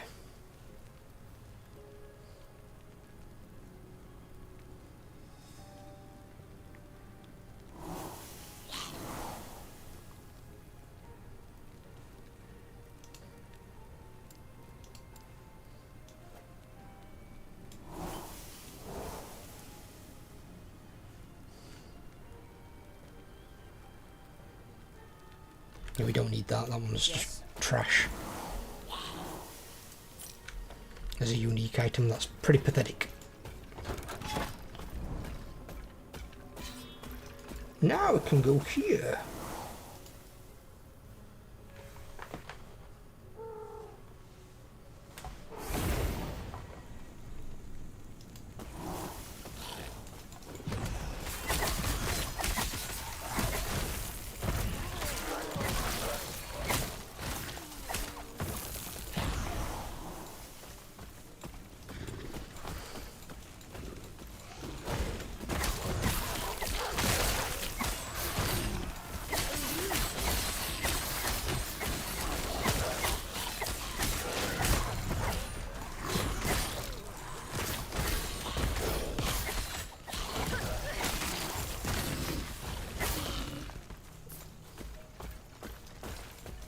Finish for water? Oh, he's down here.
take that, you never know.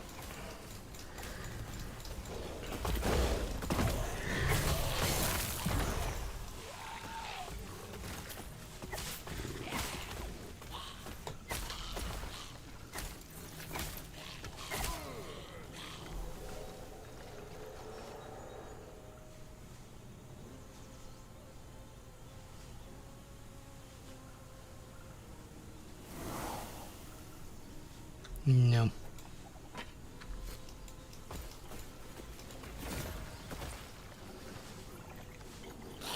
That's got a ward thing on it again, hasn't it? Yeah.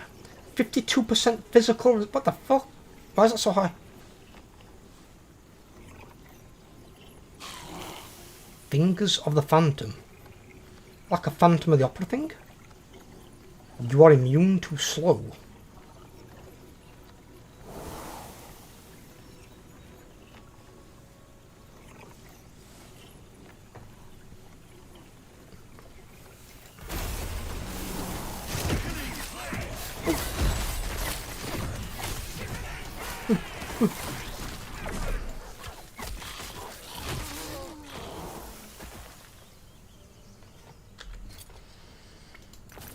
They'll get empowered again, make them even stronger.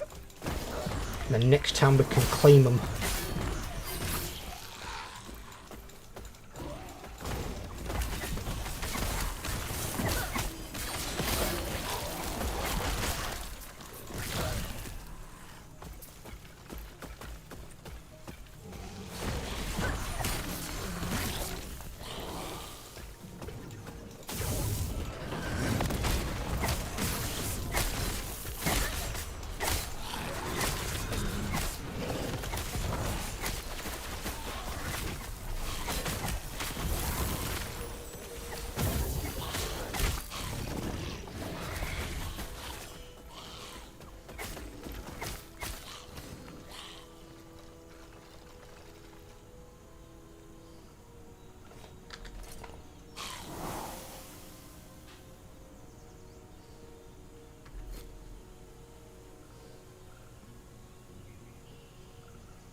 So if I forge a weapon, that could be pretty good.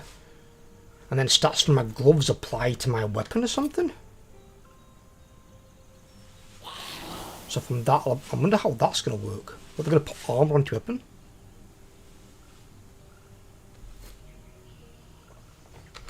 Could be interesting, to say the least.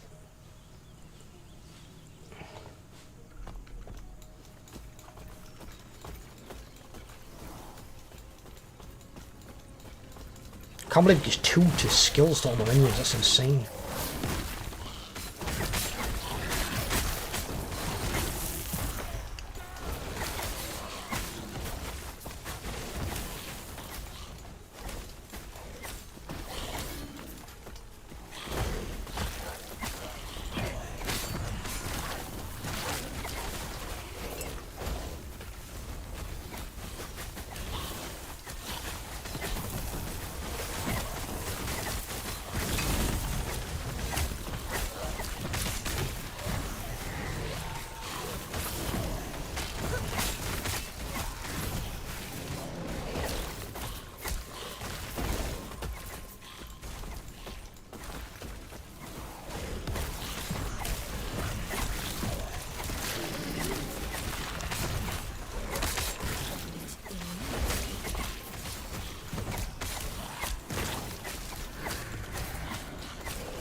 Ugh.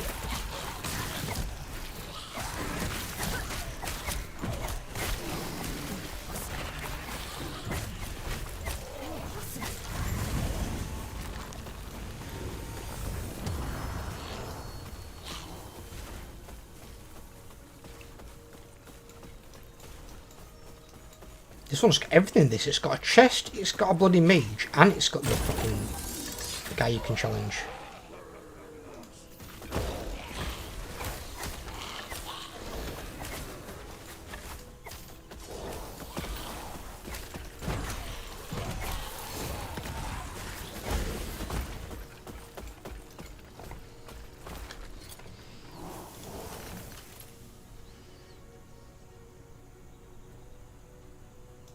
Okay. Those we don't need, we can sell them.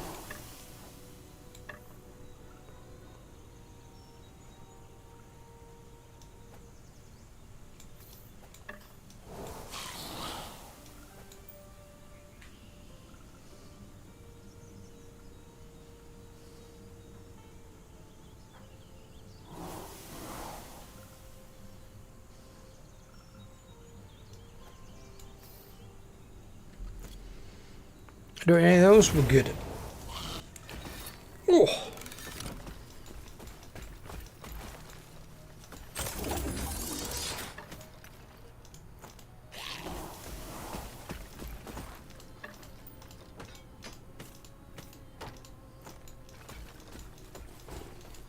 Yes.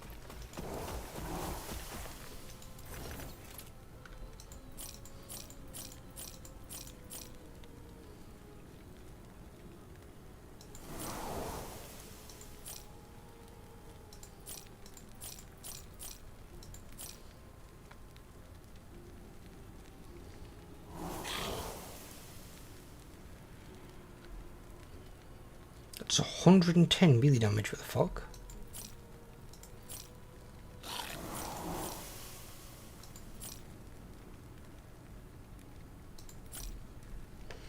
That one we're going to keep. I'm going to put that into my paladin's box. Because he may want that. He may not, but he also may. There's a few there to choose from. Once it gets high enough level, that is.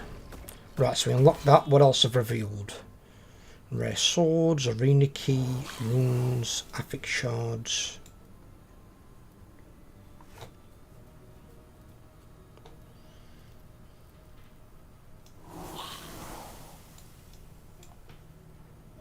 And it's revealed another one of these. Ooh.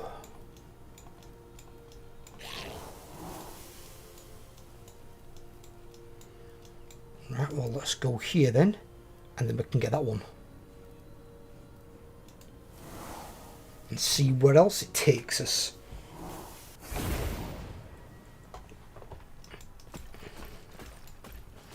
Enemies deal 10% increased damage, 15% item rare, 10% increased experience gained. Ooh.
The hell's this getting the shit beat out in the middle of all that lot? Fucking hell, that guy was a tough bastard.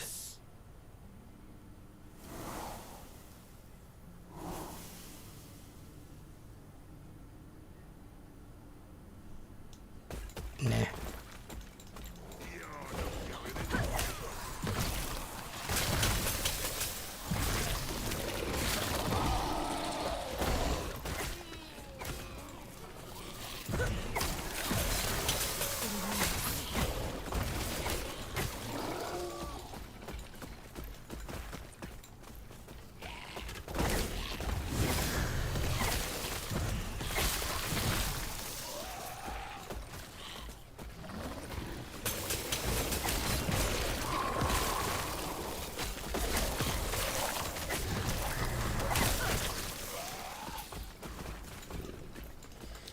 Getting a bit of a headache, so I'm going to go off for now. Take care, see you later. Have a good one, Shriek, buddy. I'm always been Discord anyway, and if not, I'll catch you on Friday. I'm not sure what I'm going to be streaming yet. I'm not sure if it's going to be this or Lethal Company.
Okay, so these ones.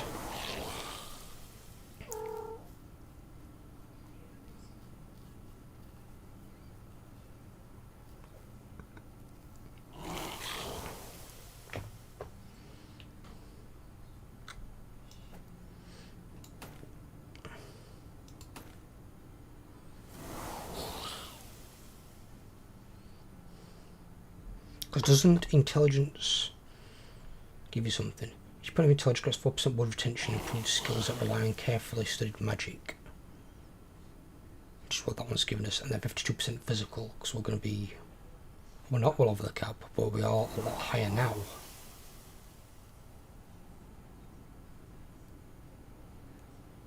Very nice.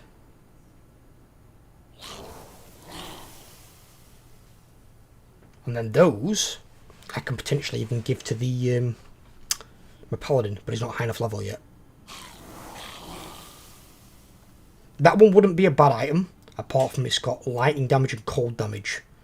My guy needs fire. It doesn't need anything that benefits minions. But it has got forging potential, so I can always, like, destroy it and take items from it.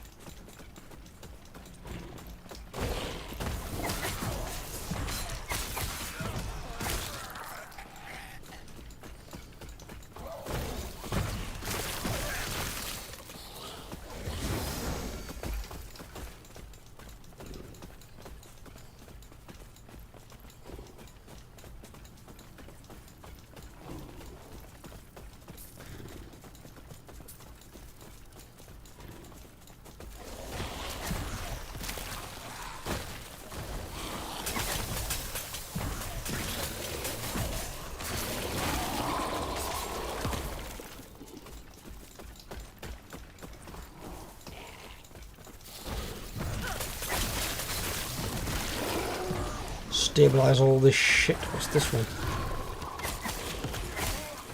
Look at that, what? 103% increase in melee damage.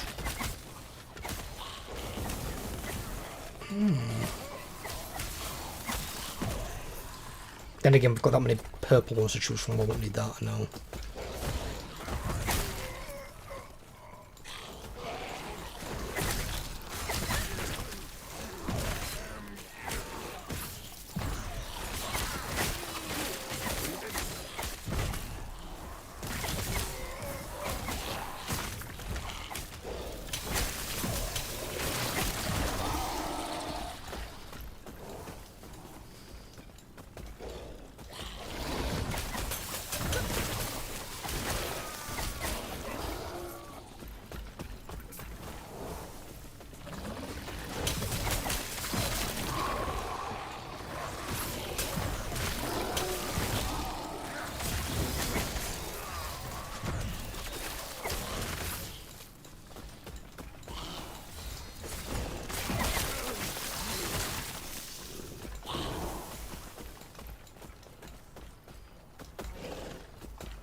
Oh, the thing's full of stable. Good.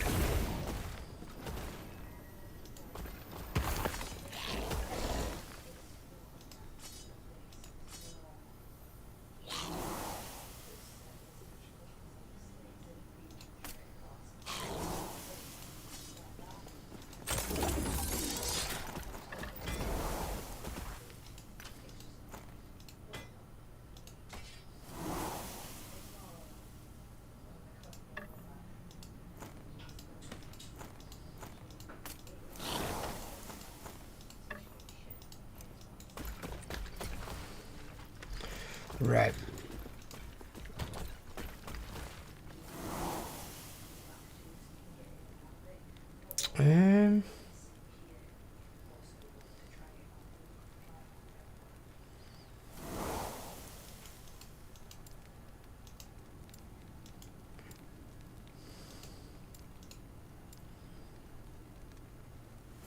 Because we've got a lot of stuff in here we can use for forging potential, can't we? We need to make a thing for forging, I think. Might be an idea.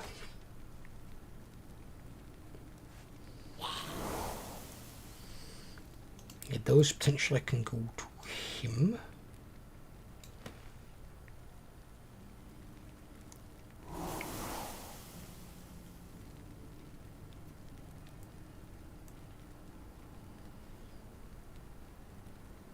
That one is for a sentinel, because it does say cast smite after you use multi-strike or hit a boss or rare enemy. But it's one-handed. I'm not using one-handed weapons. I'll have to sell it. That one can definitely go on there for the sentinel. Fucking, I've got more stuff in my sentinel, I think, in today's stream than bleeding else.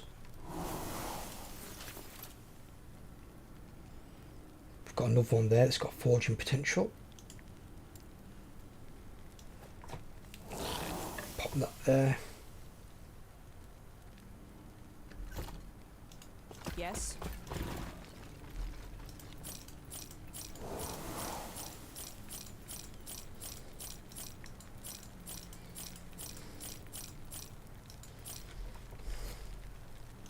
Take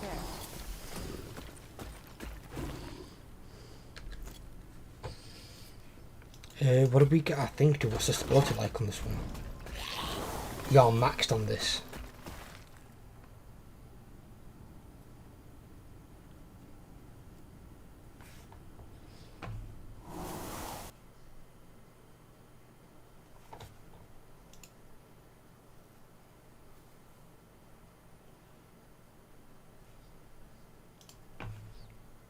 Right, we are maxed. Right, let's do this thing. Let's get to this boss.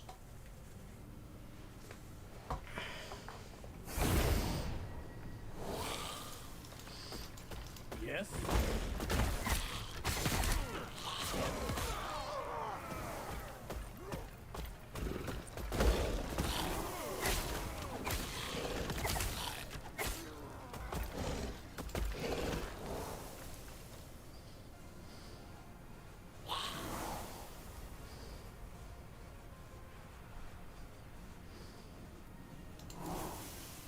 Don't lose your way.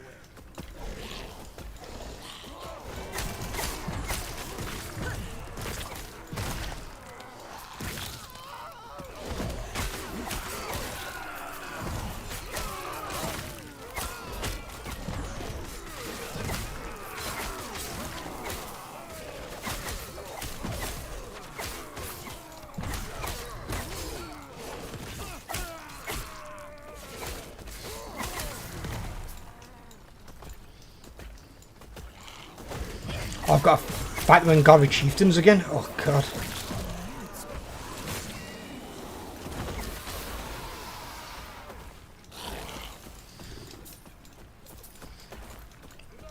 And they deal 20% increased damage. Oh no.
89 melee cold damage though. Why cold? Why can't it be fire?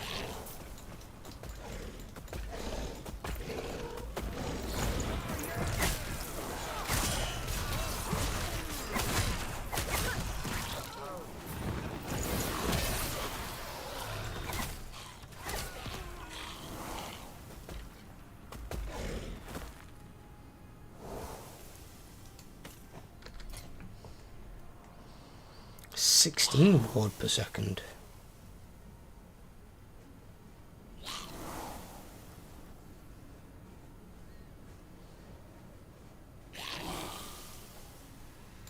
Move that onto there.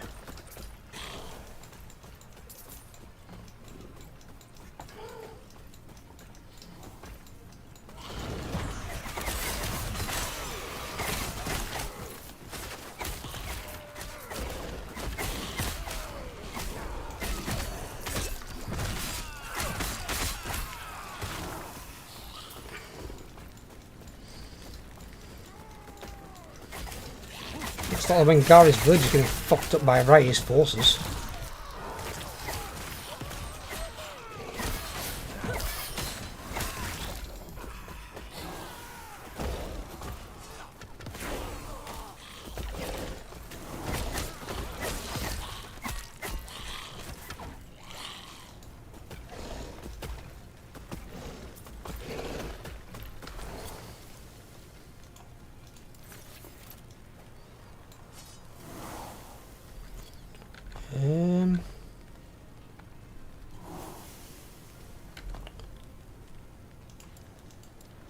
Theirs is still increasing, so I'm still going to get an extra point. Okay, that's good. Passive.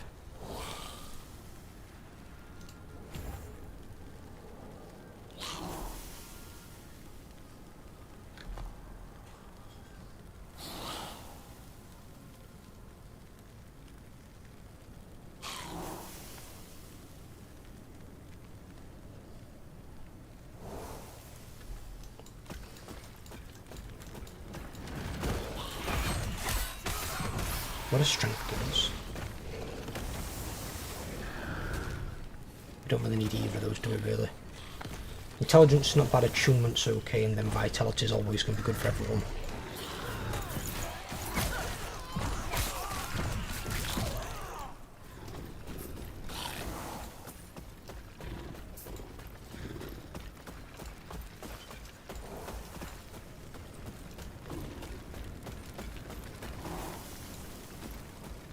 Huh?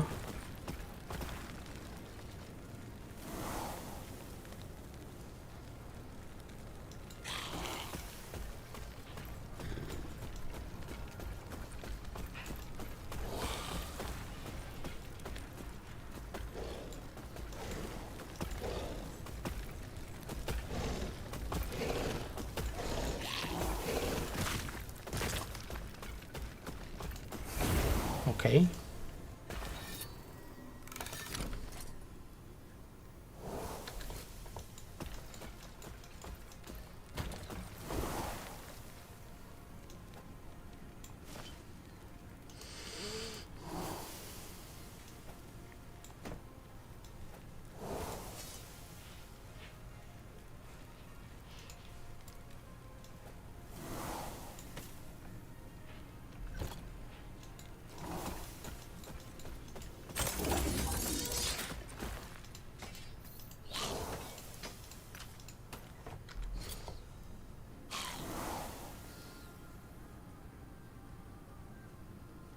Ooh.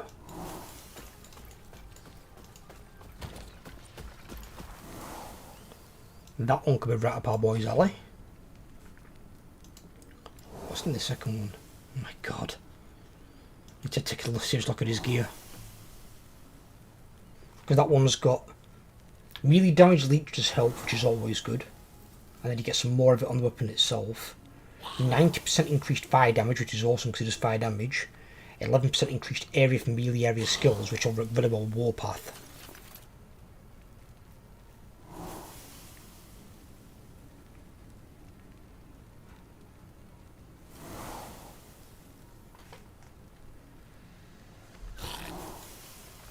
Yes.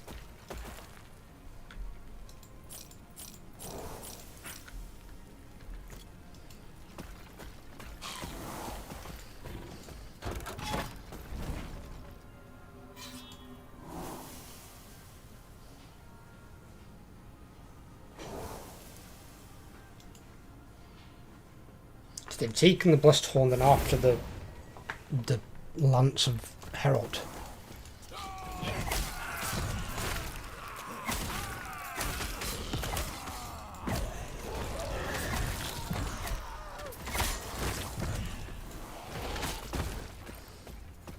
You are beneath my skill. With this power, I am unstoppable. Oh, has he got the pissing lance?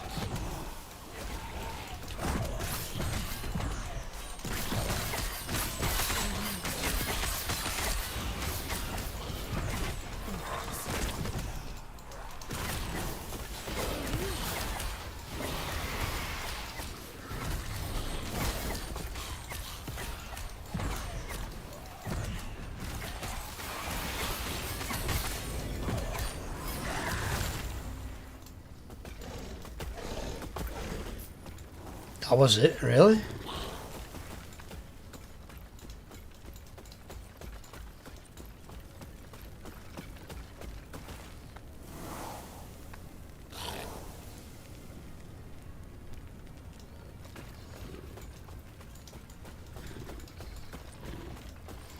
Oh, the map thing is actually shaped like a bird.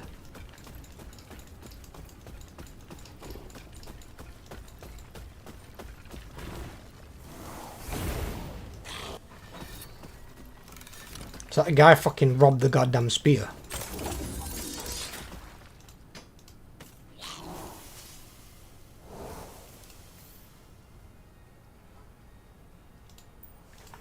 Alright.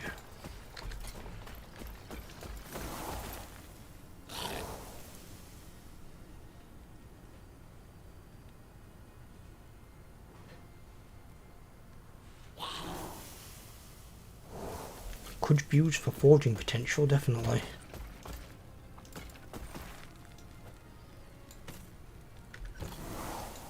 Could rip some stats off of that.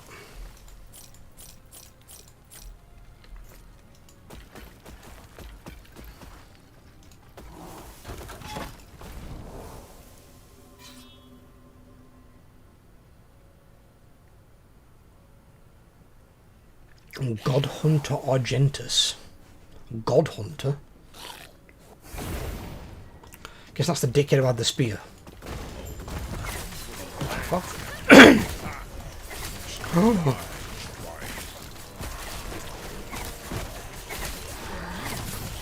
This lance will make me God.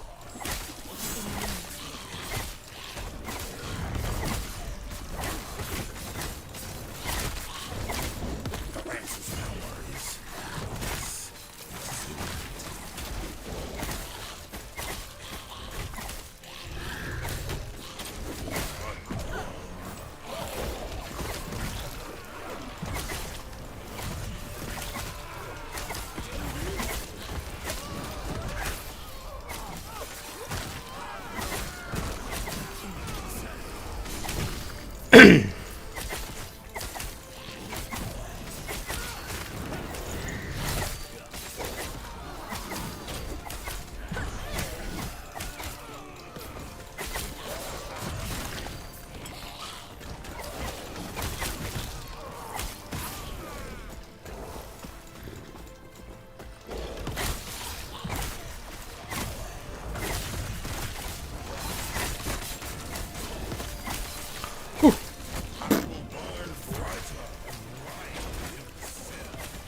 is supposed to be unstoppable.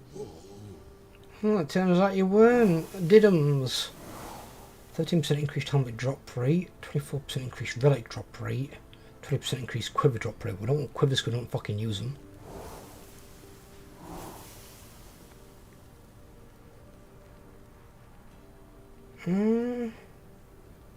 Relics can be useful.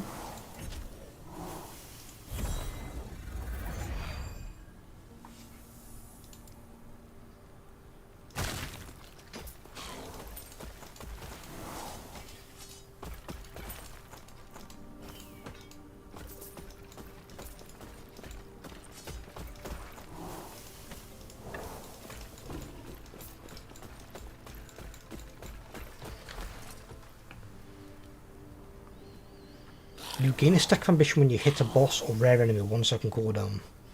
2% more fire damage per stack of ambition, 2% more cold damage per stack of ambition, 2% more armor per stack of ambition, 20 maximum stacks of ambition. You lose all stacks of ambition if you go 4 seconds without gaining a stack.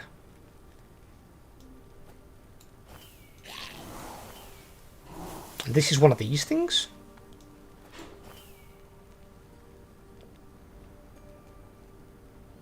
Well, the fact that it gives fire damage and armor.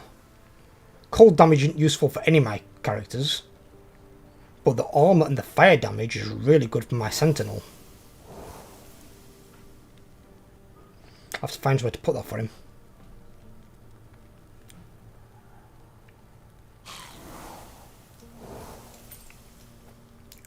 Put the keys over there.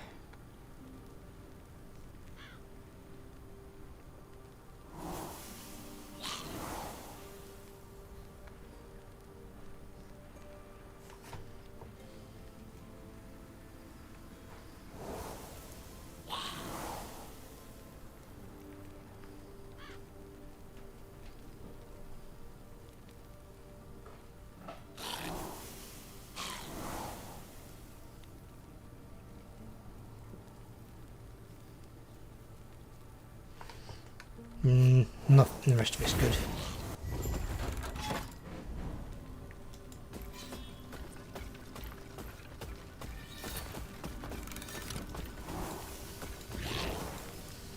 Oh god, there's more to go up on these. Fucking Christ, there's a right journey up here.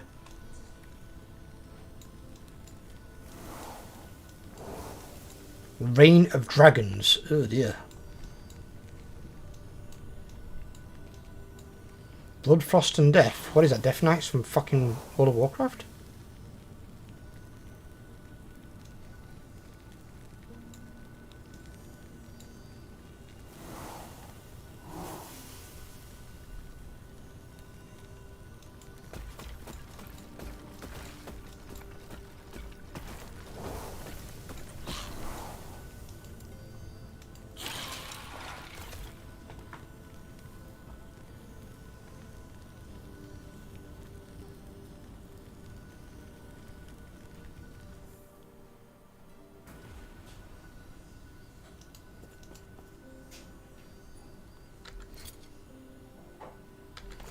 Right. These items might be your best bet. Let's get rid of these.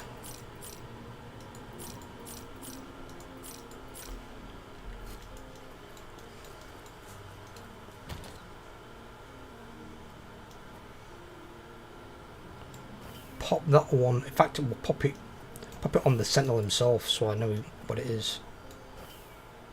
Because that's really good for him.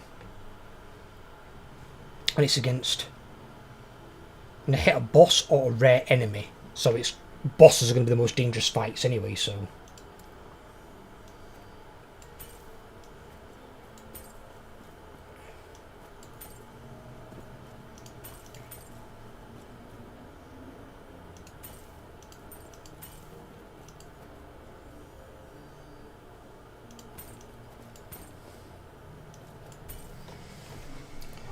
So we've got Temporal Sanctum keys, we've got 3 of those. Sulfide Bastion, we've got an absolute fuckload.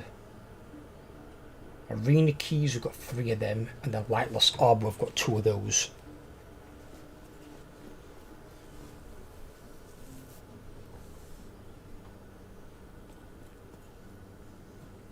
I'll probably start using some of those in my spare time. See, that one I don't get. 24% chance to cast Smite when you hit with throwing attacks. You're a melee character. You know, it's pissing throwing attacks.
Yeah, then I can put some of that crap into there, can't I?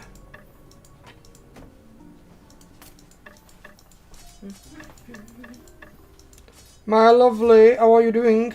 Made you a coffee. Thank you, my gorgeous, beautiful girlfriend.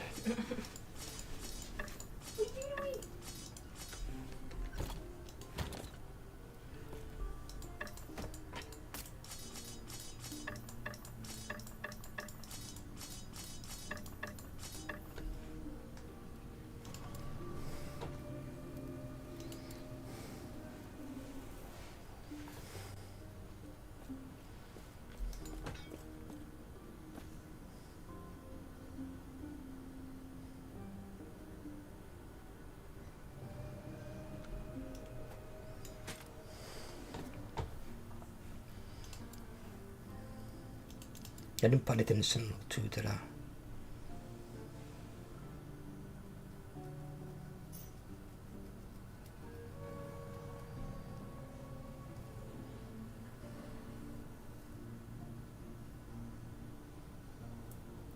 Oh, it's got blockchains on it.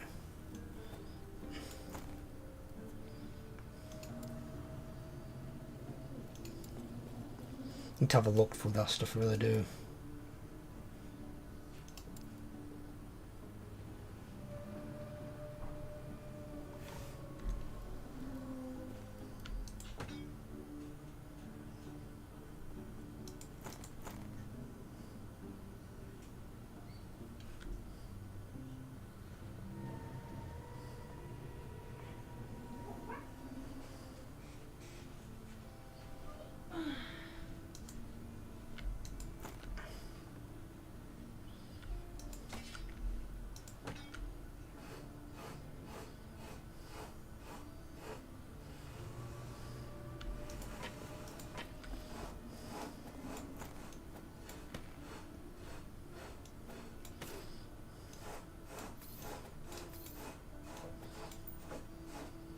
Is the cat scratching something? No, it's just me. Oh, right.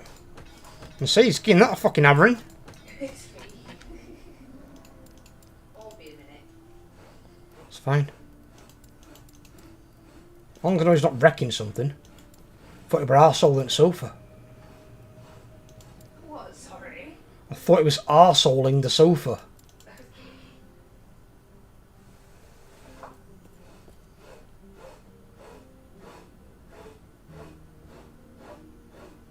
%113% increased minion health. That's probably why.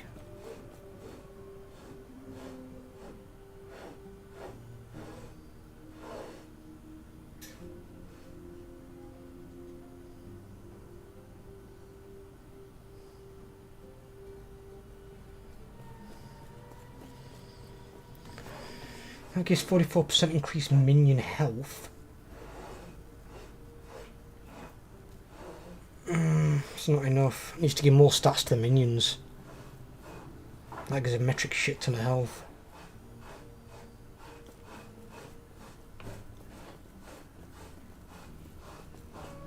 That's helping me stay alive.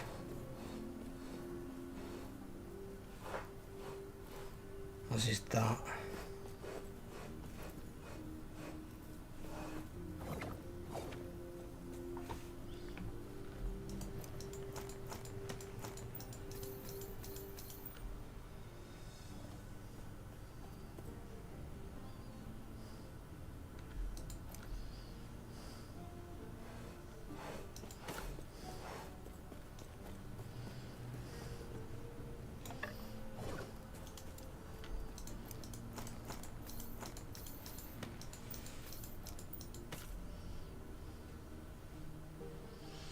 We'll give you another one of those very, very soon.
Right. What I will do is as well, I think, because I'm approaching 5 hours, I think I'm going to call it here for today. I hope you guys have enjoyed, and I will catch you guys all in the next one, which will be on Friday for the stream, but there is a video going up at 7 o'clock after the stream. So, hope you guys enjoy, take care of yourselves, stay safe, and I'll catch you all soon.